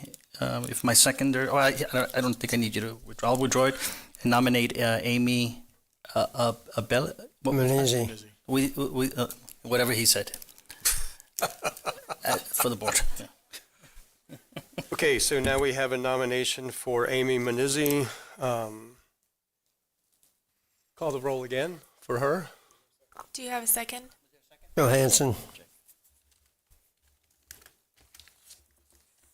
Mr. Johansson, Yes.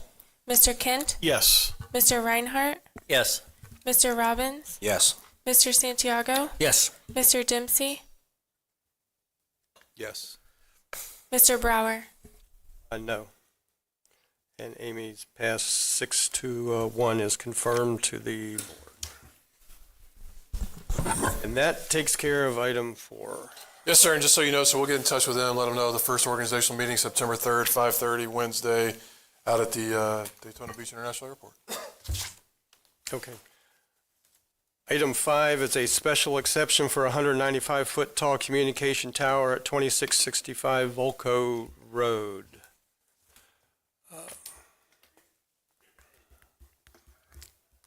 Carol McFarlane.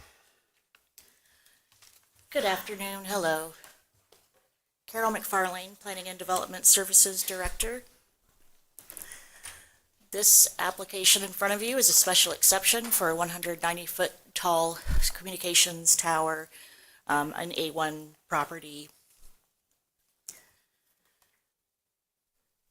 So we've actually seen this item before. On June 3rd, it was discussed, had a robust conversation with council on June 3rd.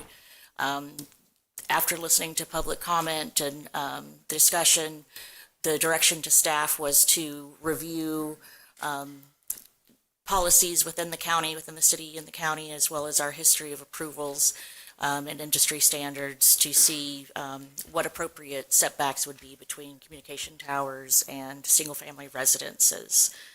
On July 22nd, the case was delayed again to give the applicant additional time to work with their neighbors. Oh, I hit the wrong button. Okay, there we go. Thank you, Carissa. Here's a location map and an aerial map. As you can see, these are, large lot agricultural uses. There is active ag on here. There are cattle that are in some of the larger properties, the larger ones.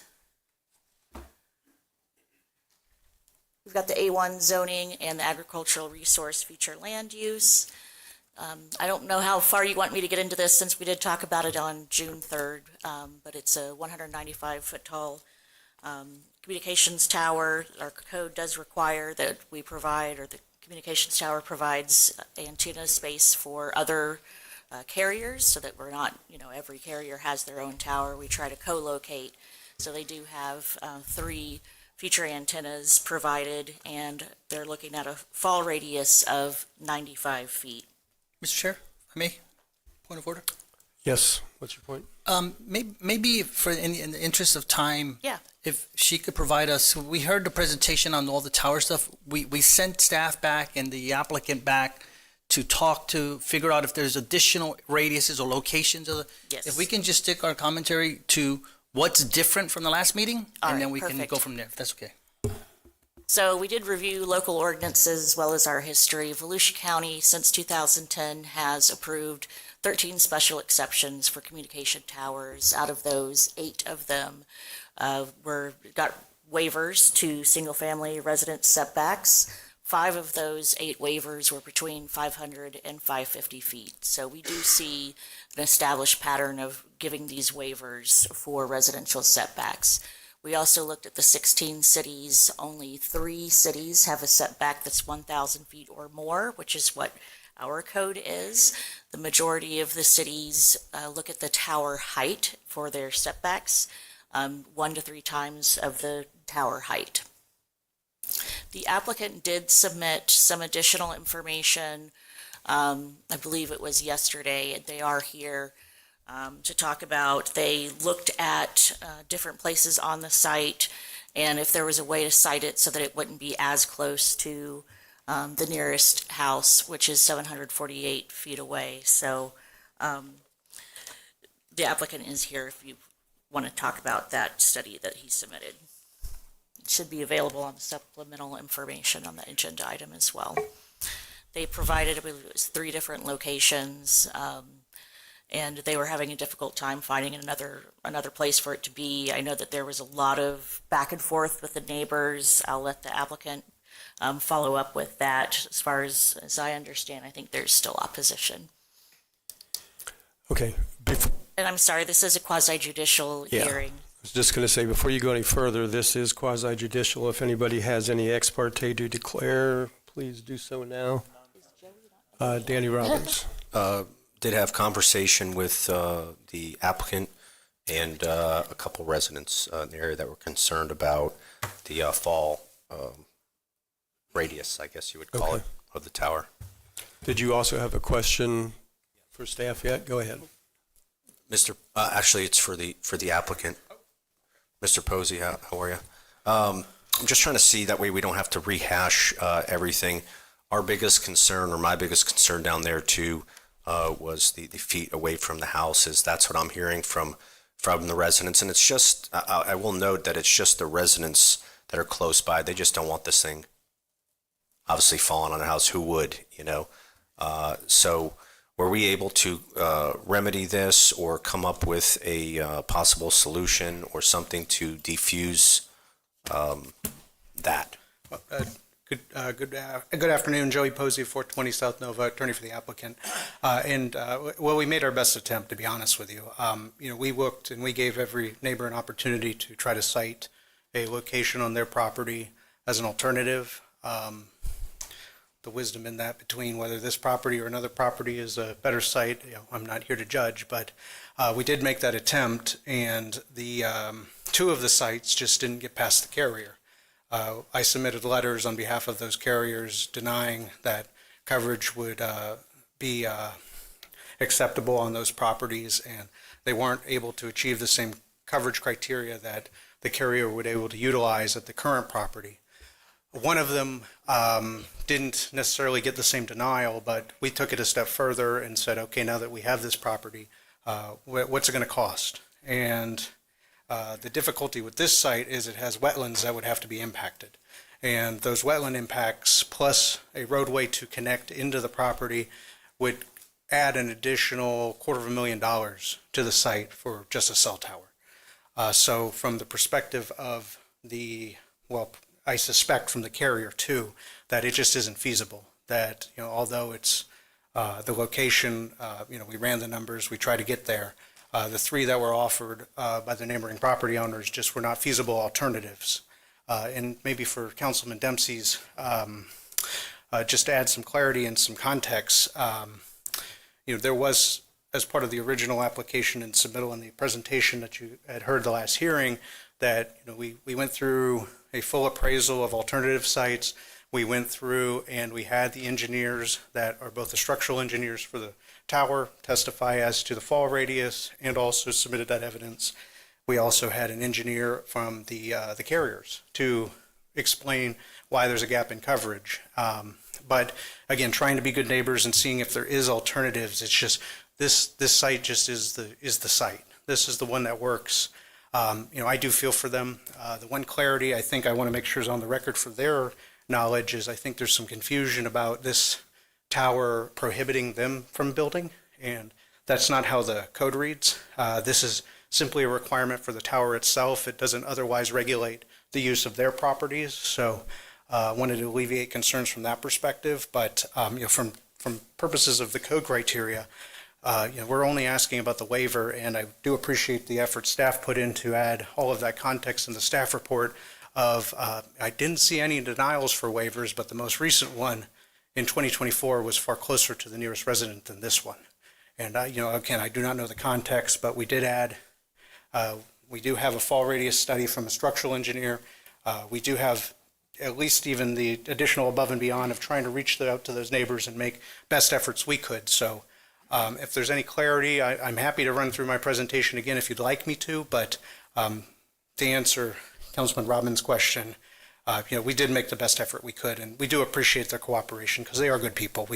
We understand, and, changes, I can understand from their perspective. It's just, it's something that's a little different out there, and it's having difficulties trying to bridge that gap. Were you finished, Danny? Okay, Troy Kent. Thank you, Chairman. You know a little something about cell phone towers? Just enough to be dangerous. So it's 2025, and if I lose Wi-Fi at my house, sometimes I've got to get aluminum foil just right on my pinky and lean a certain way to get cell service in my house. And I'm just wondering, how did President Nixon in 1969 talk to them on the moon with no delay with all of these cell phone towers? Like when you drive down 95, like I pay attention to it now, I point out to my family, I'm like, let's count the cell phone towers on either side of 95 as you're going down. So, serious question, but not a serious question. I don't expect you to answer it. Thank you. No, of course. And that's partly why this exercise is important, because it's my point is that, it's obviously needed. Jake Johansson. Mr. Posey, just a quick question. Did you, the main concern from the citizens is still, there's a little bit of view shed, but most of it is safety? Correct. Right? And moving it will cost way too much. Was there any discussion, and I'm sorry if it's in the staff report and I didn't read it, but was there any discussion about allaying their fears by helping them insurance-wise? Would that be cheaper? Like we guarantee it won't fall on you, but if it does, we'll help your insurance or something like that. Well, that's an interesting question. I think from our perspective, the thing we try to reassure them is that the fall radius of this is 95 feet. Yeah. It's the closest structure is about 750 feet. It's from a structural engineer's perspective, I imagine that doesn't have a statistical significance as to whether there will be damage or whether will be an issue. To alleviate fears and to continue and try to assist in that way, I don't know their insurance coverage per se. I don't have an objection necessarily to trying to assist them from that perspective. I don't think additional insurance is the way to solve that problem. I think it's just being comfortable with the fact that there's above and beyond evidence to try to alleviate those concerns and to also put them in a position that the worst case scenario is not the scenario. That's not on the table.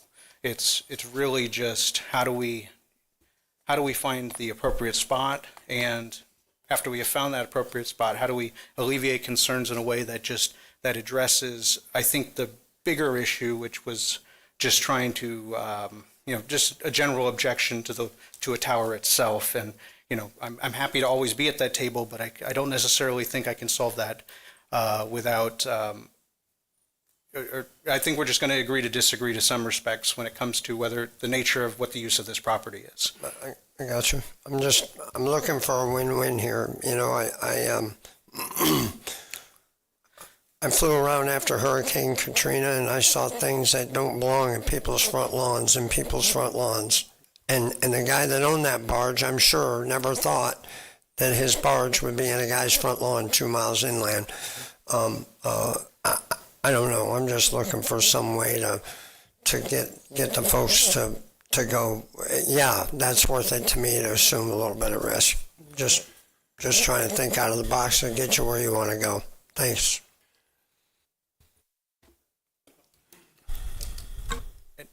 Councilman Johansson, maybe a better way to look at this is that I think the representation and the guarantee that the tower itself carries casualty insurance is probably a better assurance. And I just confirmed that that is the case, and if that becomes a stipulation that there has to be evidence of insurance that's carried by that tower, then I don't believe there's an objection from my clients. Yeah, and if the residents concerned are aware of that and are comfortable with that, then I'd be more comfortable with a yes. Thank you. Don, did you have a question for? Yeah. Okay, Yes. Don Dempsey. I think if I heard you right, you said the fall distance is 90-some feet? 95, correct. 95 feet, but the tower is 100 and Yeah. how many feet is it tall? Yeah, that's correct, 195. Okay, how is it, because this is a monopole communication tower, so it's a solid pole. How does it only fall 95 feet out when it's 190 feet? There was an extensive discussion from the structural engineer the first hearing, and I think what I'll do is I'll defer to the consultant to maybe give a brief synopsis of this to explain the nature of how the pole's designed, because it doesn't fall in a static way. It collapses. It's the way it's designed. Thank you very much, Jody. Jonathan Yates, 105 Broad Street, Charleston, South Carolina.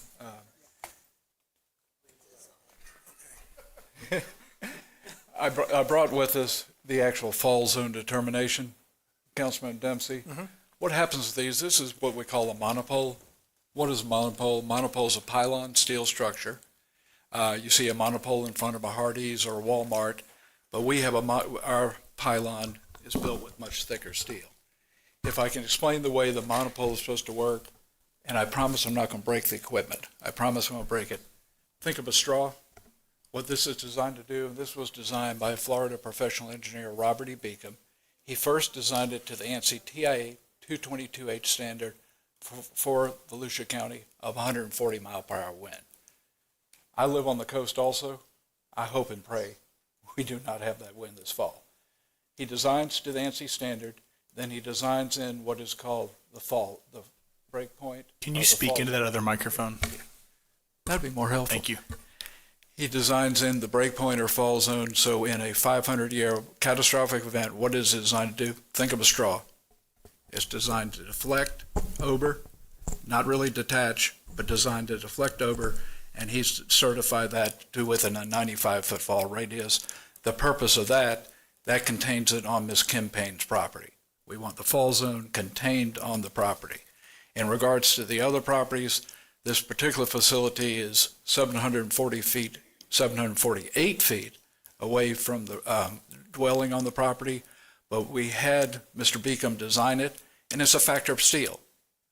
He simply has to continue to beef up the steel to achieve that fall zone. So when you see, and I hope we don't see it this fall, I hope and pray we don't, when you see the hurricanes come through, for the most part, the towers stay intact. Where we have a problem with a tower, a lot of times we found if a barge or a section of bridge becomes airborne and becomes a missile, that can take out a section. But it's designed to give with the wind. Think of a straw, 95 feet. Why 95 feet? It has to be contained on Ms. Payne's property. And he is certified to that, Mr. Beacom. Do you happen to know if the one in Lake County that went down after the tornado about 5 years ago, was that also a monopole? I do not know. Now, a tornado, Right. if you get a direct hit by a tornado. That one fell straight in. It But again, collapsed within itself. what they're designed to do is just come down where they are. And obviously, too, after a catastrophic event, the pressure is on. If a facility has been harmed in any way, whether moisture got into the equipment, we're under a real push to get up quickly because folks are depending on us. That is the primary, after a storm, when everything's down, folks are trying to let people in the country, rest of the country know they're okay. People from the rest of the country are trying to see if they're okay. We're under a push to get our sites up, back quickly. Failure, if it happens, think of a straw. We got to get it back quickly so folks can talk to each other. Okay, thank you, sir. Thank you. We have 3 members of the public that would like to speak on this. Let's hear from them first before we go on. Robert Brown?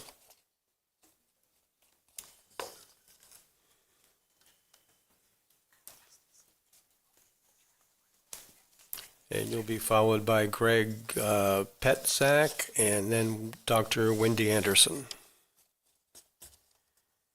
Well, Robert Brown, I'm 2695 Volca Road, directly west. I'm the 748 feet away. The 2 people that can't be here today, one is directly to the south, right across the street, 5 acres. One is directly to the east, 5 acres. One to the south just retired. He's fixing to put a home out there. And if they put this tower up, he won't be able to get 500 feet away from it, no matter what he does. And the man to the east, he will not be able to get 500 feet away from this tower. So, in defense of them, I'm speaking. Now, they spoke of the tower itself. What about what's attached to the tower? They don't speak of that. That's a concern of mine. And also, there is another viable place that'll get 500 feet away from the nearest house, but it's a little more of an expense. I think they spent minor amount of money trying to locate another place to put it because they got so much invested. As they've said to me, they got so much invested into where they're at right now, they don't want to change it. So that says, the real estate guy says it doesn't affect the value of your property. If you can't put a home on your property, it's pretty much affected from what I see. So if they can't get 500 feet away, they can't put a home. If that's what I understand. They're trying to tell me that 500 feet is just for them building it. But if the law says you can't be within 500 feet, then you can't be within 500 feet. So that's my concern for Mike and Matt who come out to be here today, to the east and to the south. So there is another location. If they have to have this tower, it might cost a little more, but there is another location. I just don't think they want to spend the money. And they tell me I can't look at it to the east from my house and use vision as a way out to not want it. It's not that we don't want it. We don't want it. But we definitely don't want 2 pieces of property they paid close to $100,000 each for to be useless because they put a cell tower up 99 feet away from the guy to the east and approximately 100 feet from the guy to the south. So there is another place to put it. Thank you. I think you might have an answer to that from staff. Right. Paolo had a wonderful legal term for it. It's called the setback is not reciprocal.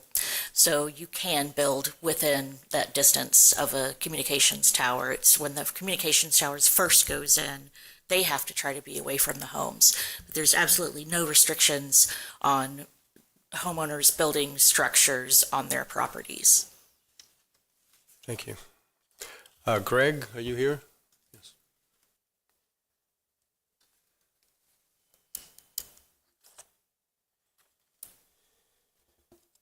Hi, Greg Petzak, live at 4721 Lingo Grove Road.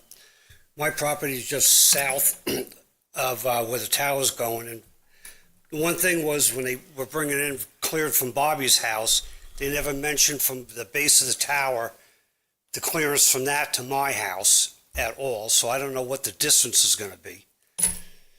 The other part was, if you know Volco Road out there, we flood. And I did drop, back in July, I dropped a bunch of packages off, and they had some pictures in there of Volco Road if you got them. That was taken at my barn gate right there across from the proposed site, and that was under 2 feet of water. So when we got a good storm, all the water will run from Cow Creek, Lingo, Tangelo, everything feeds into Volco. And the east end of my property backs up to the St. John's, which that's supposed to be the flood zone there. It's already filled up now, and then you start putting more water in there, it's coming back up. So, it's kind of a bad area to put it. And I've never heard back from them when we offered a couple other sites to where they want to put it. And it's kind of funny was they need this site here, but why not look at the other side of 95 on 442 where Deer Park goes in? It'll be perfectly right across from that, maybe 2 miles, and do the same coverage that they're looking for. So, thank you. Thank you. Wendy Anderson.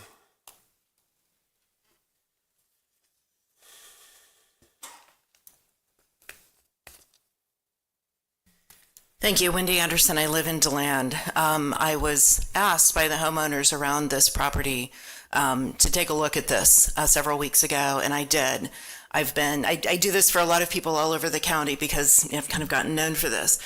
And what the first thing I noticed was that this entire area is in the NRMA, the Natural Resource Management Area, which does have some extra restrictions on it for how things can be developed. The site itself is not technically a wetland by St. Johns River Water Management District designations, but the whole area is wetland, hardwood hammock and hardwood swamp. The only reason this particular site is not a wetland designated by St. John's is because it was drained in the early 1900s for orange groves. And so it is drained, but the soils are still hydric soils. So I think the structural question for the engineer is not so much about the pole, and thank you for the 195 question. That was going to be my first one, like 7th grade geometry. That's right. But how is this thing going to be anchored? Of course, these all have guy wires, but are they sure that anchoring into hydric soils, which, as the previous gentleman just said, do in fact stay saturated with water for a good bit of the year? This elevation is between 6 and 8 feet. They can tell us the exact elevation, but the whole site is between 6 and 8 feet above sea level. And as you go east, you're going down into 5, 4, 3 elevation above sea level, and it is swampland. It is. These soils are really soggy and not very stable. So I don't care if the wind bends it in the middle, like this. Are those anchors and the guy wires going to hold? I think that's a really important question. Of course, the nearest house is only 748 feet or maybe closer, according to the other gentleman. I am worried about the people who own the land just to the east. Yes, there may not be a law that preempts them from building that close to a tower, but this tower is being sited on the very far east end of the property. And so if it were to fall to the east, it does basically take out about half of that other property owner's possibility of building and not have a tower fall on their house. So I don't know. This seems like maybe not the best place. And if there is another option, even if it costs a little more, I would recommend that they go back to the table on that. And then maybe just to end with a thing that I don't believe, but I saw on the internet once, and that's meant to get a chuckle. But I do hear, and I know this the other people who are trying to get the tower in won't agree with this. Cell phone towers will be obsolete in about 15 years. So anyway, that's probably not true, and we do need them between now and then. Thank you. Thank you. Don Dempsey. David Santiago. I move to approve the special exception as requested. David Santiago makes a motion to approve. Is there a second? Second, Johansson. And for discussion, Jake Johansson? I think I have something. No, not right now. No, I'm good. I'll chime in for discussion, Mr. Chair. David Santiago. Thank you, Mr. Chair. Well, I appreciate everybody's commentary. We gave the applicant instructions to go work with the neighbors and see if there were alternative sources of locations and to address some of the concerns, and they've attempted that. As we all know, we've been in this process long enough. That's a very difficult task when you're trying to combat sometimes, people's concerns. At the end of the day, we need towers. It's a way of life for us. So I see it also as a life safety. I'm not a cell phone engineer or tower engineer, and we've been submitted a documentation by people that have these credentials. I have no reason to question them. Nothing has been presented to us to question these professionals with degrees to say that what they're saying is not true. So while I'm sympathetic to someone maybe not wanting to see a tower from their yard, but ultimately we need these things. I think it's a public safety issue also. and we have to, the reward is much more beneficial for a greater amount of the population in Volusia County and those that transit through I-95. So I think we should approve this request. Danny Robbins. Jake, I'm sorry, Jake Johansson. I'm ready. So, we talk about some options and some good and bad things. One of the things that I was trying to think about how to say, but the ground that this thing is going to be built on, it was described as saturated. Well, at some certain point, it probably isn't saturated, below the saturation. I've seen many a wind farm built in the water. That water is saturated. Bridge spans built in the water. That water is saturated. If any of you have been out to the West Coast, most of San Francisco is built on land that foundationally probably isn't the smartest thing, yet they managed it. So I'm counting on the engineers to do the right thing. I know they are, but that's just an argument that doesn't really float with me unless we have some fly-by-night guy building a 195 foot tower. So I'm good with everything as they engineered it. Thank you. Councilman Robbins. Thank you, Chair.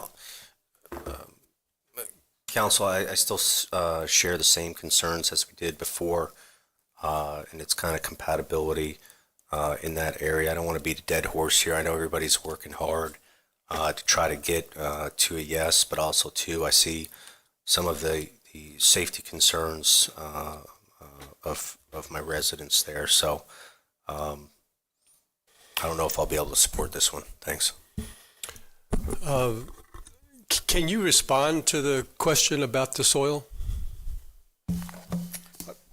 Again, Joey Posey, 420 South Nova. We actually were just pulling the topos, and we do not see the same evidence that was, I guess, alleged to be the case on this site. And again, it has to be built to the minimum standards of the code. It's not something that is a exercise and to see if it can work. It's an exercise of that these things are safe.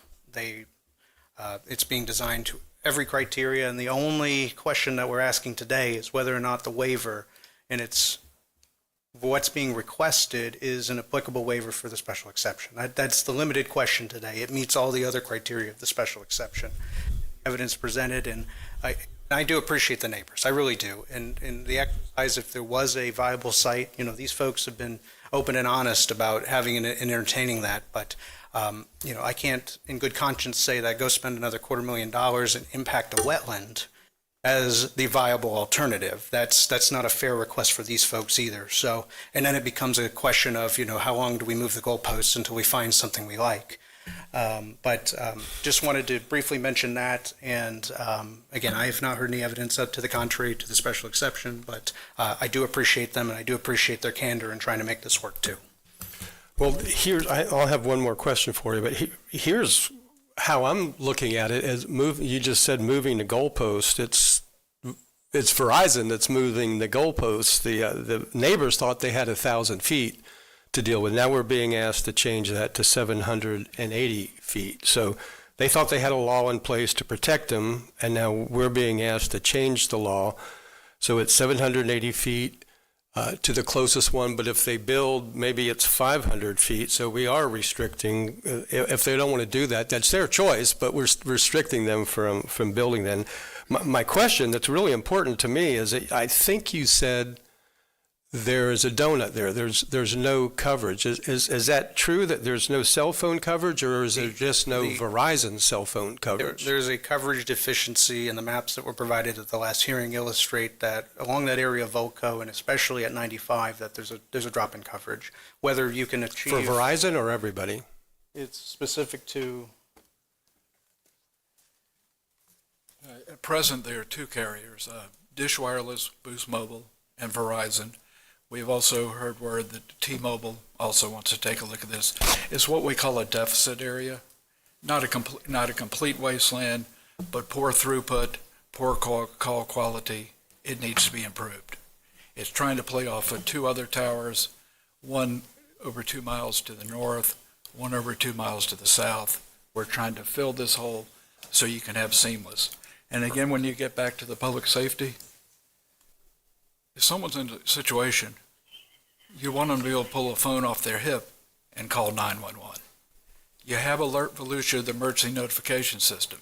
That's real important because it gets information out to folks when storms are coming, when maybe there's an Amber Alert, someone has done some bad, running off with someone.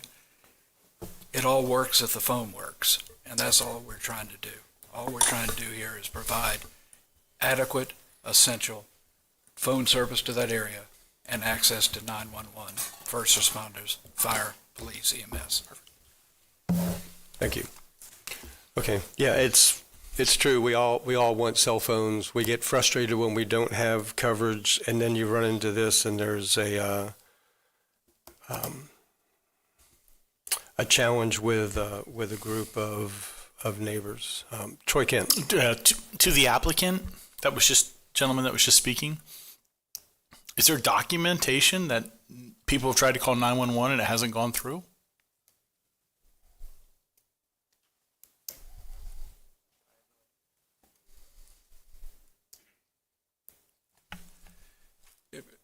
Do not have exact data for Yeah. that area. But again, the volume, the average across the country on 911 calls to most consolidated dispatch, about 85% from wireless phones. Yeah. But my question was there any documentation that in this area that is not a dead zone, by your own words, where someone tried to call 911 and couldn't get through? Do not have that documentation because we don't have the coverage in the area. So one of my biggest pet peeves sitting up here is having anybody fearmonger. And I felt like, honestly, I got to tell you, I felt like that's what you did. I felt like, you threw that in there at the end, and I enjoyed your presentation until that point. I didn't care for that because I felt like you're trying to pull at our heartstrings about when you need 911, you got to grab your phone on your hip and get them there. Well, if you had documentation that there was a problem, you would have had way more support from me. But I felt like that was disingenuous. I don't need a response. Thank you. I apologize, sir. Okay, I don't see any more questions. I think we've heard from the residents and I know almost every email I've got says we have fine cell phone service. We just don't have Verizon. Mr.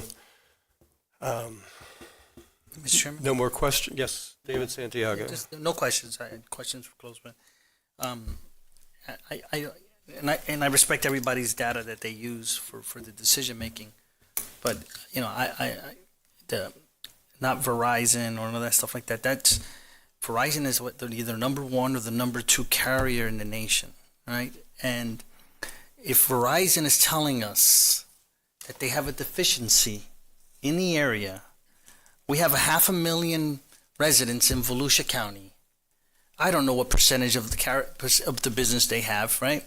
But if Verizon's telling us, if they have 50%, let's just say 30%, that's a lot of people. Not all of them are going to drive by this segment, right? I get that. But it's still a big segment of our population that is clearly a customer to this provider. If they're telling us that they have a deficiency in the area, who am I to question that they have a deficiency? They want to spend money. I don't know what a tower is going to cost, but it's got to be at least $1 million. They want to spend $1 million to improve coverage for people in Volusia. Can you believe that we're having this discussion? I get the safety part. I really do. And the safety part has to be addressed, and it has to be done to the standards that are required. I wouldn't expect anything different. I understand the neighbors' concerns, but we have to weigh that. An investment in this community to serve more people in Volusia, if it's done safely, which I would expect that, is a no-brainer for me. And not to be desensitized. Verizon's one of either the number one or number two carrier in the area. Let's help our constituents and improve coverage because they're saying they need it. It's not like they're asking money from us. They're asking for nothing other than the need of the type of tower and the setback, which our procedures, and I'll finish with this, Mr. Shader, our procedures in our ordinance allow them to ask us for this. So they're only doing what our procedures say. I get it. I'm not a heartstrings guy, and that pisses me off sometimes, so I use those strong words because I listen for that. And Troy, and I know you're like that too. You know, don't try to fool me. It's really what it says. And I picked up on that, but I stepped back and said, you know what? They're saying that our people need this. So that's what convinces me. Thank you, Mr. Chair. Okay. I would agree with you 100%. Let's build a cell phone tower. Let's let them invest in the area. But the question is, we were told there's not service there. There is service there. There's not Verizon service there. So we're being asked to change the law procedure. You're a procedure guy. The law says 1,000 feet. We're being asked to change that to 780, to change the law for this so that Verizon can have service. There is cell service there. There's no doubt about that. So it's a special exception. Can they and clear if that it up? was within the 1,000 feet, I wouldn't have a problem with it. But we're changing the law on these people that are depending on us to protect them.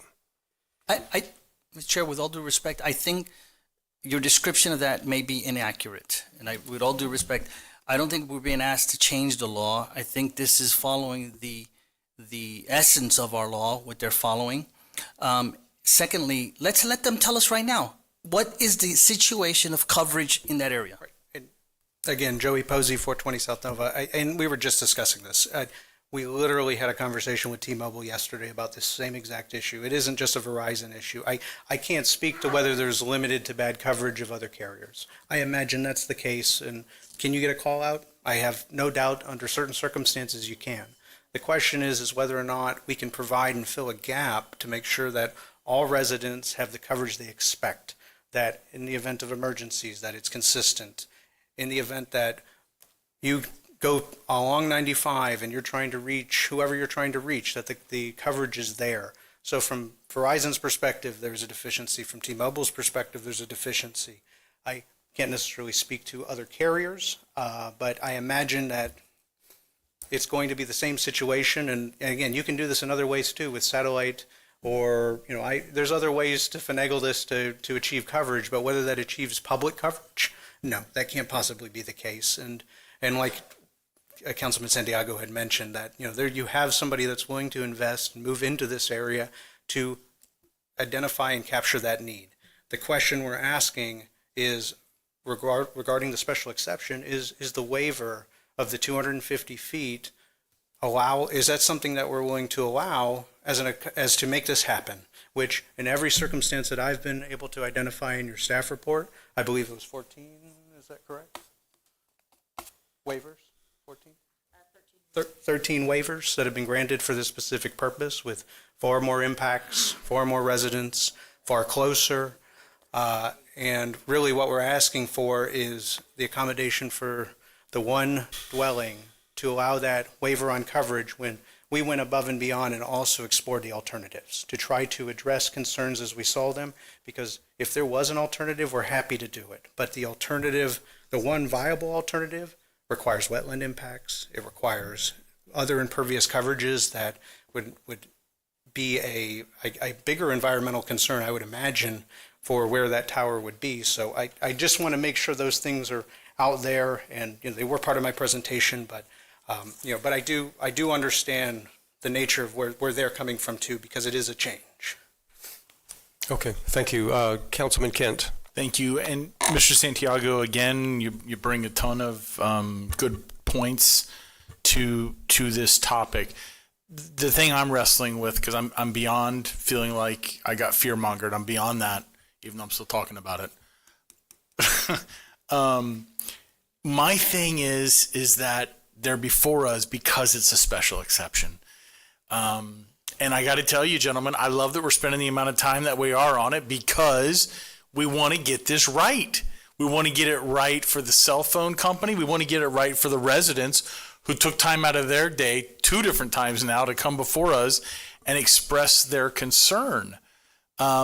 If they want to be before us, if they were following all of the rules, it wouldn't even have to come before us. But there would be no special exception. It'd be a staff level check off. Here we go. We're good to go because you're where you're supposed to be. So we have to weigh in on this. And I'm not 100% there, David, Mr. Santiago. I'm not 100% there. I see your name up. You might be able to help get me there. I'm just not. It also weighs on me that I believe this is in Mr. Robbins' district, and he's got some hesitation with it. And, you know, who knows Mr. Robbins' district better than Mr. Robbins? I don't know. So, anyway. Councilman Santiago. Thank you, Mr. Chair. You know what it just struck me a few minutes ago from the commentary that the gentleman made a minute ago was the 13 number that you shared. And Troy, it was important to there's precedent for this already. And I think I heard that of the last 13, it's over. Can you clarify that? I don't want to misspeak. Yes, I was going to clarify that. I didn't want to interrupt anyone. So we've had 13 towers since 2010, and 8 of them required waivers to residential homes. How many since this elected body's been together? I can get to that in just a second. Probably 0. That's fair. I'll answer that question. Oh, 1? Oh, sorry. I guess.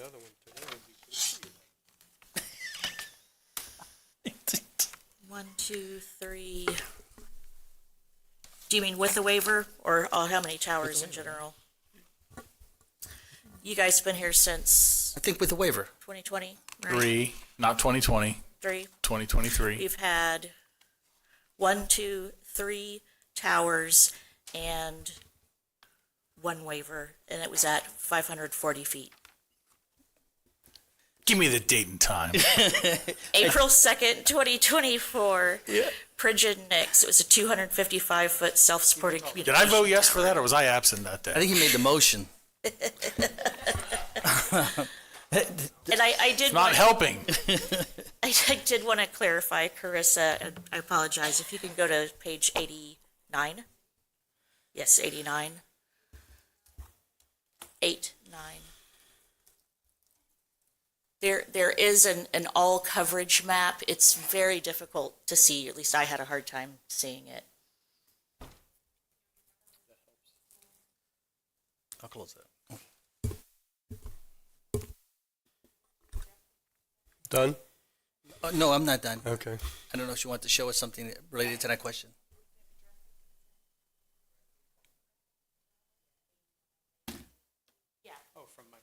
If you can, I don't know if you can zoom in to the 2 on the lower right with the green and the red, or I can just circle it. Find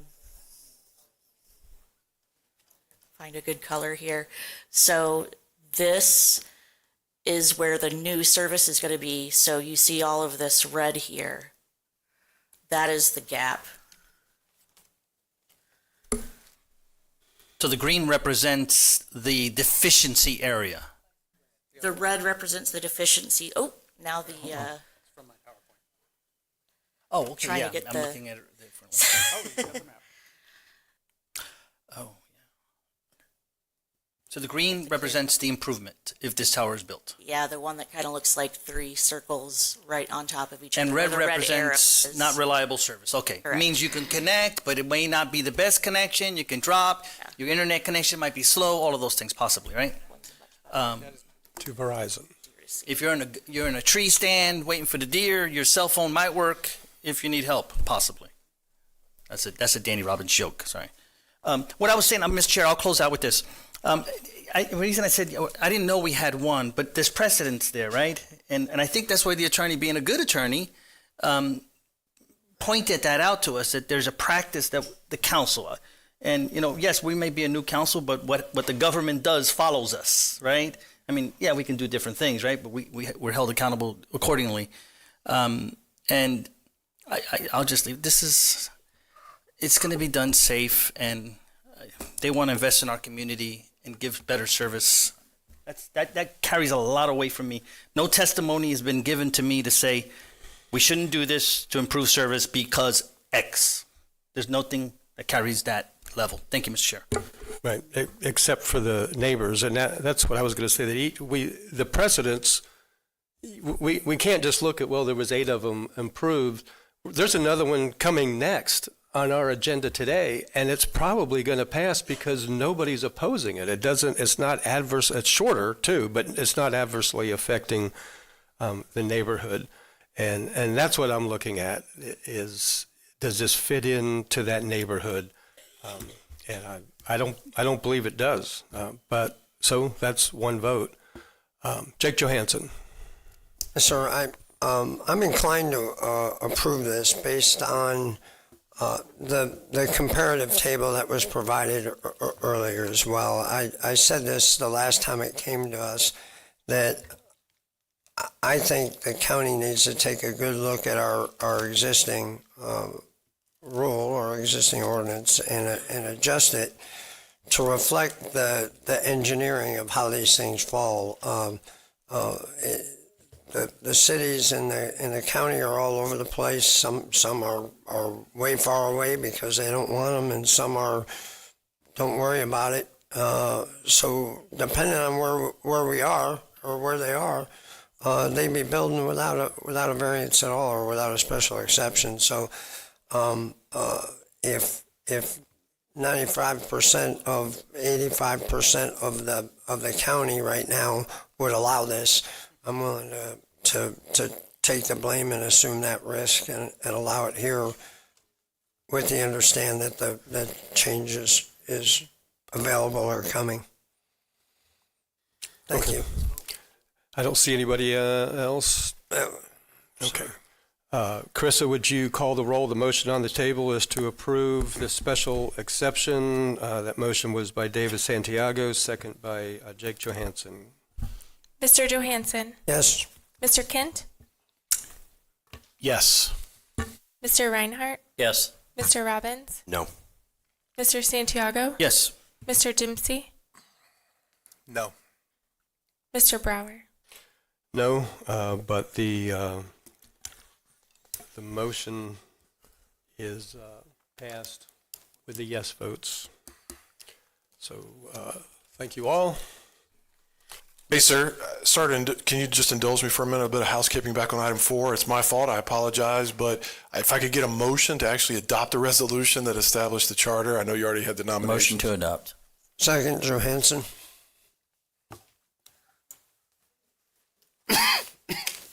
You need another vote? No, sir, not on your nominations, on the actual resolution, the motion, so Gotcha. that actually establishes the charter. That's kind of a good one. In reverse. Okay. Commission. Yeah. Sorry. Item 6 is a special exception for 127. Need to vote. Do we need a vote? Thought we just voted. We have a motion and a second. I just asked him, do we need to vote? Yes. And Yes, sir, I I apologize. thought you said no. No, sir, I apologize. Yes, sir. All right, all in favor? Yeah. Does everybody know what we're voting on? All in favor, say aye. Aye. Any opposed? Now we can go to item 6 at 252, a special exception for a 127-foot tall communication tower at North Timber Creek Road, Ormond Beach. All right, thank you very much. Again, Carol McFarlane, Planning and Development Services Director, and this is a quasi-judicial hearing, so if any of you have had ex parte communication, please disclose it. This is at Timber Creek, just outside of the Ormond Beach area. It's right adjacent to it. This is also in an agricultural area. It's 10.9 acre parcel. For this one, there are 2 homes that are within 1,000 feet of the proposed tower site. And in this case, the closest home is 505 feet and is owned by the property owner who is an applicant on this case. And the other home is to the south of it at 833 feet away, and that is family of the applicant. So we have not gotten any public opposition to this. So this is the site plan. It's a little difficult to see on the screen. Again, we've got the 127-foot tall tower, and we have 3 additional antennae for future carriers. This one has a crumple point and a fall radius of 60 feet. The tower is that circle on the site plan that's up the upper left-hand corner, so it's on the northwest part of the property. The Planning and Land Development Regulation Commission heard this item on May 15th, 2025. There was no public participation, and the PLDRC voted unanimously to forward to County Council with a recommendation of approval, subject to the waiver to the setbacks. Move to approve. Second, Johansson. Okay, motion to approve by David Santiago, second was by Jake Johansson. Questions for staff?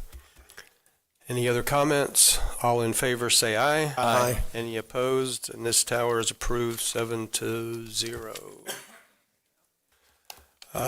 Item 7 is also a quasi-judicial hearing. It's a special exception for a recreational area on prime agriculture on Marsh Road. To approve. Second. Before we go any further, we have a motion to approve by Danny Robbins. Second was by David Santiago. And is there any ex parte to declare?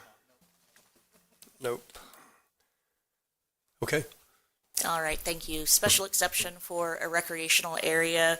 We're on Marsh Road. Again, we have large lot agricultural area. This is a 10.5 acre parcel. It has the split zoning, prime agriculture A1, and the RCA that you see in the kind of brighter green is environmentally sensitive lands. They are not proposing putting any part of the recreational area in those environmentally sensitive lands. What you can see on the site plan is that the use is really pushed down to the southern side of the property. There is a above ground pool with a wood ramp that for the dog diving, the dogs get up on the ramp and they catch some air and jump as far as they can into the dog diving pool. This is the result of a code enforcement case. There were some events that were happening on the weekends, dog diving competitions. There were complaints of noise violations, loudspeakers, food trucks, RVs hanging out. So it was a code enforcement case. The applicant has since gone to Planning Commission on March 20th. That was continued because there was 5 neighbors in opposition. So they postponed the PLDRC action to give them time to have a neighborhood meeting. So the neighborhood meeting was on April 1st, 2025, and the results of that meeting was to reduce the number of annual events at 5, to reduce it from 9 to 5, and to delay the start of registration and the start of events on the weekends. They also talked about increasing the landscaping on the south and the east side of the property.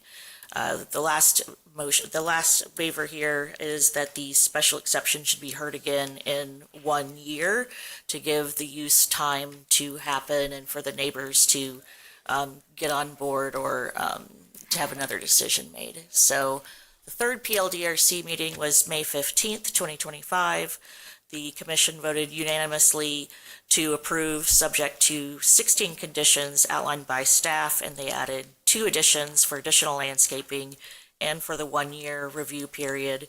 There was public opposition. 3 comments were in support and 3 neighbors were in opposition. We do have the applicant here.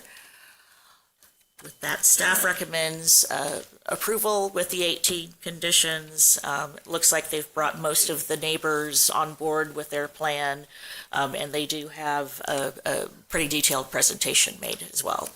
With that, I'll take questions. Any questions for staff? No? Okay, Danny Robbins for comment or? No. Ready to I just vote? had a comment on that. Matt Reinhardt.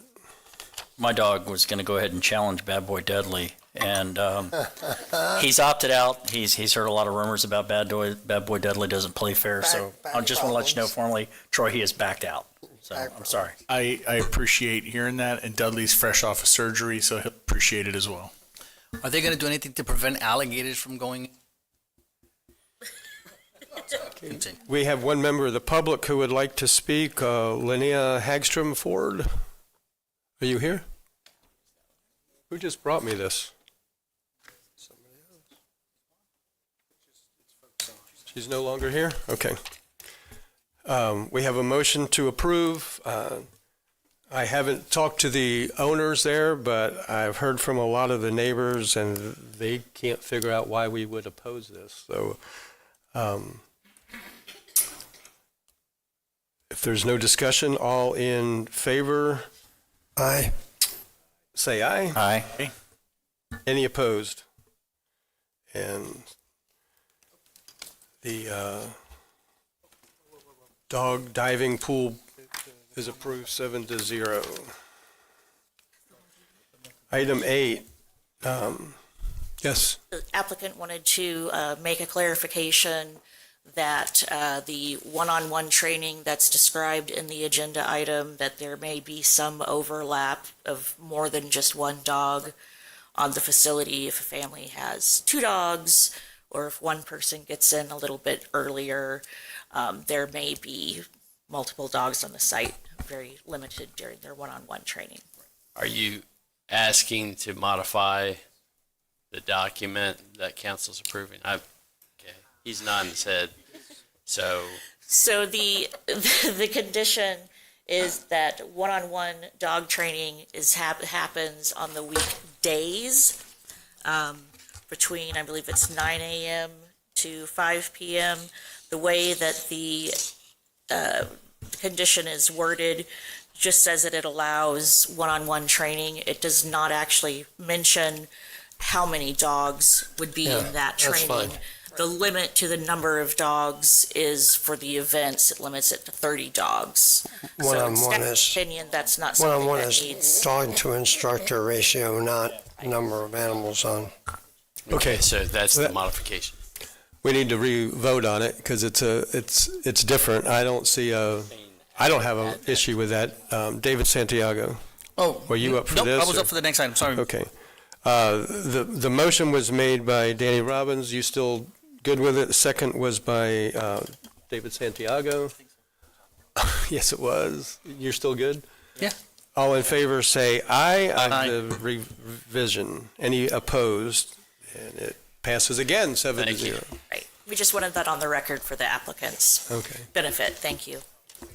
Let us know when it happens. Okay. That takes us to item 8, a modification of approved special exception for a sawmill Mr. Chairman? down the street from me. Point of order. Yes, point of order. I move that we extend our meeting. We've met our limit, I believe, right? 3:45 is what it is? Very good, okay. Continue, Mr. Chairman. Hold that motion. I have just another in case. motion. Okay, no, I'm done. We're on item 8. Did you want to address this? Move to approve. Second. David Santiago, second by Danny Read by title. Robbins. I get you. Quasi. All right.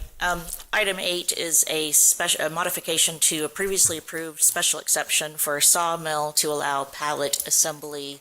This is on State Road 40 in DeLeon Springs, just a little bit west of its intersection with Lake Winona Road. It's in a very, not a lot of homes out there, very large lots. It's right next to the Hart Island Conservation Area, and the Volusia Speedway is just on the other side of State Road 40. Zoned A1 prime agriculture, and sawmill is a special exception within that zoning classification. Again, this received approval in 2023 for an 11,900 square foot pole barn. The site plan that you see on the screen is for phase 2, which is roughly 57,000 square feet of buildings, offices, etc. So the original business plan for this was that they bring timber onto the site, they saw it down, and then they transport it to another one of their facilities that does pallet manufacturing. So after going through the design on this process, the applicants decided to change their plan so that they are manufacturing the pallets on site, save a little bit of time and gas money for themselves. So this is just a modification to the previous approval to allow them to do that. There was no public participation at the PLDRC hearing. Again, there's really not a lot of neighbors out there. So staff recommended approval, and the PLDRC also voted unanimously to recommend approval for the county council. Thank you. Any questions for staff? Is there any ex parte to declare? This is a quasi-judicial hearing. None for me as well.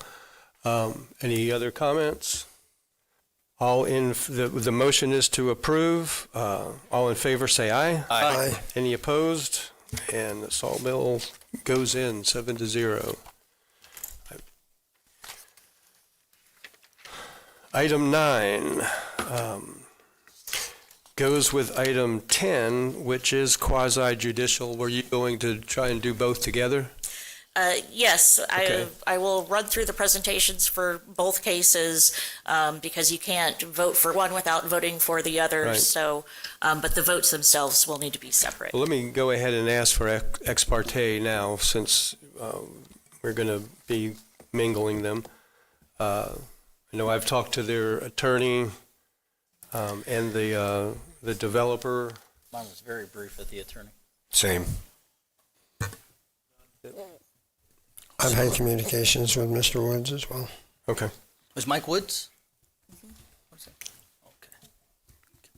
Yes, so this, the first item, item 9, is small-scale comprehensive plan amendment from the rural future land use designation to an urban low-intensity designation on Grand Avenue. This is the northwest corner of State Road 44 and Grand Avenue. There is the lighter yellow that you see is the Volusia Land and Timber Planned Unit Development that got approval earlier this year, I believe. And so this application is to take 2 more parcels, the 2 parcels that are boxed in black on your screen, and adding those to the existing plan unit development. So this isn't about the whole plan unit development. That's already been approved. This is about adding 2 parcels to that plan unit development. So if we're looking just at the future land use, we're going from a density of 1 unit per 1 acre to urban low, which is 0.2 to 4 dwelling units per acre. It's a maximum potential yield increase of 76 dwelling units. However, I will say that the next item is for the plan unit development is only adding 48 units. So PLDRC heard the future land use and plan unit development on June 19th, and they recommended unanimous approval. And go on to item 10.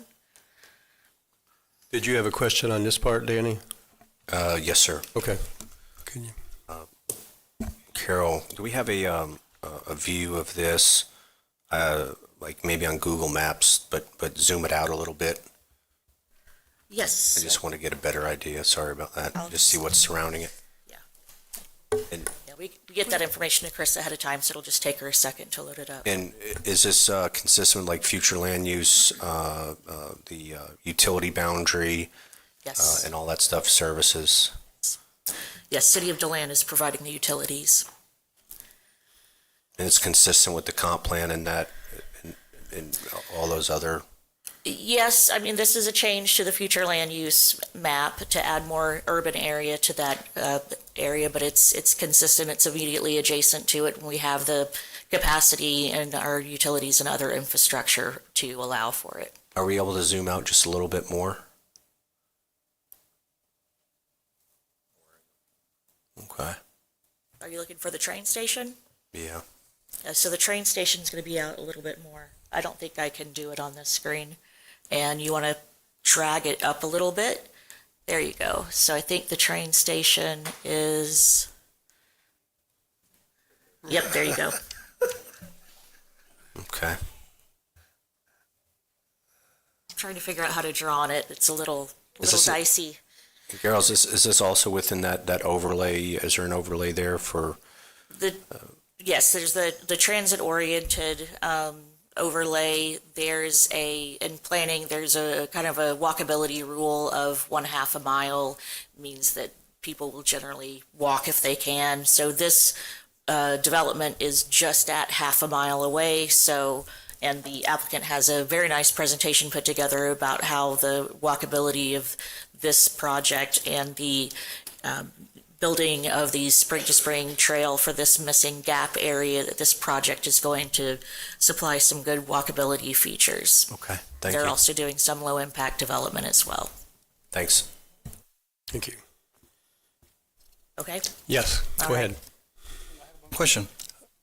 Hold up a second. Did I hear the three magic letters? Yes. LID?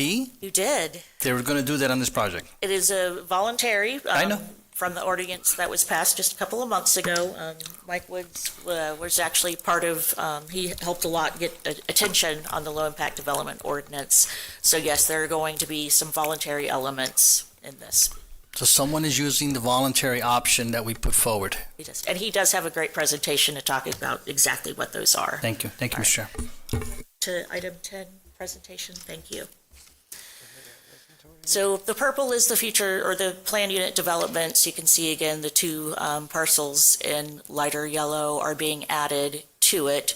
The previously approved is what was approved earlier, and the proposed lands, you can see what they're doing is they are adding 19.15 acres, 48 single-family lots, and the overall addition of 8.88 acres of open space. So they've been able to really have very efficient use of their stormwater and their conservation area so that they can really be saving a lot of green space. You can see the spring-to-spring trail used to be on the previous plan, go on a straight north-south along Grand Avenue.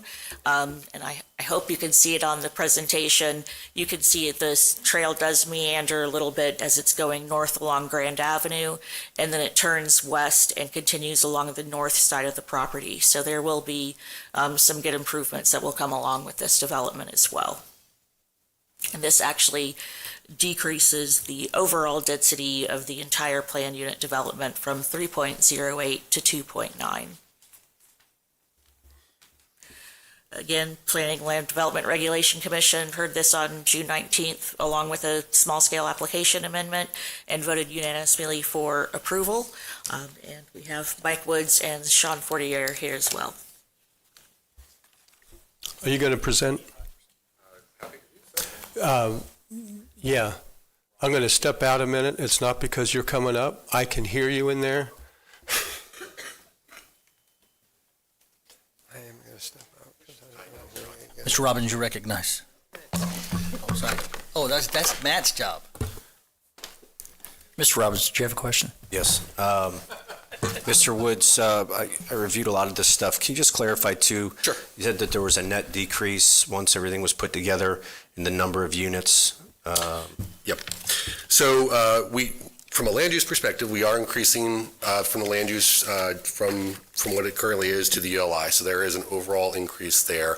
But the overall density for our project, because we're adding some units, but we're adding more open space and tree preservation area, drops down. And the ratio from our calculation, still about the same fraction, but we have 48 additional lots spread out over the 19 acres. So where we were previously at was probably along 2.85 units per acre. We dropped down to about 2.74. And really the point of all of that is, we tried to do a really good project the first time we came through. We were able to get this additional acreage after this got approved. And this is kind of taking a good project and just kind of giving it some elbow room to be rather than coming in with higher, more intensity of residential units. Same size is contemplated, 50 and 60-foot lots. But what we're able to do this go around, because we moved forward pretty far with this project, and then the LID standard discussion was underway, so we kind of paused it, worked within for that adoption.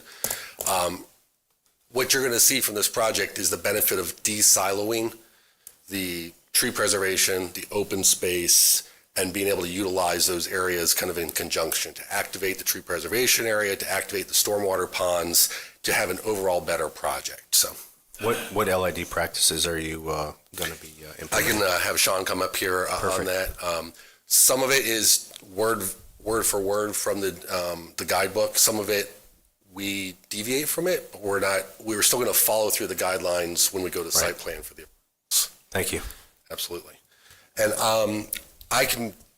we're really proud of this project, but I'm going to try to go through quicker than normal for some of my presentations. It's been a long hearing. If you have any specific questions, you need me to dive down in and pause, I'm happy to do that. Just use John Nichols as your line. If you see him dozing off, that means you've gone too long. Absolutely. So the benefit, what I want to walk you through is a distinction between what is effectively phase 2 and phase 1 and what you deal with any PD project. Then I want to kind of focus on the amenities. One of our biggest amenities to first go through was the bike trail. We're still providing that. We've made that better. Then we have Sean here to talk through the LID standards, how we're applying it. And we also have a proof of concept that we can show to you from a project that this developer and this engineer has done in the city of DeLand. It's Trinity Gardens. And you can see kind of what LID looks like in practice. All right. Where am I pointing this towards? Just to here? Okay. Oh, this is the one I need? All right. Or not. Time's a-clicking. It's the white. There, did I get it there? Okay. So the distinction here, make sure you can hear me, 19 acres, 48 additional lots, the size change isn't changing. Our site dedicated tree preservation is increased, and our site to TPA area and open space has increased as well. You've seen the aerial photo. The main point I want to just emphasize to you on this is if you look on the western side of our property, into that orange kind of area, those are all the planted pine trees. The area that we're really focusing and preserving, you can kind of see that wet area, and I'll show you in the topography here in just a second. That's the historic kind of growth that we're trying to preserve, put the trails through there and activate. This is the concept plan that you originally approved about 18 months ago, I think was probably how we were walking through it. Again, we've been working on this on and off, for about 2.5 years, really happy with it. And what you've got now is if you can kind of see where that triangle on the top left corner, you can see where that shape picks up and you can see the additional area. And what it's really allowed us to do is stretch that. Our northeast quadrant is going to be tree preservation, open space, and natural area. We've really been able to stretch that over. Historic photos, topography, and Sean may get into this a little bit more. You can kind of see with the addition of Burrell's property on the north at 20 acres, you can see the low points that we are already contemplating utilizing. And we could engineer to encapsulate and keep that on our property, but we're able to have a little bit more flexibility now with Burrell's property to be able to bring that whole northeast quadrant into a managed stormwater system. 19 acres, that's the density, more elbow room to expand natural stormwater. And again, we think this will function as a proof of concept for LID. Every time I've presented LID to any jurisdiction, it's good, it's expensive, it's harder to do. It doesn't work at every location, but on this one, it works very well. The one that we had in the DeLand site works very well as well, but it's not a panacea. It can't solve everything for all time, but when you can do it, it can be a win-win for the developer and for the community and for the residents. The land use questions, we did walk through this when we were talking through the first phase approval. Nothing's really changed there. It's our proximity to the Sunrail station. I've got some maps that will show you to that. We are not within the overlay, the district, that TOD, that stops at 44. But that overlay didn't utilize the full density that was provided for under that overlay. And with our utilization being as low as it is under the ULI, we think we're well within the scope, particularly since we're connected with the trail system. As previously permitted, you can see here, and I'll go through some of the amenities very briefly. Let me swipe over here. So this is the stuff that you've got to look for all of your development agreements before you get into the real LID, right? But some of these elements are part of the LID based on how we activate them. Of the unique stuff, the hammock garden is just a hanging garden area for you to set up a hammock for an outdoor activation. We're really leaning into that outdoor utilization of the property as the selling point for the project. Multimodal trails, both pervious and impervious throughout the property.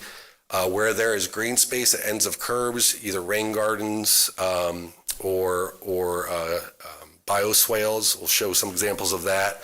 Obviously, our big selling point is the bicycle trail still. It's a missing gap in the county's rail trail system, but we've enhanced with gazebos, picnic tables. Dog park's still going to be there. We do have language in there for the decorative water fountain with any wet stormwater pond as well. This is what I kind of call the soft enhancements. This is, larger wetland buffers. This is taken from the LID guidebooks. That is the guidance for how do you make it functionally better in addition to just aesthetically better. So additional 5% for tree preservation. We're well beyond that. Smart irrigation controls, education signage. We've got language in there for native plantings. Not so far as prohibiting or requiring all native everywhere, because grasses are still kind of a point of contention, but where there's public common areas for the HOA to control, that's definitely in there in place. And then this all gets implemented and verified at ODP. How it looks, the other things I kind of want to draw your attention to, along the northern boundary, that's south of a power line easement, but then the trail will run along that north or east-west on our northern side. We'll talk a little bit about that in a second. If you look kind of in the middle of the two major blocks on the west side of the property, we've got these green corridors. We're trying to do something a little bit different there with either flowering or fruiting trees being put into place there. No real provision in your development code, but we think it's something different and new to give a shot and give a try to. It's obviously buffered along the edges with tree preservation area where it meets those requirements, and a lot of green space. Obviously, we've loaded the development over onto the west side because of the contours and topography in the wetland area on the east side. Just to give you kind of an example, I'll show you in real life, real-time examples with the slides at the end. This is one of the more traditional ponds, but it's still going to have a bioswale around it activated with a trail. This will be at the entrance coming off of 44. Behind most of the homes is either a bioswale or a rain garden area. Trees along the roadway trail throughout. Traditional tot lot, although we're really trying to make it more of an active outdoor area. This is, again, the bioswales at the ends of like the curbs and the blocks where the roadways are. And then this is the idea of that kind of meandering pedestrian area to kind of break up the blocks. You still have sidewalks on both sides of the roadway, but to kind of punch through. And then obviously we got a dog trail or dog park in the central area of the property, and then the hammock.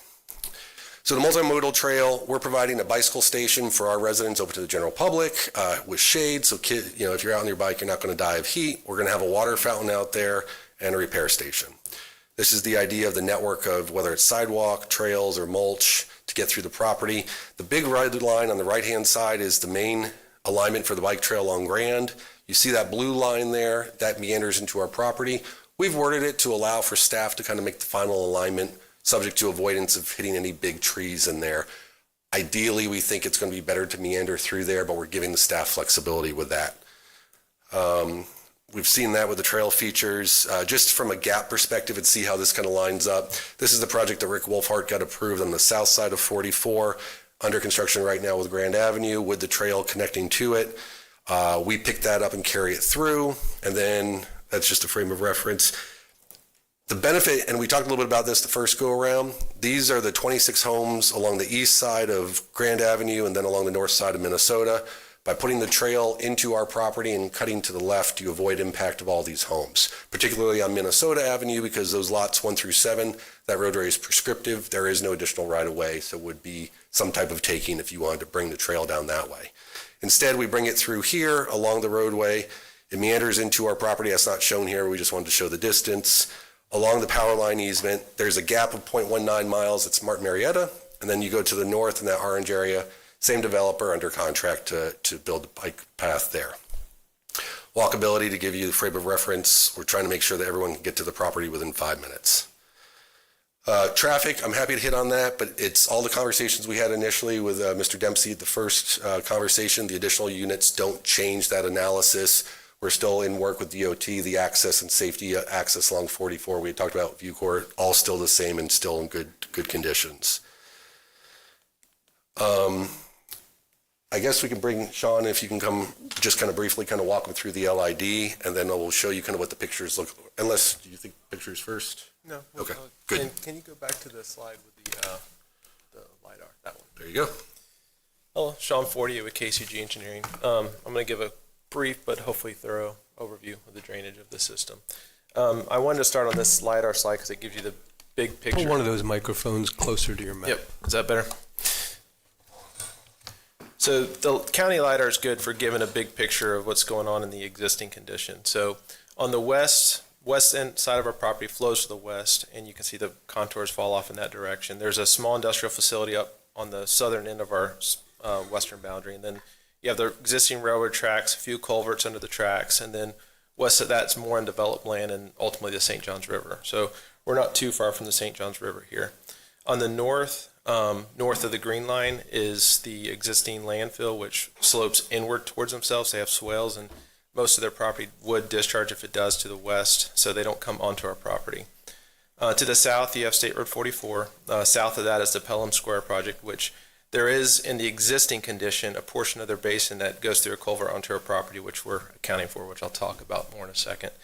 And then on the east side of our property, which is where we spent most of our attention, you have, well, on the southeast, you have the Circle K, but east is Grand Avenue, and east of that are some existing homes, which mostly flow away from our property into some existing depressions, which you can kind of see up in the northeast corner. It flows to there, and there's another depression just south of that. So essentially, there's sort of a ridge line running down Grand Avenue. So I go, you got it, okay. Yeah, that's a good one to leave on. Actually go back real quick. So internal to our project, there are a few depressions. You can see that there's one towards the southwest side of the site, and there's one on the northwest corner of the site, which that one is not very deep, and if it during a more major storm event, more than likely flows to the west. I say more than likely because there is infiltration during storms, and these depressions do actually probably hold a lot of water during storm events. But that would flow towards St. Johns River. But the focus has really been that big central depression on the east side, which adding the north property made a lot of things on my drainage calcs work a lot better. So and made us be able to do a lot more interesting things, which I'll get to in just a second. Just to start out, for our proposed design, we are going to meet the new code. I know that there was some talk about that earlier. We already got the extra borings per depressional area, per pond. We're going to try to start our pending water management district criteria. We're going to start our seasonal high water tables higher than what's determined by the geotech. We're avoiding the impoundments, meaning we're not stacking water up on the perimeter. Those two ponds you saw are where there's natural depressions now, and we're trying to dig those down deeper, not stack up water higher than the ground. And if there is a point where the grading works out where there's a slight impoundment because we're blocking water in one spot, we're going to have the geotech do the clay cores. But the big thing is we are going to do the LID ordinance or meet the rules on that. He mentioned earlier that there's parts that we are going to partially meet, meaning we're still going to meet the code, which there's a certain number of elements we have to do, but there's some elements because of the nature and size of our project we can't, because one of them's like a 10-acre minimum habitat management area, which obviously you can't do that on a project this size. And but we're trying to take little elements out of every single one of those LIDs almost and try to bake them into this project, even if we can't fully meet it. But we're going to meet the LID guidelines and the minimum number of standards and then some. So the site's generally made up, you can go to the next one, of a series of swales, LID swales, rain gardens, which you previously mentioned. The retention ponds are going to meet the LID standards, which, just pause on that for a minute. The retention ponds you see here were designed and met. We designed them, and everything's been engineered on this project, but we haven't put the pencil down on this project. We keep working on it. So, the ponds don't look exactly like this anymore. They've gotten better. So, for instance, the one north of that depression doesn't look like that anymore. We've changed it to look more like a swale and tie more into existing contours and use that, use what we have better instead of building a square pond. And then, yeah, that's fine. Pause 1 second. Yep. Carissa. Go ahead. Sorry. And then we're trying to use natural depression areas wherever we can, because there's value to that, which I'll talk about in a minute, including the wetland that's in the big depression in the center east. A couple key points. by using those natural depression areas, it does help mimic the existing condition. We put our final pond locations wherever there was a natural depression or use a natural depression, which water goes there now, so that's where we want to put water there in our proposed condition. Pretty much all the water flows through some kind of pre-treatment LID system before it goes to one of those depressions. So the southwest pond you see, there's a lot of little LID swales that it feeds into before it goes into that pond. And we do have checks in place so that water's forced into those LID swales before it ever gets to that pond. So there could be a lot of rain events that pond never sees water. It all goes into the LID swales first. Which, as I stated before, trying to spread the infiltration across the site is mimicking the existing condition better. Sean, Yes. are you calling the LID swales bioswales? Is that interchangeable? I'm using that interchangeably, yes. Okay. Describe a bioswale so everybody understands in the public. There isn't a legal definition in the sense that, you can't say everyone agrees in the terminology, but to me a bioswale or LID swale is some kind of swale that's vegetated that provides some kind of nutrient uptake so that when the water goes into it, vegetation is one of the best ways to absorb the nitrogen, phosphorus, the main things that do pollute our waterways. So having so it's not just a dry pond that you line with sod, you actually put vegetation in it. And then in my opinion, it's something that you don't just do one and you're done. You spread them across the site so you're getting that pre-treat or that water soaking in the ground all over your project as much as you can, because we've found with some of our testing that when you put just a little bit of water on dry ground, it likes to go into the ground. So the more you can do that around your project, you're getting water into the ground rather than concentrating it into your stormwater pond. So to me, the term bioswale isn't just the biological component, it's also the infiltration component, which I appreciate. So I don't know if that answers it well. And there's usually other components too, like rocks and those sort of things that help disperse the energy. And yeah, it's more than just a plain ugly pond. So, but even then, we're going to try to make our ponds not ugly in this project. So, I mentioned we're trying to utilize natural depressions wherever we can, because to me, that's where the water's going there now. And anytime we can use one of these holes that are already there, that's less scraping of the earth. We can keep the existing underbrush, trees, and those sort of things in place and just let the water flood what it's already flooding instead of clear cutting those areas. And again, the north property substantially helped out on this. As you probably saw on those contours earlier, they went up into that north property, and now we fully encompass that depression, which for us is big because now I can store the water where it's currently being stored. And again, preserve more trees. And I stated earlier how that there was a pond that was being shown on your exhibits to the north of that pond, which I've essentially got rid of that pond and wrapped a big swale following the natural ground better, so I can fully use the natural depression now instead of clearing for a big pond right there. I'd rather use the existing depression as a pond rather than, clearing and do a big ugly retention pond. So again, adding that north property has helped us preserve more trees substantially and also store more stormwater above the code minimum. Now, there is a wetland there, so anytime you are discharging to a wetland, there are extra rules, and I do have experience in that, and I believe it takes some experience in that. As you'll see in some of these other slides, this is one of the projects we did where we did the same thing, where there was a wetland that we were utilizing for the stormwater. But there's some rules of that. So the first, you got to establish the hydro period for a wetland. And that's where you're determining the seasonal low and seasonal high of that wetland so you don't overhydrate or underhydrate it. To do that, we have an environmental consultant go out and set pins where based on the soils and based on the species of vegetation and other things he observes. And then we have that surveyed, and then we also model it, and then we compare our model to those pins. And if they're close, that means our model's accurate, which is good because we want our model to be accurate. Then we have to then do the proposed model, and we need to stay within a certain range of that existing model because we don't want to, again, flood the wetland more than it's supposed to be, or, like I said, dry it out. And then lastly, before you can use a wetland for stormwater, you have to treat the water first. So all the water going to these wetlands are 100% treated in a regular, one of those LID swales or some kind of retention system before it goes into the wetland.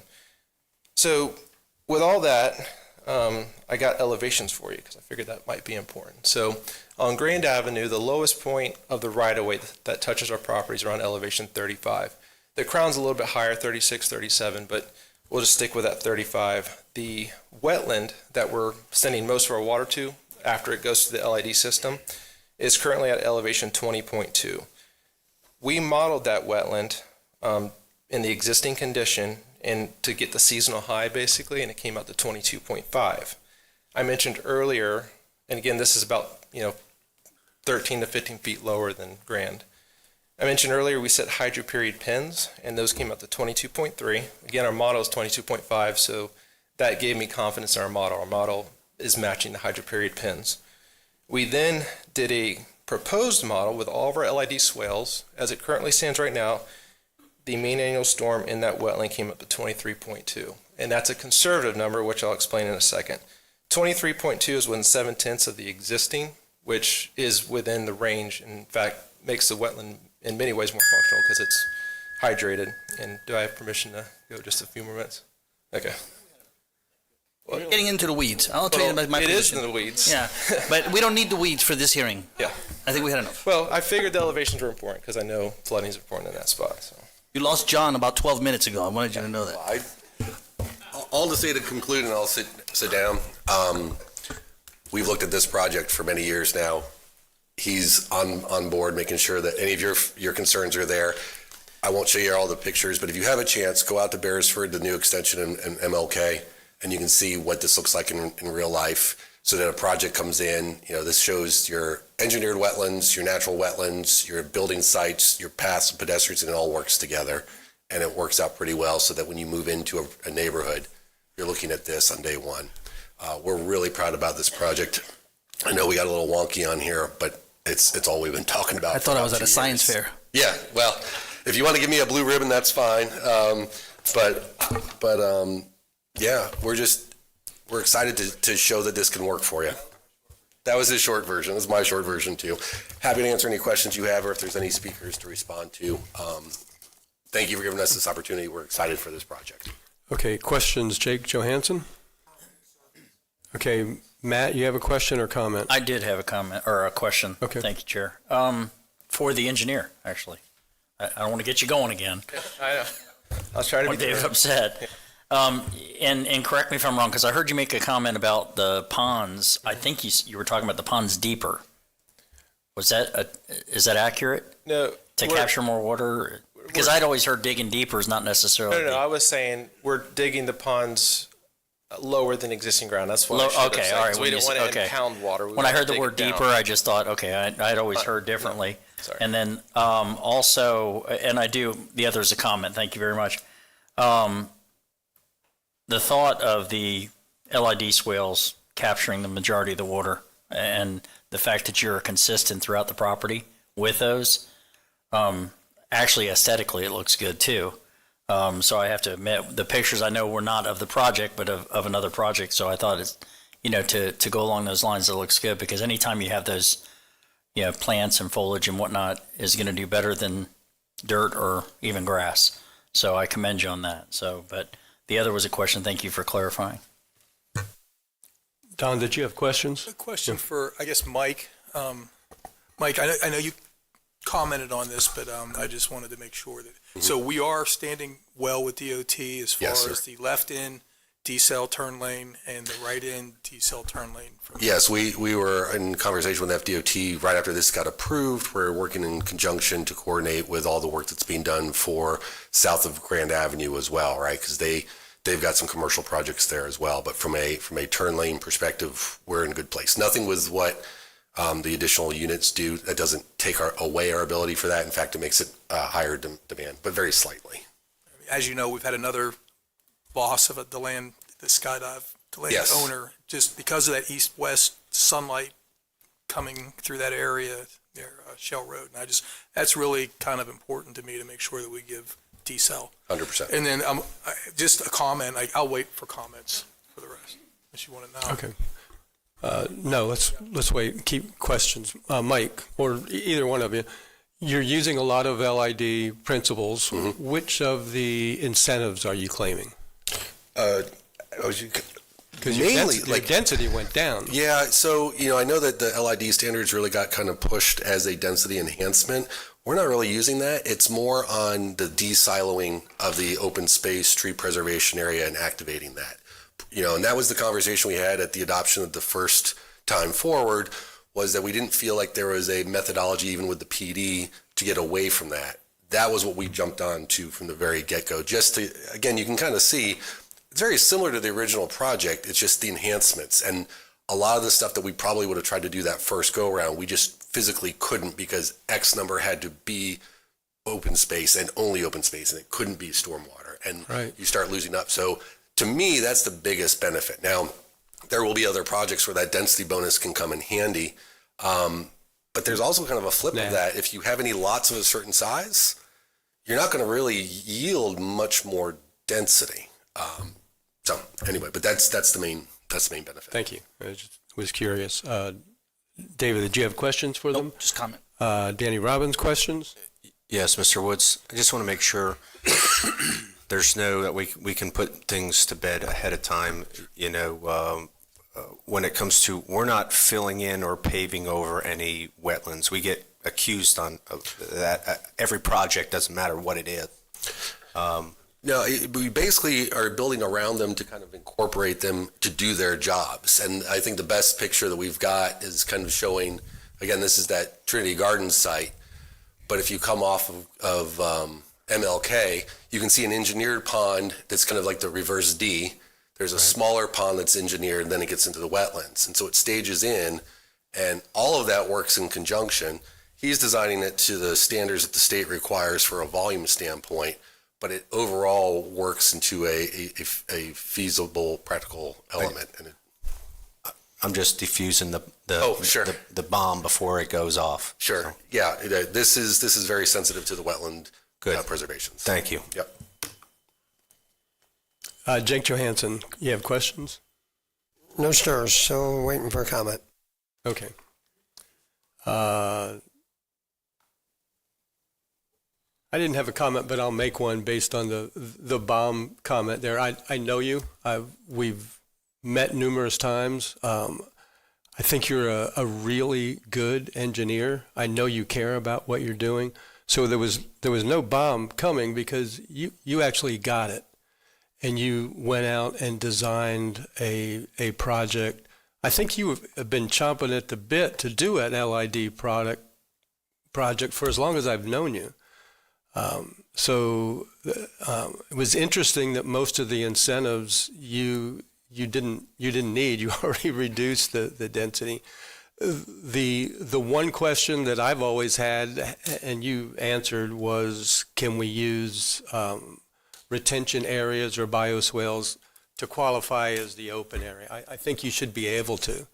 And it's interesting that was your biggest And to clarify, I think the strength on the LID is for the projects that have already been kind of approved as a straight zoning, right? Because we were already PD and we were contemplating putting this in. So we'd kind of laid the foundation very early on. What's going to be really fantastic is if you have a project approved under straight zoning that then wants to apply it, I think then you'll be able to have a product that you wouldn't otherwise be able to compel enhanced improvements. You're going to be able to do that with the LID standards. Okay, thank you. All right, to continue with comments. David Santiago. Thank you, Mr. Chairman. And, I appreciate Danny bringing up that point. And I think, I know you used the word bomb. I don't think it was a bomb from you, Mr. Chair, at least from my perspective. I think it's the commentary that happens out there in that fake world called social media.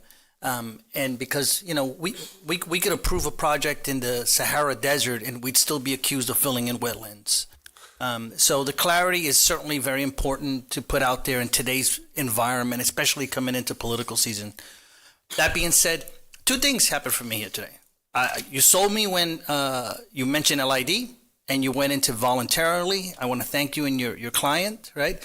There were those that felt that no one would ever take up this option. And you didn't even take benefit from the density bonus. Even though it's out there, a lot of people said that they would just want the density bonus. So thanks for asking that question, Mr. Chair, because I didn't know that. And secondly, what sold me on the project is the location.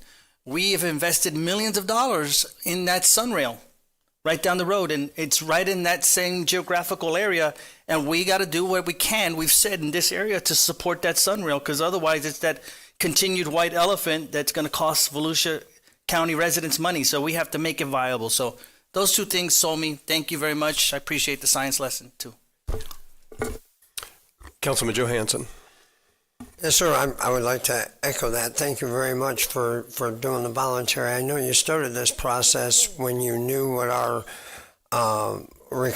new requirements are pre-SB 180, but thank you for continuing with the post-SB 180 and saying we're going to do that anyhow. Core samples, increase capacity in the in the retention, and I hope other developers and representatives that have clients that are developers, if there's anybody in the back of the room listening, that LID is a beautiful thing when you can make it work, and you made it work, and it doesn't sound like it cost you an arm and a leg, and I appreciate that a lot. That goes a long way for me in the future, too. Thanks. Mr. Chairman, point of order. What's your point? I'd like to extend the meeting to no later than 5:30. Second. But I'd also like to add to that, David. Sure. The next agenda item, I'd like to bump up number 16, the Mighty River Recovery presentation. Okay. So the motion is to push the meeting to 5:30. Okay. Yes, Mr. Yeah. Chairman. And to move. Is Number it 16 up, Chair, to the next agenda item. Okay. All right. I'll support that second edition. And I ask my colleagues to be brief for the rest of the items so we can get through all of them, because You could start. I'll be brief. I'm ready to vote on this one. I'll call the question. Let's do it. Well, all in favor of extending the meeting and moving 16 to next, please say aye. Aye. Aye. Any opposed? Okay. Who was, Jake, were we still on you? Okay. I was done. You answered all my questions. We do have one member of the public who would like to speak, and this will be interesting. Dr. Wendy Anderson from Stetson University. Wendy Anderson, I'm in DeLand, and no bombs.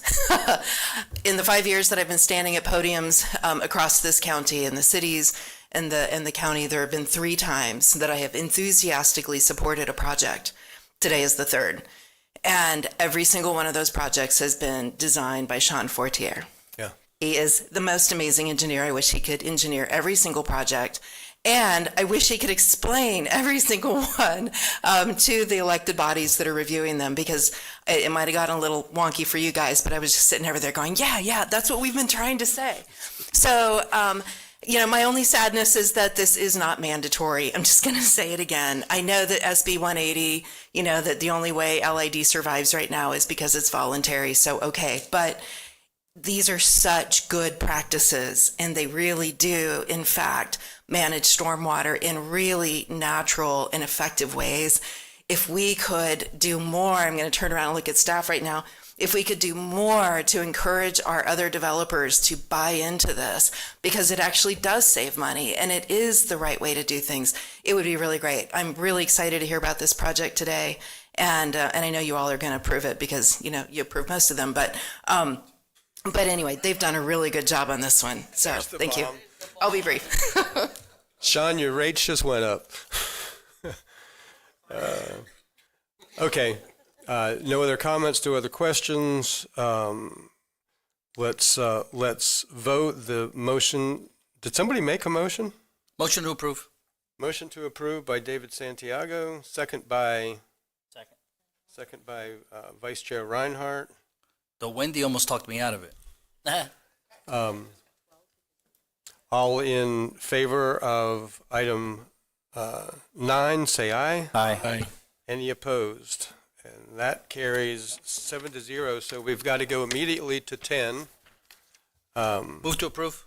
Motion to Second. approve by David Santiago, second by Vice Chair Reinhardt again. Any questions? All in favor say aye. Aye. Any opposed? And 9 and 10 are approved. Good job, Michael. Good job, Sean. See you at the Orlando Science Center.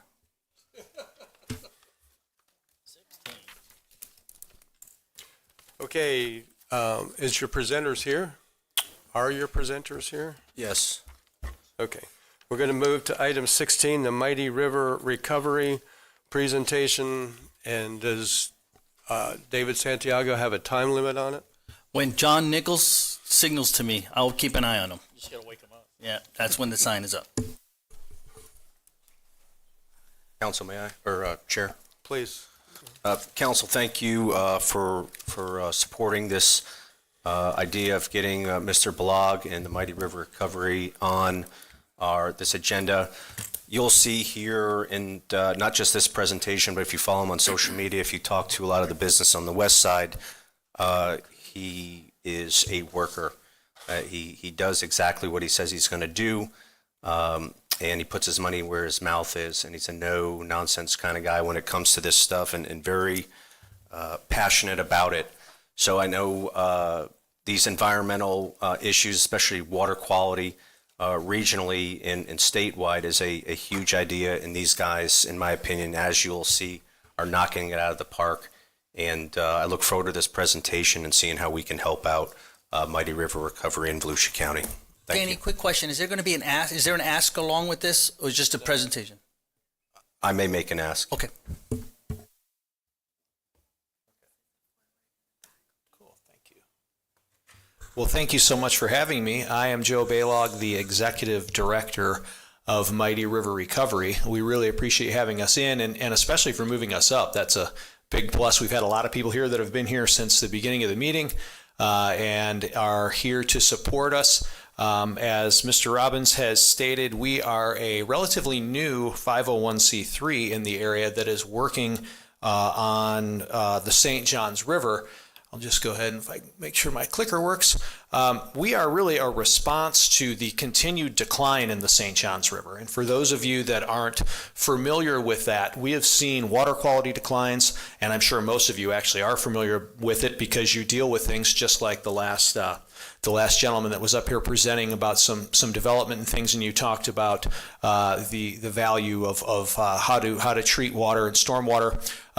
So we've had a lot of declines with the St. Johns River for a number of years, for decades really, that have resulted in water quality declines, big declines in fish and wildlife habitats, and an overall decline in users and interest in the river quite a bit. Our group, established in 2024, you'll see there, has been fast growing, and we're already in the water doing projects right now to help restore habitat issues and to help improve water quality. I see my ticker's ticking down, so do I have just 10 minutes and then that's it?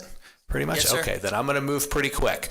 A little bit there about some fish and wildlife habitat issues. You know, I've got some slides and some material in here. The big thing with the St. Johns River is loss of vegetation. And if you haven't seen this reported yet, you most likely will. There's been over a 95% loss in submerged vegetation throughout the river as a whole. Our group is working to help restore that. And that's important both for users, for fish and wildlife, for fishing, but it's also very important to other species. You know, it's important to manatees, eagles, wood storks. You see some species of special concern there that you all hear about. But it's important to know that right now, none of that vegetation has been restored. This is a couple of scary facts, again, kind of moving quick. The lowest catch rates, the lowest numbers, the lowest sampling data ever for game fish in the St. Johns River in all our major water bodies have occurred in the last 5 years. These are FWC numbers. These are not, catch numbers from fishermen. These are catch numbers through sampling data with the state fish and game people. So there we have it. Water quality is also a major issue in the St. Johns River, and as you're seeing reported, it is not getting better. In fact, it is often getting worse. Our maximum daily loads are pointing to problematic issues, and some of the support there you see on the right talks about algae blooms. Algae blooms, harmful algal blooms, are occurring more in the river now than ever. They're occurring earlier, and they're really affecting how much people are able to go out and use the resource. So we've got water quality issues. There's a little quote there at the end. Tributaries continue to suffer from pollution, high levels of bacteria, phosphorus, and pollutants. That's right from the St. Johns River report from 2024. So these are real issues that are really getting worse, and we're very, very concerned about that. This we won't spend a lot of time on, but as you all know, because you hear from springs advocates and you hear about the conditions of our springs, our maximum daily loads in our springs are in problematic places, and they're not improving. So that's the water that's coming into the river. We're already left with some problems with high nutrient levels and pollution. Plants really are the way to achieve an improvement here, as the last speaker just talked about. What you can accomplish with plants is really remarkable when it comes to improvement in water quality. The example I use here is some stormwater treatment areas that are undergoing the biggest restoration project currently in the world is happening here in Florida in the Everglades, and plants are being used in all the manufactured wetlands to clean the water, and it's being shown by the South Florida Water Management District to be some of the cleanest water in the resources in Florida that are going now into the Everglades, and that's being achieved simply with plants. They reduce nitrogen and phosphorus, and a little quick bullet point there you may note, floating plants are shown to reduce nutrients better than any other plant, nutrients and chemicals. So kind of keep that on your radar as we move in here the last couple slides. We have, my slide got a little screwed up here, but we have several restoration projects occurring now on the St. Johns River. We're involved in all of them. There are some state efforts that are occurring. There are some private efforts. We have a series of study efforts here in Volusia County that are vegetation enclosures that are giving us a little bit more indication of what's going on, why we're having such a major decline in vegetation and habitat, and what we need to do to move forward. And we would like to, that has shown tremendous interest with the community, and we would like to move that forward even further and really see what are we going to do long term about improving water quality and really bringing more plants to the river. That is what we call our CEP, the Citizens Enclosure Project. So we're the only group in Florida that is looking at all the variables that may be leading to some of our environmental declines, including herbicide use, including nutrient buildup in the waterways. This has got a lot of attention. You know, there's an article this month in Florida Sportsman Magazine about this. We're in the media continuously about this. We have influential political people, members of the academic community. We have supporters that are going on the water with us all the time, business leaders, and they're helping us to really do our research, and they're seeing firsthand what's going on in our resource and what we're doing to improve it. So this has been a big home run. And this has been something that we wanted to do in Volusia County. We wanted to show that we are moving towards, a more holistic viewpoint and better care of our resource and responding to these declines. Moving forward a little bit more, one of the main problems and the hurdles we see is that current management of the river, especially when it comes to plant management, is the same process that's been happening now for over 60 years. The Army Corps of Engineers is the leading group around here that maintains plant management on the river. You can see from some of those slides. And the condition that the current management is leaving the river is making the situation worse. Because of that, we're releasing a lot more nutrients into the water. We're losing interest. We're having more and more problems with people that are concerned about this. As a matter of fact, when it comes to our membership and people that follow us, the treatment of plants and current management is the number one concern by far of people that are utilizing the river.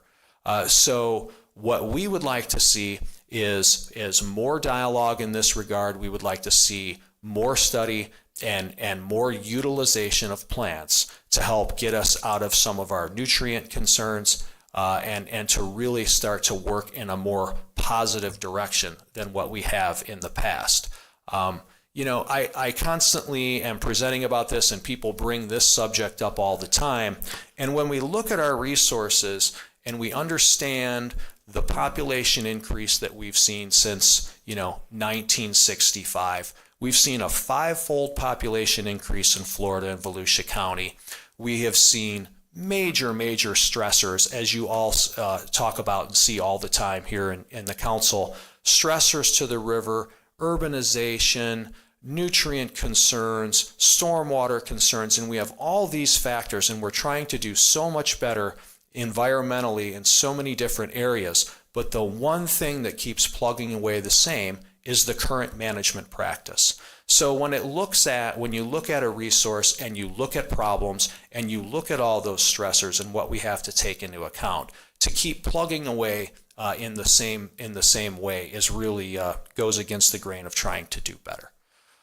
So a little bit about what we're talking about doing in the future is we would like to expand our efforts. We would like to see what we can do as far as quantifying the effectiveness of plants and restoration of the St. Johns River, especially for water quality issues, but also for use issues, for fishing issues, for outdoor recreation issues. Everything that we see that's tied to that part of our community has declined. And we see all of these things that you can't deny on paper when it comes to the environmental side and the ecosystem side of the river as really suffering.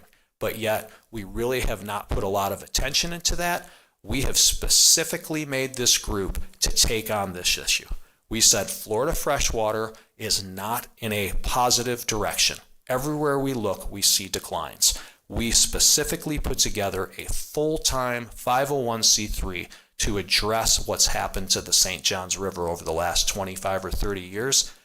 Everywhere we go in the community, they're behind us, and we feel we are in a good point in time to have Volusia County help us to essentially lead the state of Florida in addressing some major declines in our freshwater resources. So thank you for giving me the time to look into that. I believe that's about it. Yeah, that's just about us right there. And I made it in my 10 minutes, so hurrah. Thank you. Councilman Robbins. Thank you, Chair. I know that we've had some, that was quick.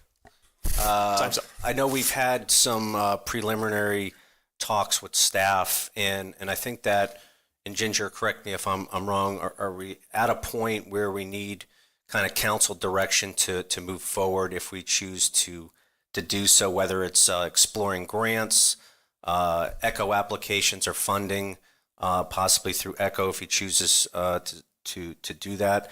But ultimately, council, I encourage everybody to get out on the river and look at their citizen enclosure projects. What they're doing is working. You'll see grass in just about every one of them.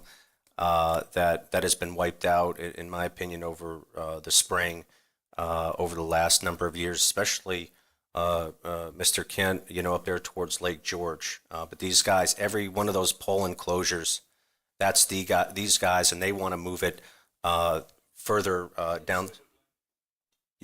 Joe, are you guys still the enclosure project in Silver Glen as well, or is that no? The state? So there's about 5 different vegetation type projects throughout the St. Johns River in this general middle basin area. We're somehow involved in all of them, whether it's through volunteer efforts with the FWC, partner efforts with the St. Johns Riverkeeper. The Silver Glen effort is, I believe, through the U.S. Forest Service. It's jurisdiction there is really limited on, there's so many different moving parts between the National Forest, the National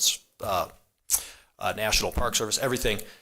So no, we're aware of that. We keep updated and dialogue with the people that are actually doing that. Most of them are using the same blueprint, but that is not our exact project. Our single projects that only we're involved in currently are in Lake Dexter, Lake Woodruff, and Lake Beersford. But we're somewhat involved in all of them. So ultimately, council, to, I believe, satisfy Mr. Balog's request for help, can we explore possible funding initiatives through grants or through ECHO? We don't do a whole lot of environmental projects through ECHO. As some of the presentations earlier today and talks, we do a lot of outdoor recreation. This may be a good opportunity for us to do that, and I appreciate the leniency. I know it's out of my district, and actually met Mr. Balog and a lot of these folks when we were also talking about the keeping the springs open until we kind of get this figured out. So at the end of the day, council, hopefully we can have some good, healthy talks about it, but I'm here to support Mr. Balog and his initiative any way possible so that he's a success and so that the people of Volusia County, we can all benefit from this. Was that a motion? Sure. I don't know. That's what I'm asking. Sling that pistol. Yeah, I just need some specifics with it. Like grants, I'm on board with. I'm okay with helping them get grants. Yeah. Echo. You know what? Yeah, let me back up just a minute, just because there are other people ahead of me that should speak first. Okay. Were you done? You're gonna come back? Yeah, if you want to make the motion, go ahead. Let him come back after he hear everybody first. And we have you brought a contingency with you. I believe we have contingency most places we We're go. going to hear the presentation again. I just had a couple quick questions with the enclosures. I've talked to one of your people. Actually, it was with FWC a year or more ago. Are you in the enclosures? You mentioned that the big problem with the water was nitrogen, phosphorus. How about manatees, tilapias, turtles? Is the grass coming back because they're not able to get in and eat it now? If I can just explain just a little bit, when it comes to the vegetation enclosures, one of the big things that we are doing, the work we're doing in Volusia County, is we're really looking at all of those variables. We're testing for phosphorus and nitrogen and seeing what that, turbidity of the water, clarity. We're also ruling out things like tilapia, manatees, turtles, seeing how they're impacting. Our units and our study units are looking at all of these things. I also mentioned that we're specifically testing for herbicides in the water and in the soil. No one else is doing that. The state efforts aren't doing that. The private efforts besides ours are not doing that. So we feel it's extremely important to start to look at this thing holistically as a big picture, because what we've done so far when it comes to vegetation in the St. Johns River has not worked. There has been 5 years now of state efforts to try and restore vegetation without looking at some of these other variables like I mentioned, and those have still resulted in no net gain.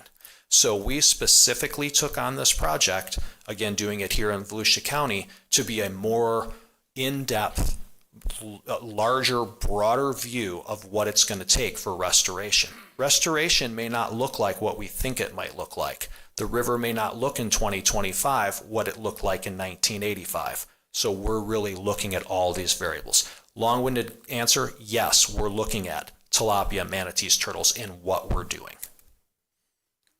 No data yet. Too soon? We have some data with nutrient data and herbicide data, but it's all very, very not collected and not full to say we can report on it yet. Okay, thank you. Councilman Johansson. Thank you, sir. This was supposed to be a presentation, and I'm looking forward to a great discussion. I think it's something that merits us looking at. But it's going to take me a lot of time and a lot of questions. A. B. They're a 501c3. They can apply for ECHO at any time. ECHO is not for operations. ECHO is for programs. So if they can apply. But the length of an ECHO and all that stuff has to be, you can't just show up and then disappear in a year. So, we got to be careful how we use the money. I'm all for exploring all these things. 90% of them, I think staff can probably do without our input. If something needs to come to us, I'm all about it. I want to preserve, I would love to get rid of everything that's going in our water, including the stuff I put on my grass. But without everybody agreeing, it's almost worthless. But I love to discuss it. If we can put it on a agenda meeting to discuss after we get the stats from staff. So my motion would be to bring it back with a staff report and find out how we can move forward with this and other things like it to benefit our water. That's all. Thank you. Okay, you put a motion on the floor to have staff bring this back. Was there a second? Chairman, I am happy to second it, but before I do, Ms. Conchin queued up, and I saw the look on her face, so if you don't mind, I'd like to hear from her. Chairman, members of council, and I'm going to use Ginger Adair for backup on here, but this is an important issue, obviously, for the county. There was at least one slide that was presented about the Blue Springs BMAP, and that's really, what I want to just comment on. When bringing back a staff report, we are engaged currently with the state on their latest BMAP goals, which are very high for Volusia County. I believe, as it's been explained to me, even if we were able to take every septic system in the Blue Springs BMAP area out of service and put on public sewer, which is financially impossible, it would still not meet the goals that the state has set for the BMAP. And remember, a lot of those financial obligations could fall to the local government and has in some respects. So we are working with the state right now to try to get some guidance for them on the BMAP, and we'll provide we'll provide background information for you on that. The herbicide issue, obviously frustrating, I think, for all of us, because local governments have been preempted from regulating their use here, or their sales. So, our hands are one that we're going to work as closely as we can. We'll bring you information. Just want you to know, I think Mr. Johansson's right. We'll put you in contact with our ECHO staff to see if there are opportunities in that program that we can work with you on. We'll also keep in mind any other grant options that come forward. But I think from the council's perspective, just understand this BMAP issue at the state level is significant and substantial. Thank you. I'll second Mr. Johansson's motion. Yeah, I think I agree. I think that's the way to do it. You can agenda it at that time, bring us back information, and to get staff to work with them to work with Dr. Brad on ECHO, because they can do that themselves. Okay, the second was by Troy Kent. Any other? There's a lot of people to talk here. I just had a quick question. On this? Unless Mr. Kent has another. No, go ahead, Troy. Okay, Matt Reinhardt. Does this address the Gemini area as well? Would that address the Gemini area? Are you talking about the BMAP or? That's a separate BMAP area. That's a separate BMAP. And can I speak real quick to the BMAP issue too? Yeah. Just to fill you in a little bit more on that, because Ms. Adair and I have spoke about this in the past a little bit, and like you were mentioning, the BMAPs are, so you're given these numbers for the springs of what we're hoping to attain, and it's like, is it even attainable when it comes to the corrections that we can make at septic tanks and things? And that just kind of goes in. We use that slide to kind of show, hey, these are the numbers, and how we debate what those numbers are is not so much what we're talking about. What we're talking about is we're already dealing with such impaired water to start with that everything we can do moving forward will help the river when it comes to utilizing plants and utilizing ways to start to reduce those nutrients. So we don't have a solution to how we're going to bring the numbers down at Blue Springs. What we're simply saying is when that water is coming into the river, we need to start doing everything we can to improve it. And our current methods of management are actually working against that. So that's all I was, and I think we agree on that totally. Yep. I just wanted to address, so everybody knew that it wasn't like we were calling out the B maps or something. We're just using that as an example. Thank you, though. Okay, Danny, you want to say anything else, and then we'll go to the public and then vote. I agree, Chair. Following the process with this gives staff kind of a clear idea of what we're looking for. I'm on board with you guys. I see what you guys do day in, day out. But it gives us just a little bit of time to get with staff, regroup, see what's available, and help you out however we can in the meantime. We appreciate that greatly. Thank you all for taking so much time. Thank you. Mr. Chairman, just for procedural purposes, I guess I just made that up, but we have 10 items remaining on our agenda, and this is a presentation, and I know we always like to let the public speak as much as possible. If the members of the public on the presentation can keep it concise, because we still have 10 more items to go through, and we have an hour and a half to get done. So, an hour and 15, sorry. That's just my personal request so we can get through all the business. Normally, presentations aren't really a public item. Unless they waive in support. Comment. Thank you. Yeah, when I call your name, you have 3 minutes. If you can do it less, do it less. And if you want to pass, because there's quite a few. Frederick Martz.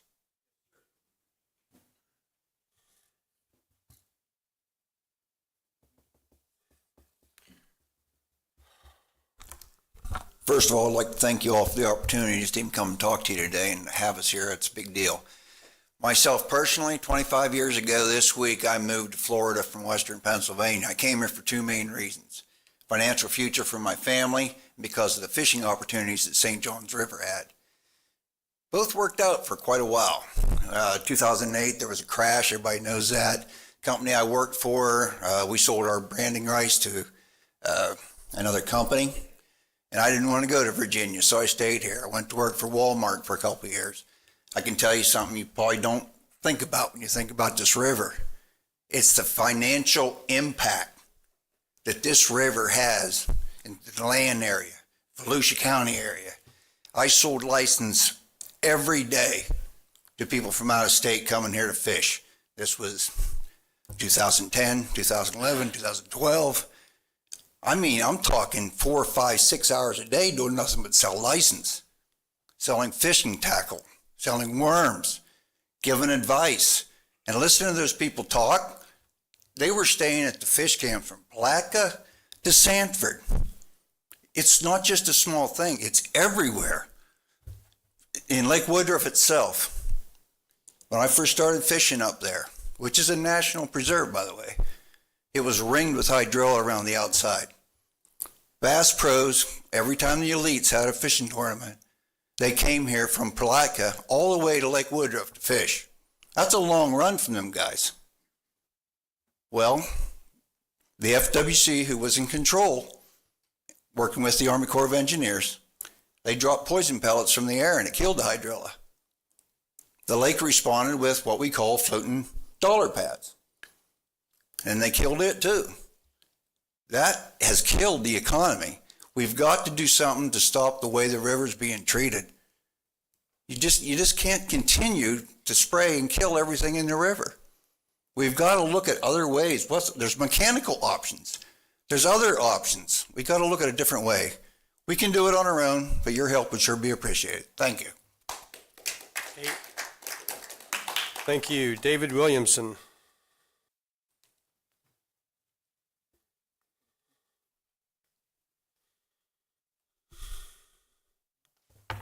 Hi, my name is David Williamson. Thank you all for having us here and seeing this presentation.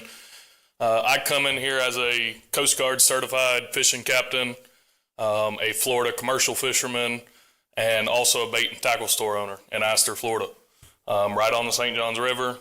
The fishing has dramatically decreased. I get clients from all over the country come in just because they want to fish the St. Johns River, and I leave there and go to the Harris Chain to do bass fishing because it's better over there. They have hydrilla, they have eelgrass, bulrush, they have all that, but St. Johns River doesn't anymore. So we need some help. We would appreciate y'all's help or anybody's help. I've been on the ground with Mighty River since they started. I've done some donations for them and whatnot. But any help is good for us. So we thank y'all for your consideration and look forward to working with y'all. Thank you very much. Daniel Bass. It's a good name.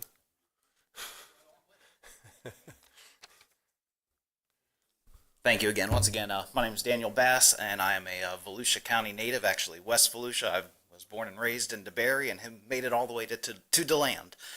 So I've seen this river growing up. I am an avid kayaker, something that we love to do on the backwaters of the St. Johns River, take nature photography, birds, ducks, things like that. And I can 100% say that over the last 10 years, the duck populations, the bird populations have just been on a steady decline. And not only that, the current techniques that are being used, where they're just spraying all of this, it's turning into muck and sinking to the bottom of the river. That is stopping any sunlight from getting in to help these grasses grow. And it's also a safety concern for myself and my family's kayakers. If one of us goes out in that muck, we're up to here in muck. It's hard to get out of that. So just these current techniques that they're doing are safety hazards, in my opinion, as well as the habitat decline. And I just think that we can do a lot better of a job than what's being done and what we're seeing happen to this resource that's literally in our backyard. Thank you. Thank you. Well said. Raphael, is it Euro? Raphael still here? Greg Lawrence?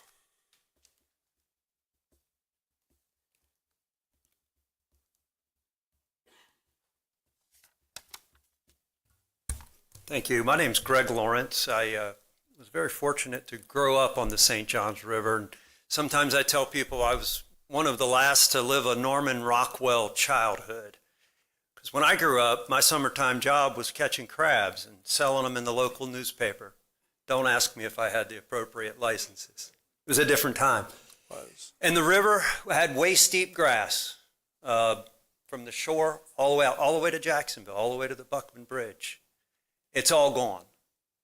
And it's kind of a death by 1,000 cuts, but nobody's doing a comprehensive study. You know, you've got a lot of suspects, and we all know the water quality's been impacted, and there have been hurricanes, and there's herbicides that have been applied for decades, and we've got a turbidity problem and a muck problem. And nobody's really doing the comprehensive work. And I came across Mighty River Recovery, and I have to thank Joe for his efforts, because they're pinpointed on exactly the issue that bothers me, the loss of vegetation. And it's amazing to find an organization that's so finely pinpointed on the very issue that I see.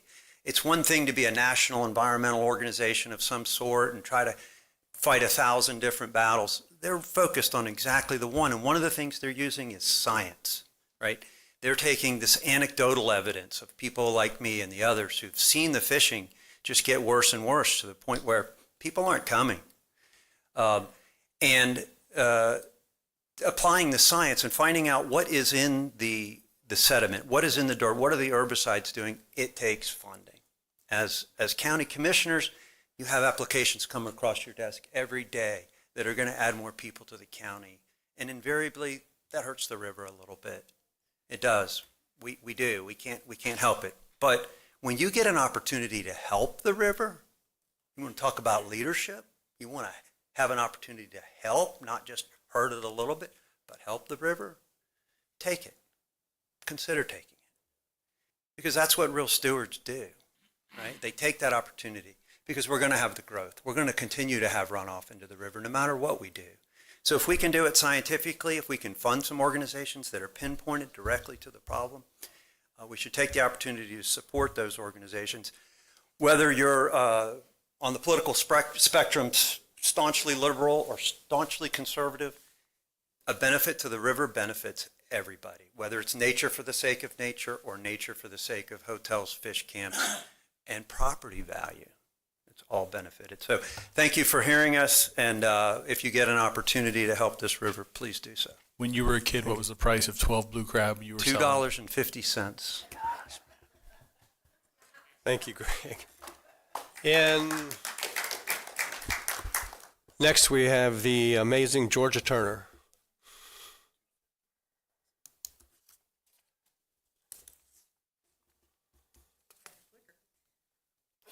Everybody, I'm Georgia Turner, the Executive Director for the West Volusia Tourism Office, and I think it's obvious why I'm here. I'm here today to support my friends at the Mighty River Recovery. We've been along with them for the ride since the very first too, and their efforts to protect and restore the health of the St. Johns River is what we're most impressed with. At West Volusia Tourism, we view the St. Johns as the heart of our tourism economy, and we deeply value the work that these folks are doing. So as someone who serves on a lot of boards and different committees, I'm especially impressed that they're putting their money where their mouth is. They are getting out there and doing the work, and it's really showing. So any support that you can give of them, in our presentation that we gave to you earlier in the month, that was earlier last year, that was one of our main things that we were talking about, and they've really become an important partner. So I just thank you today for recognizing them and helping them in the future. Thanks. Thank you. Captain Flowers?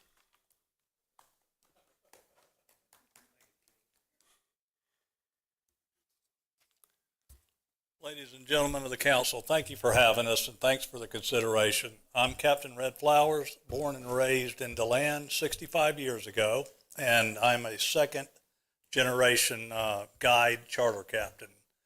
And it's obvious that I've seen the river decline, and I knew the gentleman before me spoke.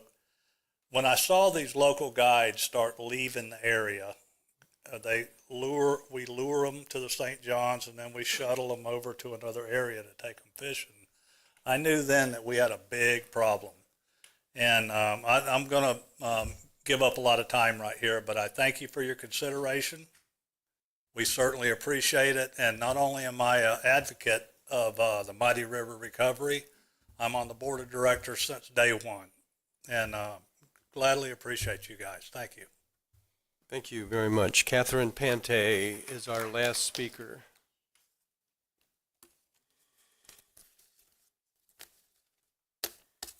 I'll keep it brief. I support this project. Thank you. Thank you. Okay.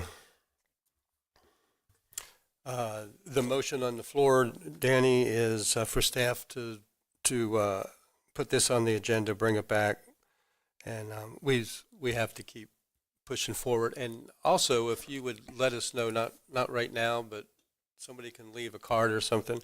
How can we as individuals get involved and join you? So I would really like to know that. So. No, we don't have time. We don't have time. Yeah, we don't have time. They don't want you to. Can you No. hand It's not that we don't want you to. We don't have time. Just leave a card with Carissa, please. Okay. All in favor of bringing this back, say aye. Aye. Any opposed? And that carries. Thank you, council. 7-0. Good project, Danny. Okay, thank you all for coming in.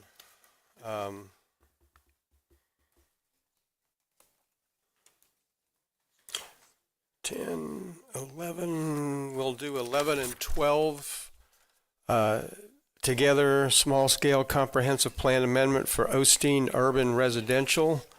12 is a quasi-judicial hearing. Does anyone have any ex parte to declare on item 12? No. Email. No. I've had an email. Oh, you did an email. Okay. All right, thank you. Carol McFarlane, Planning and Development Services Director.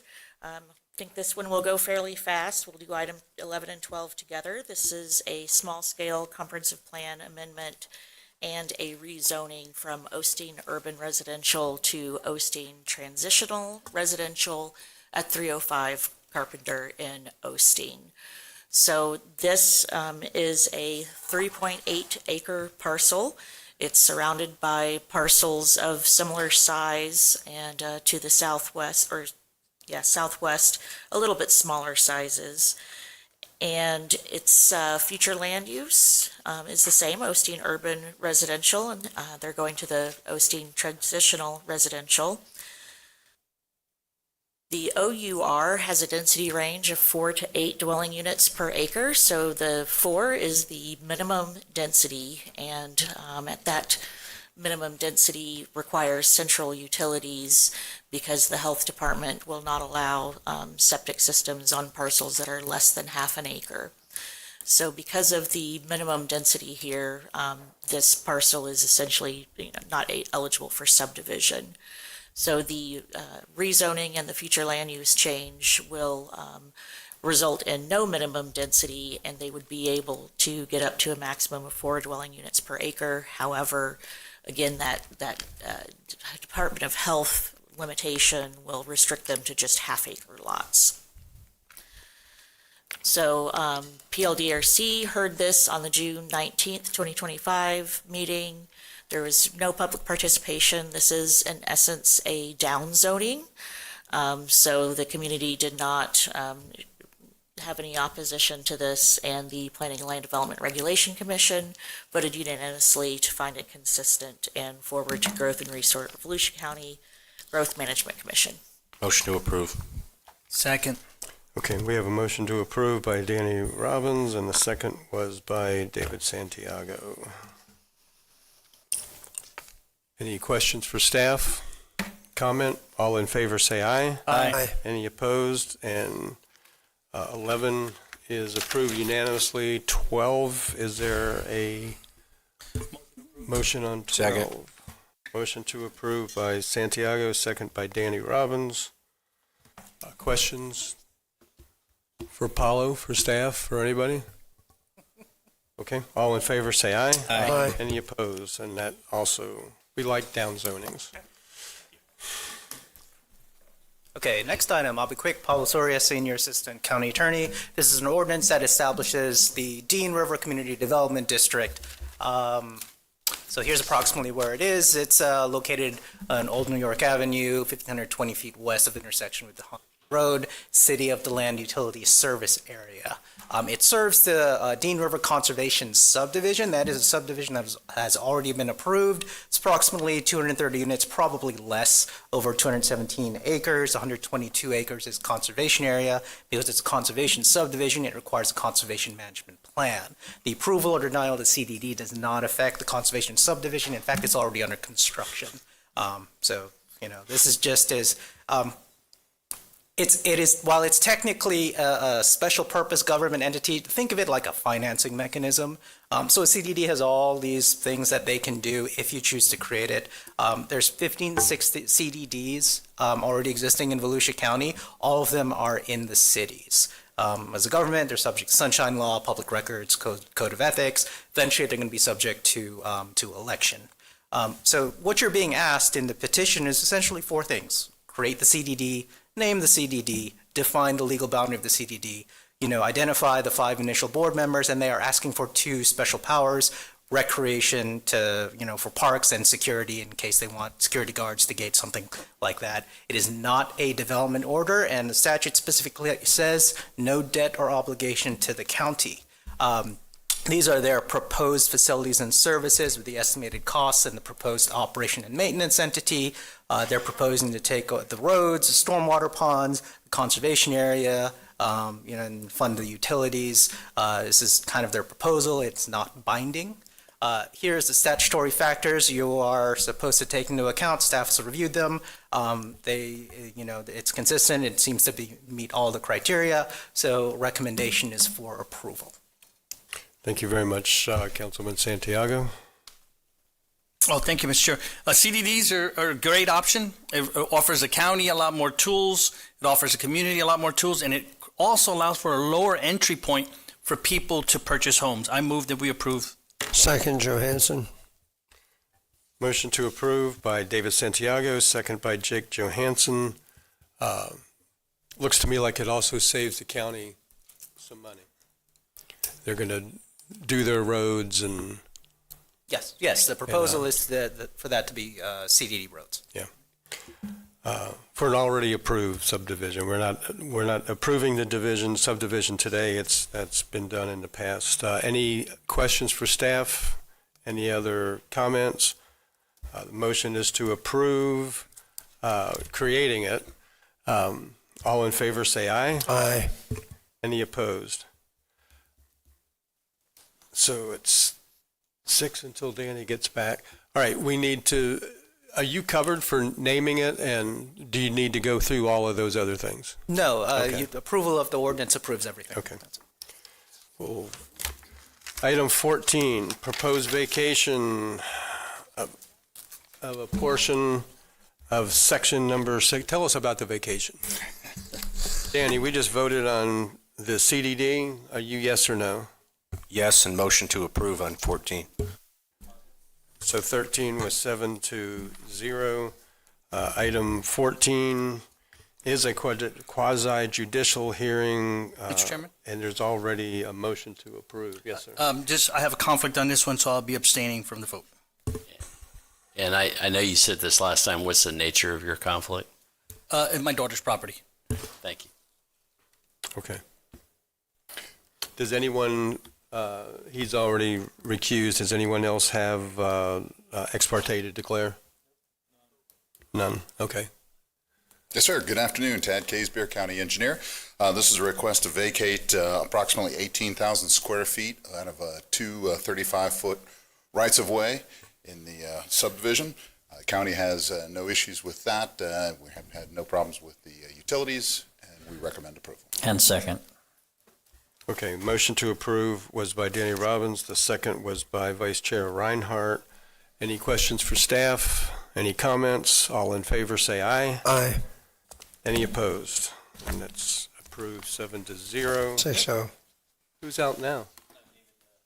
Oh, 6-0, yeah. Well, he secretly said yes. Item 15 is the first reading of ordinance 2025-20, amending Chapter 72 Code of Ordinance regarding special exception uses. All right, thank you. Carol McFarlane again. This ordinance is per council request.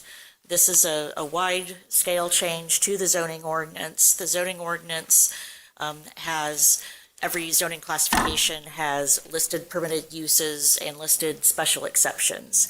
So we're only talking about the listed special exceptions with this ordinance. There are 137 different uses in the various zoning classifications that require special exceptions. And special exceptions are, they go through two public hearings, one with the Planning and Land Development Regulation Commission and one with Council. So the purpose of this ordinance is to reduce the number of public hearings for those 137 special exceptions. I'm going to go through, try to go as fast as I can while also giving you the information necessary. But for most of the uses, what we've come up with in the end is a reduction in the amount of time to process those applications by up to 2.5 months. The whole ordinance is based on reducing regulations. So we were very, very careful that nothing that we were doing is more restrictive, consistent with Senate Bill 180 in that respect. As I previously said, there's the permitted by right, which are the listed permitted uses and special exceptions. There's a third type called conditional uses. It's backyard chickens and food trucks that are only approved by staff, so they don't go to the council level. So those are the three types of uses that we have in our ordinance right now that we work on. This ordinance has gone through 5 public workshops. This is the 6th public workshop on February 6, 2024. Staff took the approach that we wanted to take with the ordinance to council to get kind of an idea of the structure of the ordinance. So what we came up with was that there will be now, instead of the 3 types of uses, there's 4 types. For certain uses that have life safety or quality life concerns, such as junkyards and borrow pits, those will maintain approval through county council. So they would get the 2 workshops with PLDRC and county council. For the types of uses that may have some compatibility issues and may have an impact on property value or have nuisances, those will now only go to the PLDRC. Those are things like kennels and self-storage units. The third type are the conditional uses. These are uses where the nuisances can be controlled and managed by meeting special criteria. Those, again, it's a special permit, but it's approved by county staff. And the fourth category is the by right uses, and the tactic we took on that is if our current regulations can control any nuisances, that staff should have the ability to approve those as well. The second public workshop was with the PLDRC, and what we did was we took all 137 uses and we put it into an Excel spreadsheet. You should have these 11 by 17s on your desk that are part of it's kind of our cheat sheet for the whole ordinance. What you'll see is your special exception uses on the left. In the middle, it's a column that shows which zoning classifications that use is allowed by right. The third column are zoning classifications where those uses are allowed by special exception. And on the right-hand side, we've recommended who the improving body should be. We've broken them up so all of the special exception uses that should be by right are kind of grouped and colored light green. And then the same with the conditional uses are kind of like a light pink. PLDRC is blue, and the county councils are light orange. So we showed that spreadsheet to the PLDRC on March 21st, 2024. They made certain recommendations and changes to the spreadsheet. We made those changes and took it to county council on July 23rd, 2024. Again, there were some movement of uses from one areas to another based on you guys' input. There was another meeting on October 1st, 2024 with council where we basically took the spreadsheet that we'd worked on July 23rd and got confirmation that these were the things that we were working with so far, that we were on the right track. So when we did our fifth public workshop with PLDRC, they also had some recommendations. There is a memo in your agenda item that very clearly lays out what their recommendations were. There were a few uses that are in the spreadsheet as underlined in red. Those are the ones that the Planning Commission wanted to change. So at that point, after PLDRC, we started drafting before PLDRC, we drafted the ordinance based off of that spreadsheet. We've made changes to the ordinance based on PLDRC, so the draft ordinance you have in front of you is the result of the PLDRC meeting. And just a quick clarification, one of the components of the ordinance is there's a clarifying statement that county-owned and leased lands operated by the county are exempt from receiving special exceptions because you guys already go through the whole approval process already, so we don't also take those to public hearing. The ordinance also includes updated definitions of special exception and temporary campgrounds. The fairgrounds has been asking us for a while to make it set in stone that temporary campgrounds are a permitted use for them, that they don't have to get special permission to do those. So we've added that into the definition section as well as in the spreadsheet as well. So what we ended up with is 51 uses that are now going to be by right, and that will save our applicants 2.5 months in the development process for those 51 uses that are going from county council to approval by right. 11 uses will become conditional uses. That will save 2 months in the process. 50 uses are to be approved by the PLDRC. That will save 1 month. And then the 25 uses that remain approved by county council are keeping the same process. We also had to do some housekeeping with those changes. There was some tables in the landscaping code that we had to just change the terms so that instead of saying special exception use groups, we're saying use groups. That way it doesn't matter which category it's in. We know which ones apply to that per use. And then there are special criteria for a lot of these 137 uses. They're found in section 72-290, 72-293, as well as 304 to 309. So we're just moving that all into one section. So PLDRC made the changes, I already talked about that. That's starting on page 214 of your agenda item, if you want to look at that. The Volusia County Association of Responsible Development sent a letter of support for the ordinance. And we did get one email that I think there was some confusion about whether this ordinance was written to comply with Senate Bill 180. It was not. It was at the behest of the county council. And we just made a statement that it's consistent with Senate Bill 180. So with that, oops, I pushed the wrong button again, but I guess it's okay. With that, we are here for questions. We spent a really long time working on this. It was a little more than a year going through all of the process and these 6 public hearings, and especially right before Planning Commission drafting the ordinance. Myself, Christopher Ryan, and Kristen Ray, who's not here today, we spent probably the last 4 to 5 months. This was pretty much all we did for a really long time. So we've gotten really good input from the public on it, from the PLDRC. It was a very robust but a very productive conversation. So I just want to thank my staff members in the PLDRC for getting us through that. And with that, we are here for questions. Okay, Councilman Robbins. Thank you, Chair, staff. Thank you. I know this was a big undertaking for you guys to do over the last year. Just have a couple quick questions, not just for you guys, but for council as well. I know we focused on reducing restrictions and liberty with our property and property rights, cutting down the amount of wait time, which I think is probably a lot more than 2.5 months.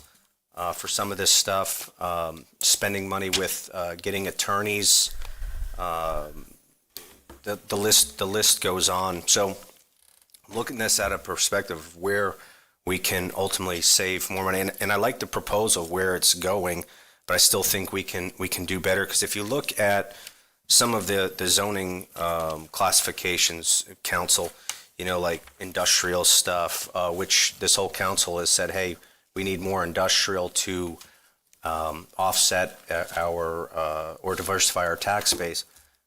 So, but if you look through this, the only way, from local government up to federal government to get more industrial is for government to get out of the way.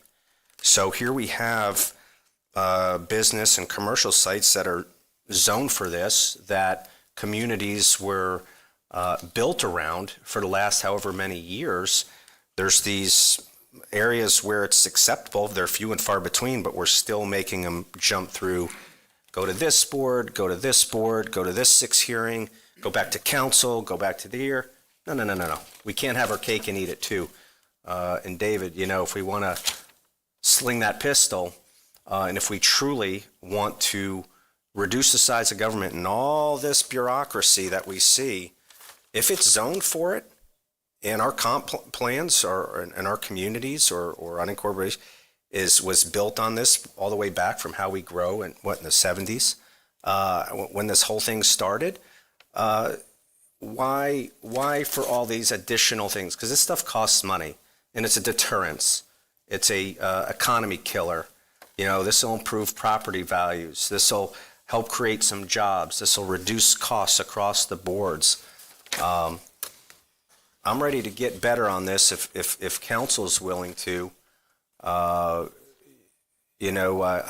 say it again. I've said it before, but there's some HOAs in unincorporated Volusia, but all of unincorporated Volusia should not be an HOA, and I think we need to get out of the way. So I'm interested in hearing what my colleagues have to say, and hopefully we can come to a better proposal. Thank you.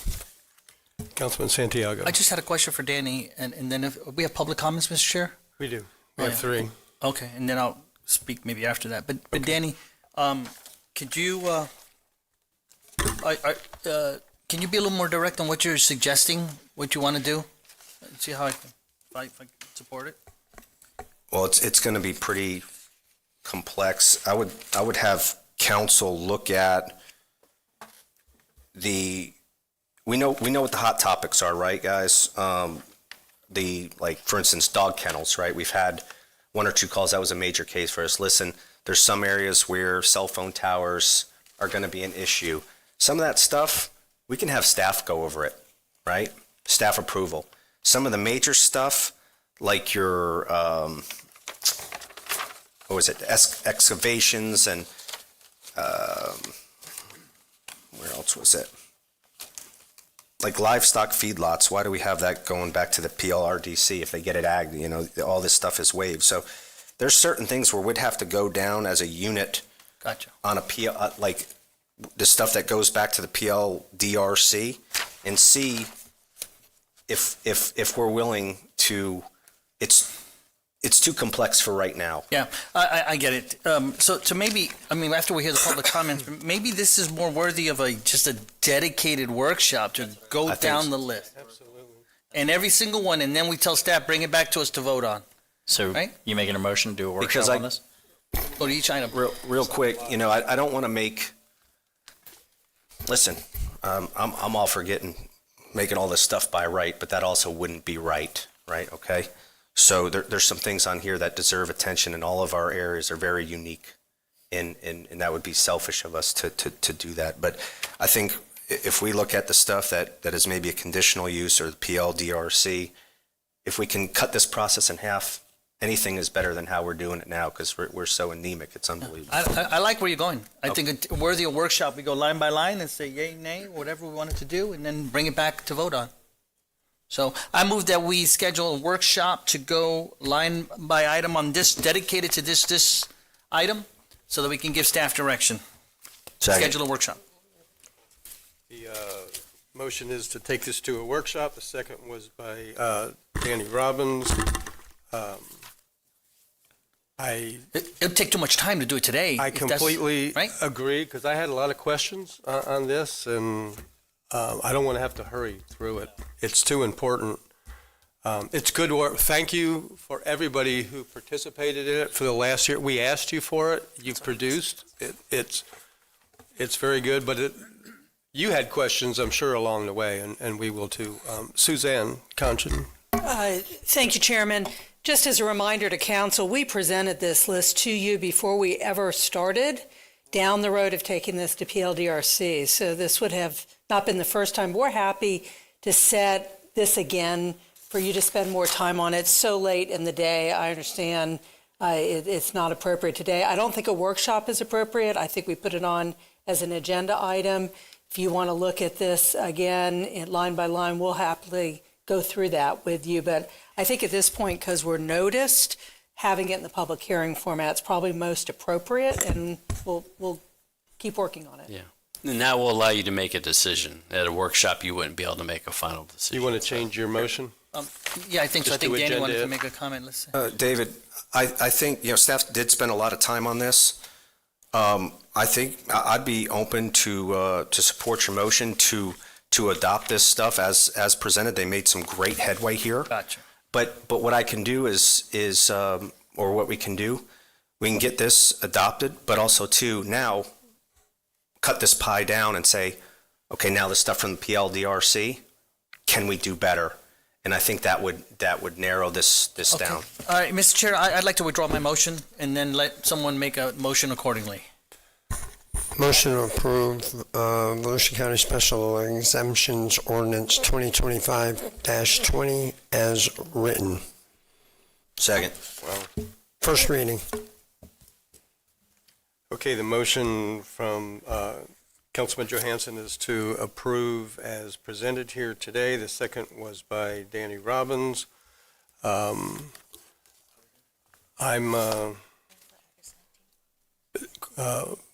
Questions or comments on that? Did you have a? Well, I just want to clarify that, this is first reading, so we will have a second reading at some point. It is noticed, so if you're going to delay the August 19th meeting, just that we do so at that meeting for another workshop. August 19th. We're not doing a workshop. Okay, that's fine too. Not doing a workshop. The motion is to approve what you've given us. I'm not there yet. I can't vote to approve. I have too many questions on it, but that's what the motion is, and the second. And just to be clear, you would not be adopting it today. It would have to come back to you on second reading to adopt. And Go ahead, Mr. Kent. thank you, Chairman. And that's why I put my name up on the board, was I was going to say, can we not do a workshop?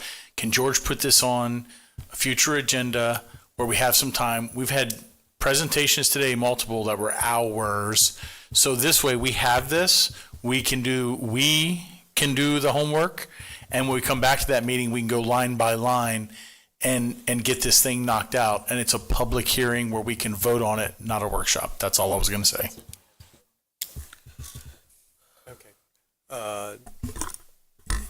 Somebody just disappeared.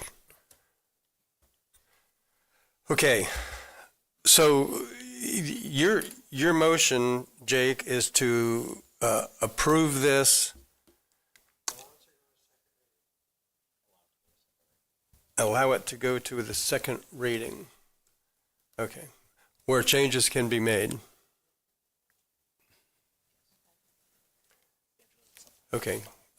Any questions on that for staff? Yeah, and if you need to have a third meeting on that, you can do that. Second meeting is still August 19th. Does it have to be a certain time? After 5, Just after 5? Just after 5. So we'd have to have it a nighttime meeting. but that's when the decision. Well, that's when it's already been advertised. Which is what we And again, have. we can make when we look at the agenda conference, like Mr. Kent said, we'll try to make sure the agenda is such that there's time to do this one. It may mean moving something else around, but we'll do that. Right now, tentatively, from what I've been able to see, we probably would have time. So. Okay. We've got till what, 5:30? We have, we have 3 members of the public that wanted to opine on this. Gary Singleton.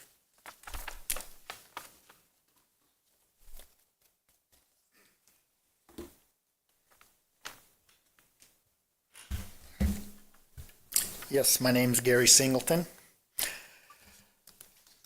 There's a reason property owners are required to apply for special exceptions.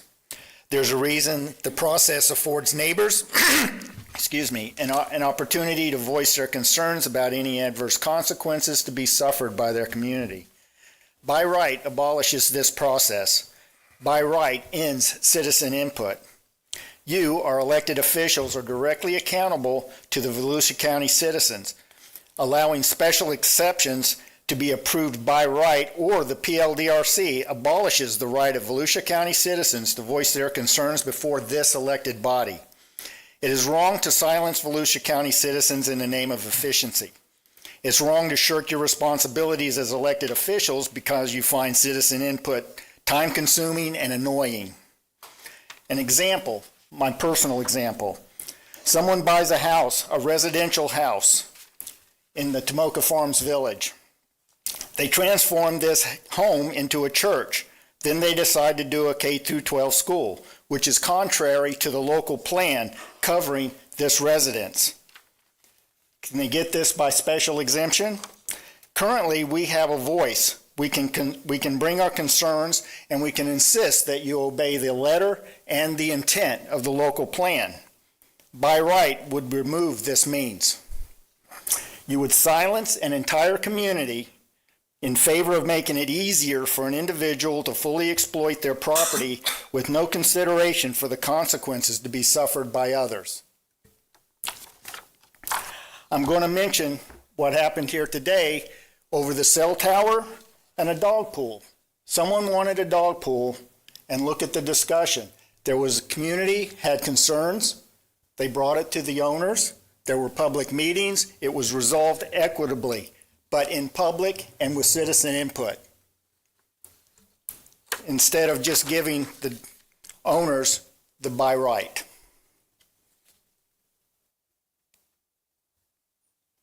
This is just one of the examples. I still have a little more time. Dog pool, consider what that was and compare that to someone wanting to build a pulp factory or a paper mill by right. And you know, we can't say anything about that. We have no say in that. So no, I'm against this. I'm against silencing citizens and reducing our ability to input. Thank you.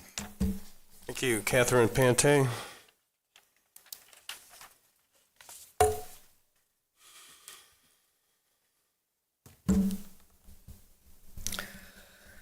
Good afternoon, Council. I'm writing to express my strong opposition to the proposed amendments on Chapter 72 of the Code of Ordinance concerning the treatment of special exceptions by right uses. Granting special exceptions by right eliminates critical opportunities for public input, particularly during county council meetings where residents have traditionally had a chance to voice concerns and provide feedback on development projects. This shift reduces transparency and diminishes the role of residents in shaping the future of our own neighborhoods. It is especially troubling that developments such as motocross facilities and car washes would be permitted by right under the proposed changes, activities that can significantly impact noise, traffic, and environmental quality, while ordinary residents must still obtain a conditional use permit for something as simple and low impact as keeping backyard chickens. This amendment creates a double standard that favors commercial development while burdening individual residents. It is essential that all uses with potential impacts on surrounding communities retain subject to a fair and open public review process.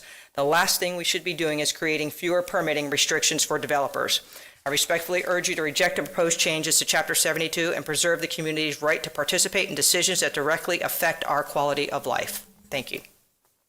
Thank you. Wendy Anderson.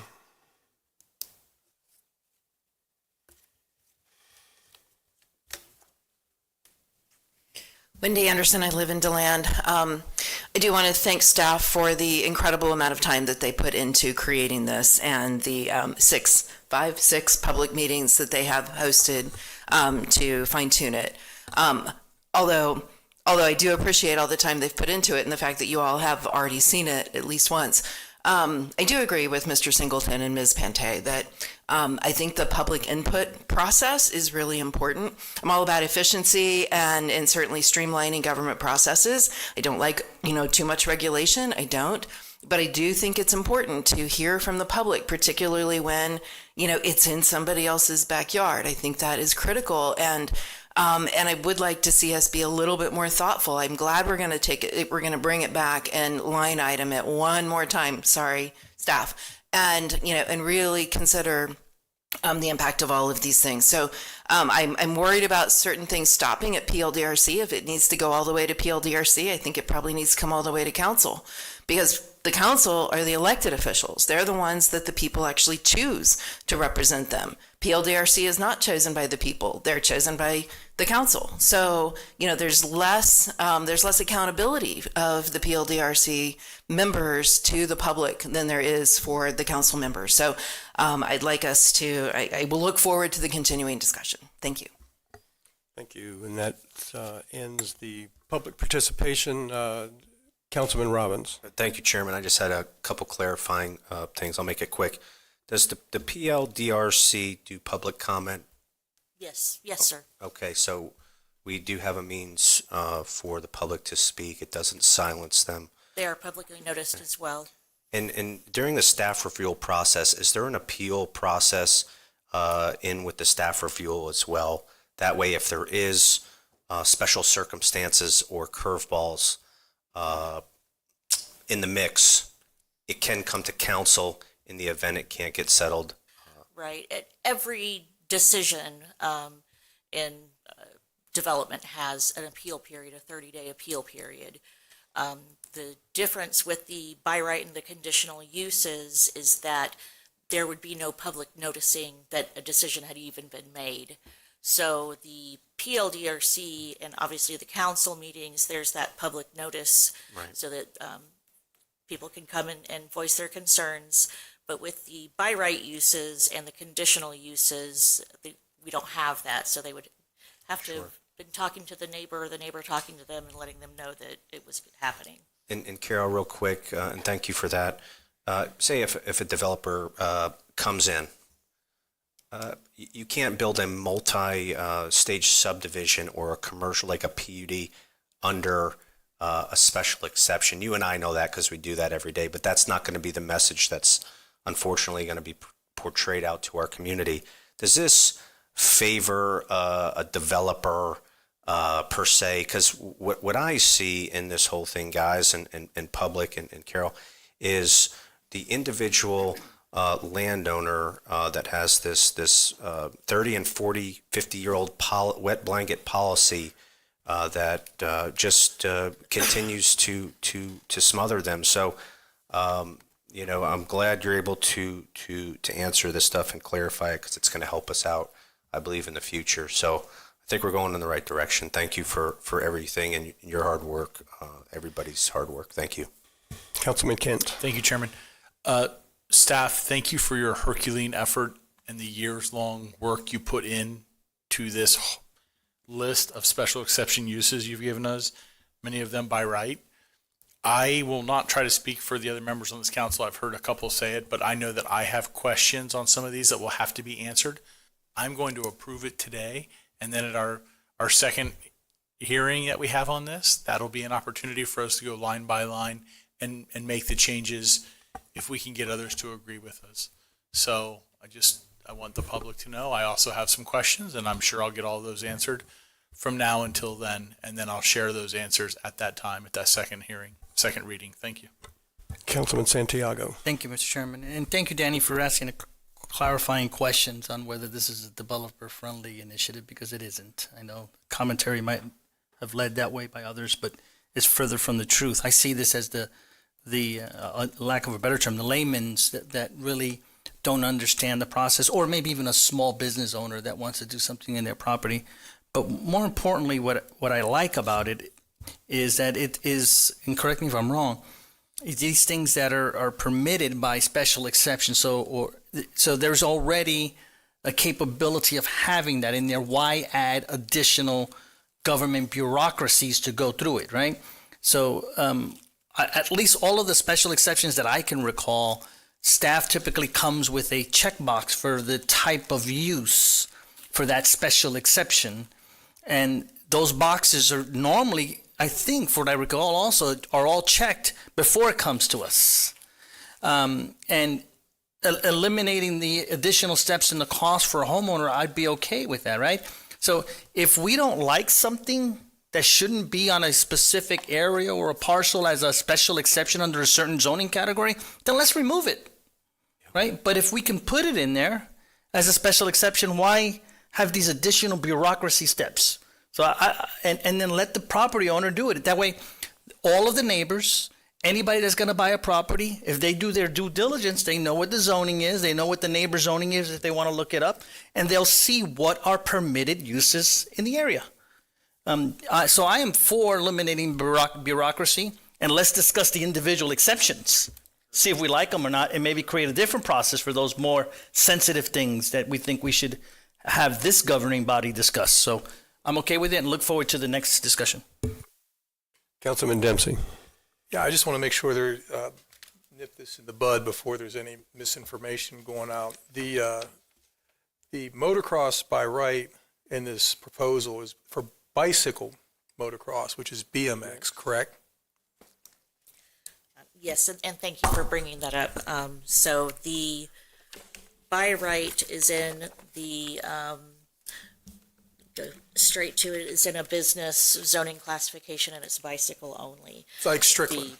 Right. But the actual motocross that we were talking about earlier today type of facility is right now proposed to go before the council to where the public can comment and all that. That is correct. It's at the bottom, the very last line of the spreadsheet, just based on alphabetical order: speedways, racetracks, and motorized vehicle / motocross courses in the A1 and A2 zoning classifications approved by council. So I do want to make it clear too that that is about a commercial motocross facility. Right. Does not affect a residential course at home. Right. That's perfectly fine. You're allowed to do that now. Yes, that's all I have. Thank you, guys. Okay, so the motion on the, thank you, Carol. The motion on the table is to move this to the August 19th meeting at after 5 p.m. Motion is to approve the first reading. Okay. we can still change it on August 19th after 5 p.m. I think that's important, Jake, for the public to know that, because otherwise, I can't vote for it. I concur. I just want to make sure that we're not moving the first reading. We are approving the first reading for allowing the second reading to happen after 5 p.m. on the 19th. Okay. All in favor, say aye. Aye. Any opposed? And second reading will be August 19th. Mr. Chairman, Yes. I wanted to make a motion that the remaining items get carried over to the next council meeting and to start council comments immediately. Closing comments. Okay. I will, yep, second. Okay. All those other items we can deal with at the next one. A motion to move the appointments to the next meeting. The second one's by Troy Kent. Mr. Chair, a quick edit, if we can take the public comments first and then go into closing comments? Yes. Okay. I have a question before we keep moving forward. Mr. County Manager, probably have an idea of what's coming. How does this affect your next meeting? The appointments will not be a problem. Okay. Okay. All in favor of moving, what would that be, 18, 19, and 20 to the next meeting and starting public comments and council comments now? All in favor, say aye. Aye. Any No. opposed? And we had one opposed? Yes, sir. I thought the motion was to start council comments. I did. I made a slight edit there quickly to allow for the public comment to come in first. Okay, thank you. There's only one. Then yes. I'm sorry, Carissa. Okay, John Nicholson.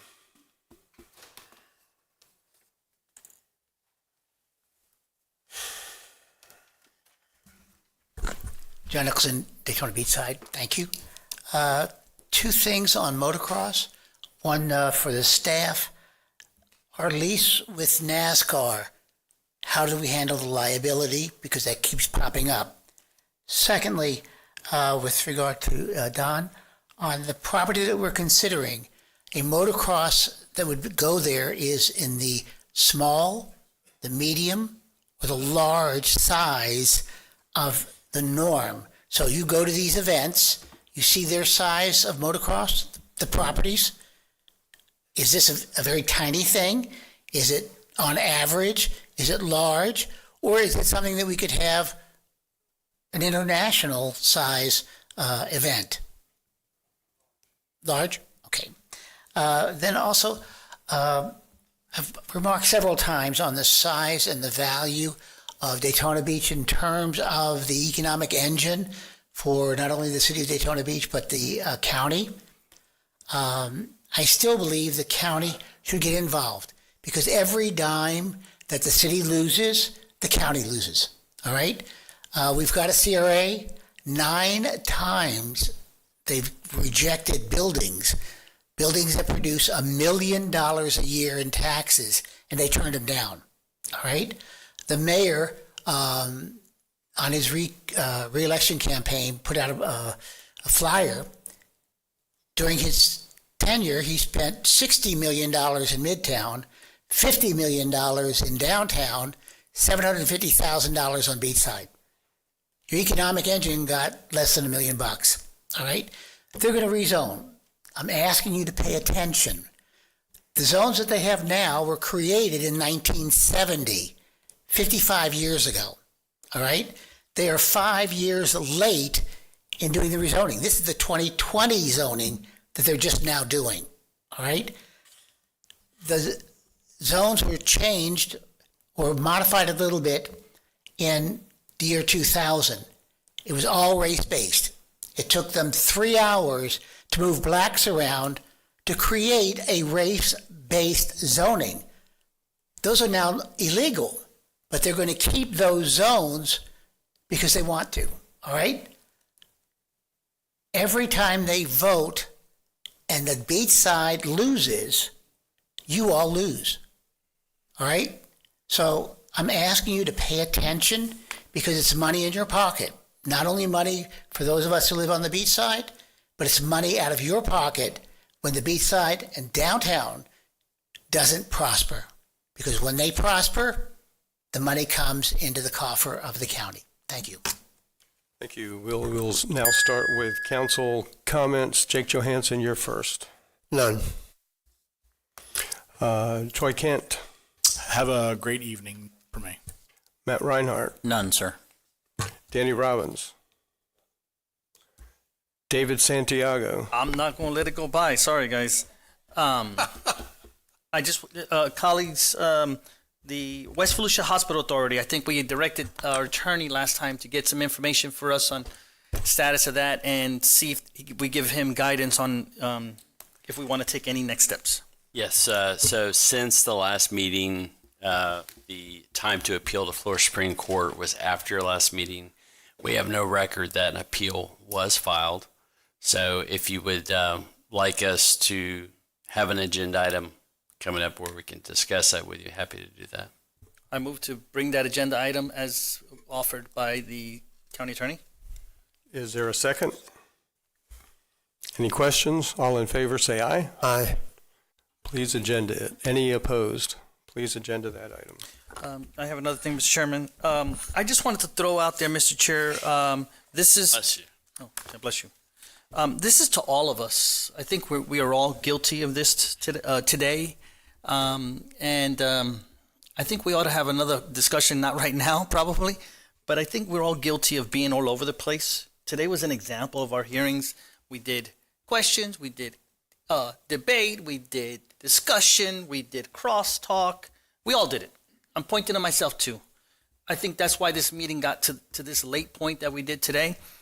We didn't hold ourselves to that, and maybe we can talk to it more. I would really like for us to see us go back to questions done, and then public speaking, then motion and debate. But we have to be disciplined in the fact of once we're done with questions, I really think we need to be done with questions. And I know it sucks because sometimes we're like, darn it, something else came up. But I think once we get self-disciplined and trained, and I'll say better prepared, we'll ask all our questions during the times that we probably should. Will I get stuck in that? I will. If I fall out of it, I'm not afraid of being called out. But I think today was a byproduct of us being all over the place. And some of these hearings just went way too long because we were not structured. So we can talk about that more. I wanted to throw my observations out there and self confession. Yeah. And the other thing is maybe at the next time when we do talk about this, maybe on a meeting that we have time. Today we had a presentation from the water people. I'll just call them that. I forgot the title. Which is a great presentation, and I don't have a problem with that. I'm glad we put the timer. But I think we should also discuss, should presentations have public comment? It's a presentation to us. We're not voting on anything, because that could add time. And our meetings are getting stacked, and then we're rushing very important items that we have to deal with. So not trying to shut out the public. When we go to vote on something, we'll certainly have the public piece. I think that's our narrative. But when we have presentations, I don't think we should have opened it up for all of this dialogue. It's just not efficient. And I just wanted to see if I see heads bobbing that there's a yes. And I think we just need to practice that for efficiency. And I'm off my soapbox. Thank you, Mr. Chair. Jake Johansson.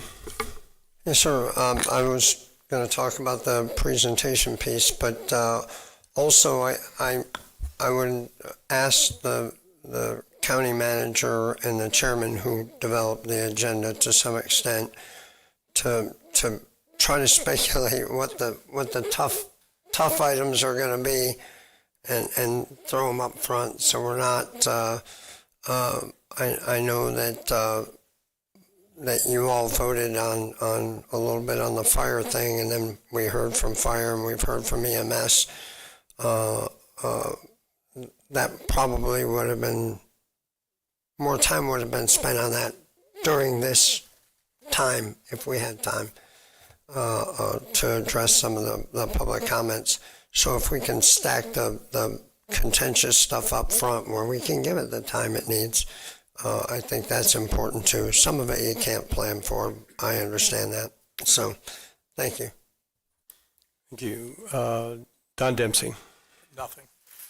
Nothing. And last, I was going to pass too, but I'll just to answer a couple things that you said, David. I think it is tonight's not the right time to really hash it out. But yeah, it was long, disjointed at times for me. The questions, I look at it as not just a matter of efficiency, but a matter of us all being effective. We do questions first and then comment. Sometimes, there's times when, as you said, every one of us do it, come back with a question. I've been allowing that because I think it helps us to get it right. And if it creates a question in somebody's mind, I don't think it means that we're unprepared or anything else. I just think we learn from each other, we learn from speakers, and so I think limited second round of questions is important. Time has to be managed, but it's not everything. I know you don't want to discuss, and I'm sure I'll just have one thing if I can. I don't know if I necessarily mind the second round of questions. I think we're all guilty of the first round of questions where we're doing debate, commentary, and questions. And I don't think it's fair to the public. If the public clearly understands that this is the steps, they're going to ask questions right now, staff will present, or whoever it is, then we'll ask questions, then we open it up to public, then everybody knows what posture we're in at the time. So right. I know we're all guilty of it. I'm not trying to point any finger at you, Mr. Chair, or anybody else. I think it's healthier to hold everyone to a standard, and then the public knows it, right. And we know it. I think we did that today. I think we had questions, and then we had debate, and then we went back and asked some more questions. But I'm not going to debate it with you now. If we want to decide in the future, do we have the public speak in a presentation? I think it was exceptional. It was a very good presentation, and I was glad to get the public input from people that are involved, and so that the people listening into these meetings could hear it, because it's such a critical need in Volusia County. I mean, they said it, our water's in trouble. And I'd give them all the time they wanted to educate us and to educate the public, because we need to make some changes. With that, 5:20, if our county manager, we got 10 minutes, I'm sorry, county manager and... That's all right. I have only about 30 minutes of stuff. No, actually, I have nothing. All right. I think Mike might have something. Deputy County Manager? County Attorney? I addressed mine already, so have a good evening. Okay. Now you can swallow. I have something for Brad All right. Burbaugh. I'm just kidding. Looking good, Brad. Okay. We are... I do like the jacket. We are adjourned at 5:21.